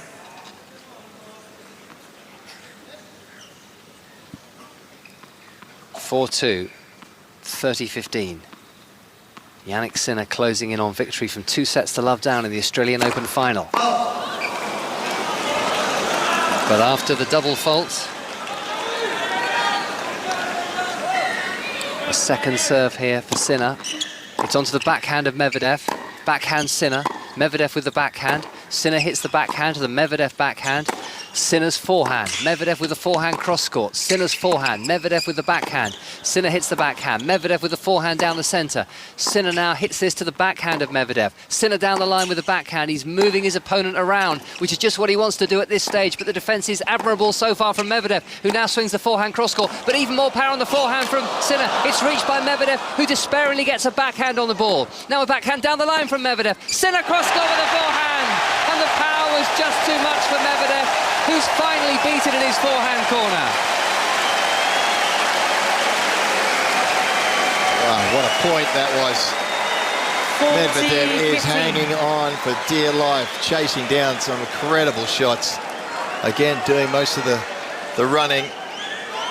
Sinner's parking himself on the baseline and dictating the play. That is admirable from Medvedev. 2 game points for Yanik Sinner for a 5-2 lead. I'll tease a goal after this point at the Hawthorns in the cup tie between West Bromwich and Wolves. Game point Sinner, down the tee, high backhand return from Medvedev is long.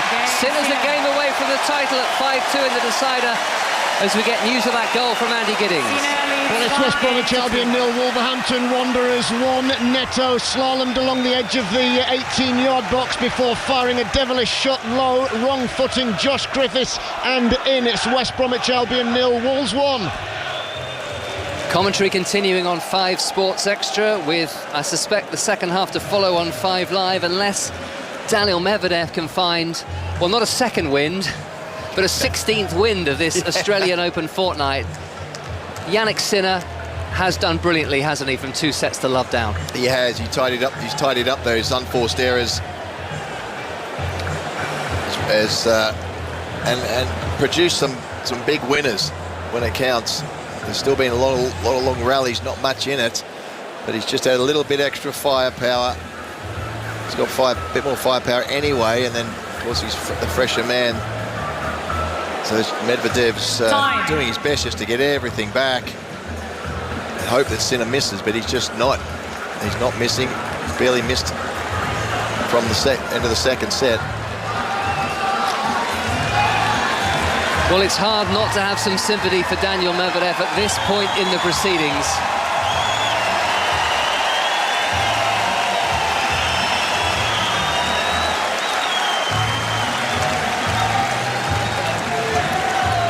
But he's now having to hold his serve after 3 hours and 38 minutes and over 24 hours on court throughout this Australian Open to stay in the final. 2 sets up, now 2 sets all, and 2-5 down, but just the 1 break of serve. Long the return from Sinner. Medvedev will just be thinking, I've got to make the 22-year-old serve it out with a first Grand Slam title on the line. Medvedev serves down the tee. Sinner stretching for the forehand, just gets it back in play. And Medvedev has gone long with the forehand. 15-all. Again, going the cross court. Sinner moved that side and Medvedev saw him going. Went a little bit harder. That was about as easy as a shot you're going to get. 15-all. Sinner's forehand reply. Medvedev with the cross-court backhand. Sinner's backhand. Medvedev down the line with the backhand. Sinner's forehand. The stop volley attempt by Medvedev, and he's moving to his left to intercept the dink cross-court on the volley by Sinner, and he's floated that backhand volley down the line. 30-15. And he's still just about alive in this Australian Open final here on 5 Live and BBC Sounds, the culmination of 15 days of broadcasting from the state of Victoria. Down the tee with an excellent first serve, a service winner from Medvedev. 40-15.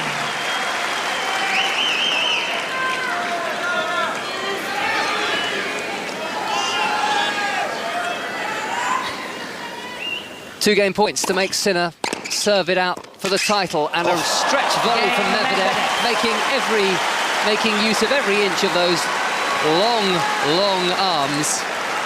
Wins in the game, and asks the question of Yanik Sinner at 5-3 up in the deciding set. Absolutely, he's done what he has to do. Just to see if any of the nerves come in. You can't see it. The way that Sinner's been playing and serving. Medvedev a long way back now. Just wants to get that return back somehow. Yanik Sinner serving for the Australian Open title. Forehand return from Daniil Medvedev. Another forehand from Medvedev. Sinner with a volley.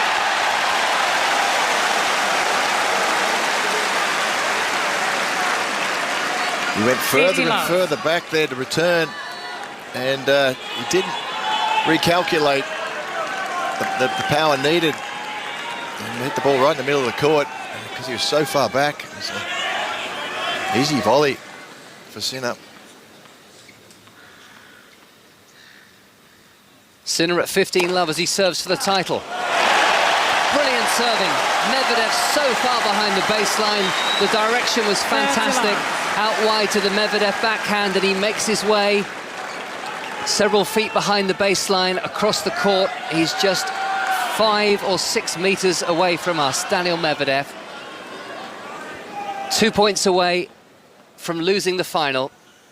Yanik Sinner, the Italian, misses the first serve, but is in a very strong position indeed here at 5-3 and 30 love. This is his second serve. It's a backhand return from Medvedev. The backhand is miscued by Sinner. 30-15. Well, a little sign of nerves, fair enough. But serving at 70% in this set. First serves and a high success rate. Just needs a couple more. Sinner at 30-15, serves to the backhand of Medvedev. Medvedev running along the baseline to hit a forehand to the Italian's backhand. Forehand cross-court from Medvedev. Forehand cross-court, Sinner long.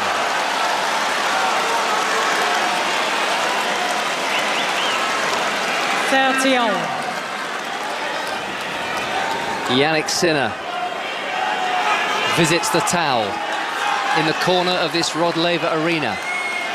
Daniil Medvedev pacing forwards and then backwards, adjusting his shorts just in front of us, hoping desperately to be able to extend this final. 5-3, 30 all. Sinner still 2 points away from the title. Backhand return Medvedev. Sinner with a forehand. Medvedev with a backhand wide. Sinner attacking hard, taking Medvedev out of the rally. 30. And this now for 22-year-old Yanik Sinner, who could have been one of Italy's champion skiers, is now championship points to win a first Grand Slam title in his first Grand Slam final appearance. Sinner serves. Backhand return from Medvedev. Sinner's forehand. Medvedev with the backhand cross-court. Sinner's backhand to the Medvedev backhand. Sinner hits the backhand down the line. Medvedev cross-court with a forehand. Sinner down the line with a forehand winner to win the Australian Open title and a first Grand Slam title. He's the youngest men's champion here for 16 years, and he's flat on his back on the baseline, and he's ended the challenge of Melbourne's Marathon Man. Daniil Medvedev, over 24 hours on court, couldn't win a fourth match in 5 sets as he congratulates the new champion. He's been the coming man of tennis for a long, long time. And tonight, on the Rod Laver Arena, Yanik Sinner of Italy has realised his potential, and at 22 years of age, he is a Grand Slam singles champion.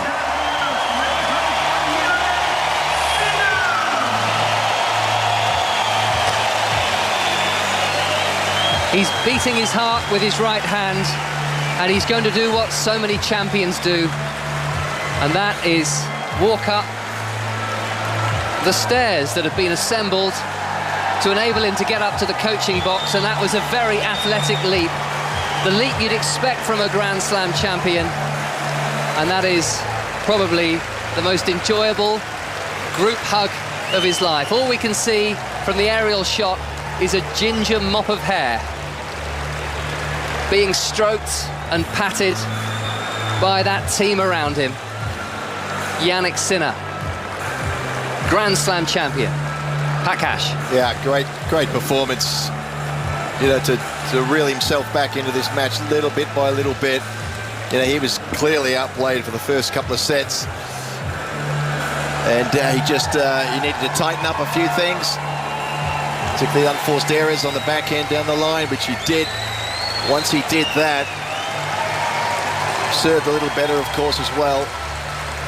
And the sting came out of Medvedev's game. He had the firepower, and at the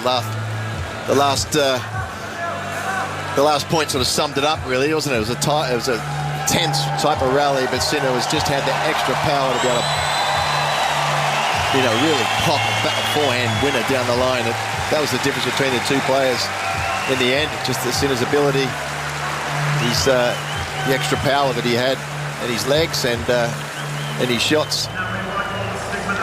Only the second time he's come from 2 sets to love down to win a match, and he's done it in the most important match of his life. And Daniil Medvedev has lost an Australian Open final from 2 sets up for the second time. I feel the circumstances were very different this time. Yeah. That match against Rafael Nadal was just extraordinary, given Nadal's history leading up to the Australian Open that year with injury. But I think as soon as Yanik Sinner won the 3rd set, it felt very plausible, didn't it, that he was going to come back and win in 5? Absolutely, absolutely. And I think everybody knew it, including Medvedev. He was going so hard on that in that 3rd set. He had the break point, didn't he? And Sinner came up with a great big ace, and I said this might be the most important ace of his career, most important save that he's ever done.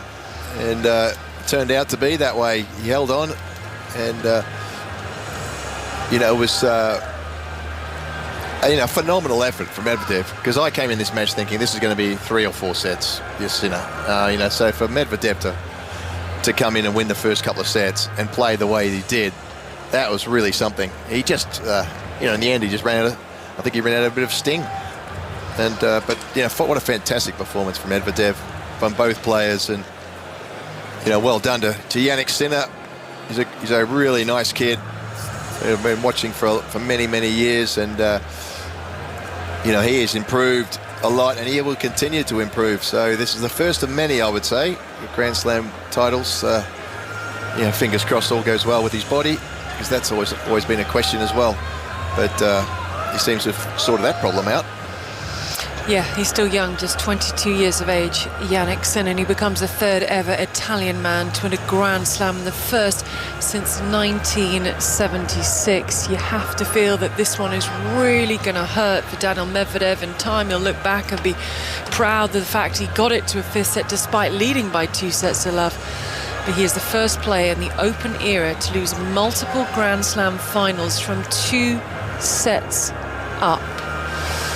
Ouch for Daniil Medvedev. Yeah, but you know, under the circumstances of how he got in here, and it's not totally surprising. I think the one that would have stung more was probably against Rafa, but yeah, you never say for 2 sets of love up against Rafa and break points.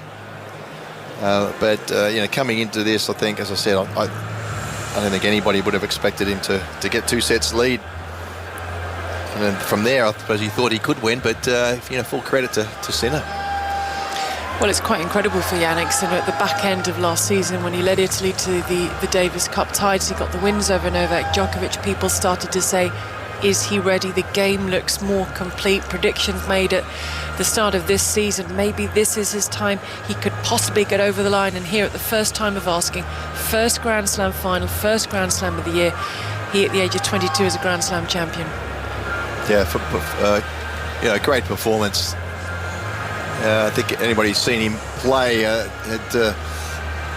knew that he had the abilities, but you know, you still got to keep improving your game. And there was a few errors, a few weaknesses there, and he's worked hard at fixing them. And they became a little apparent in the first couple of sets. Didn't serve particularly well.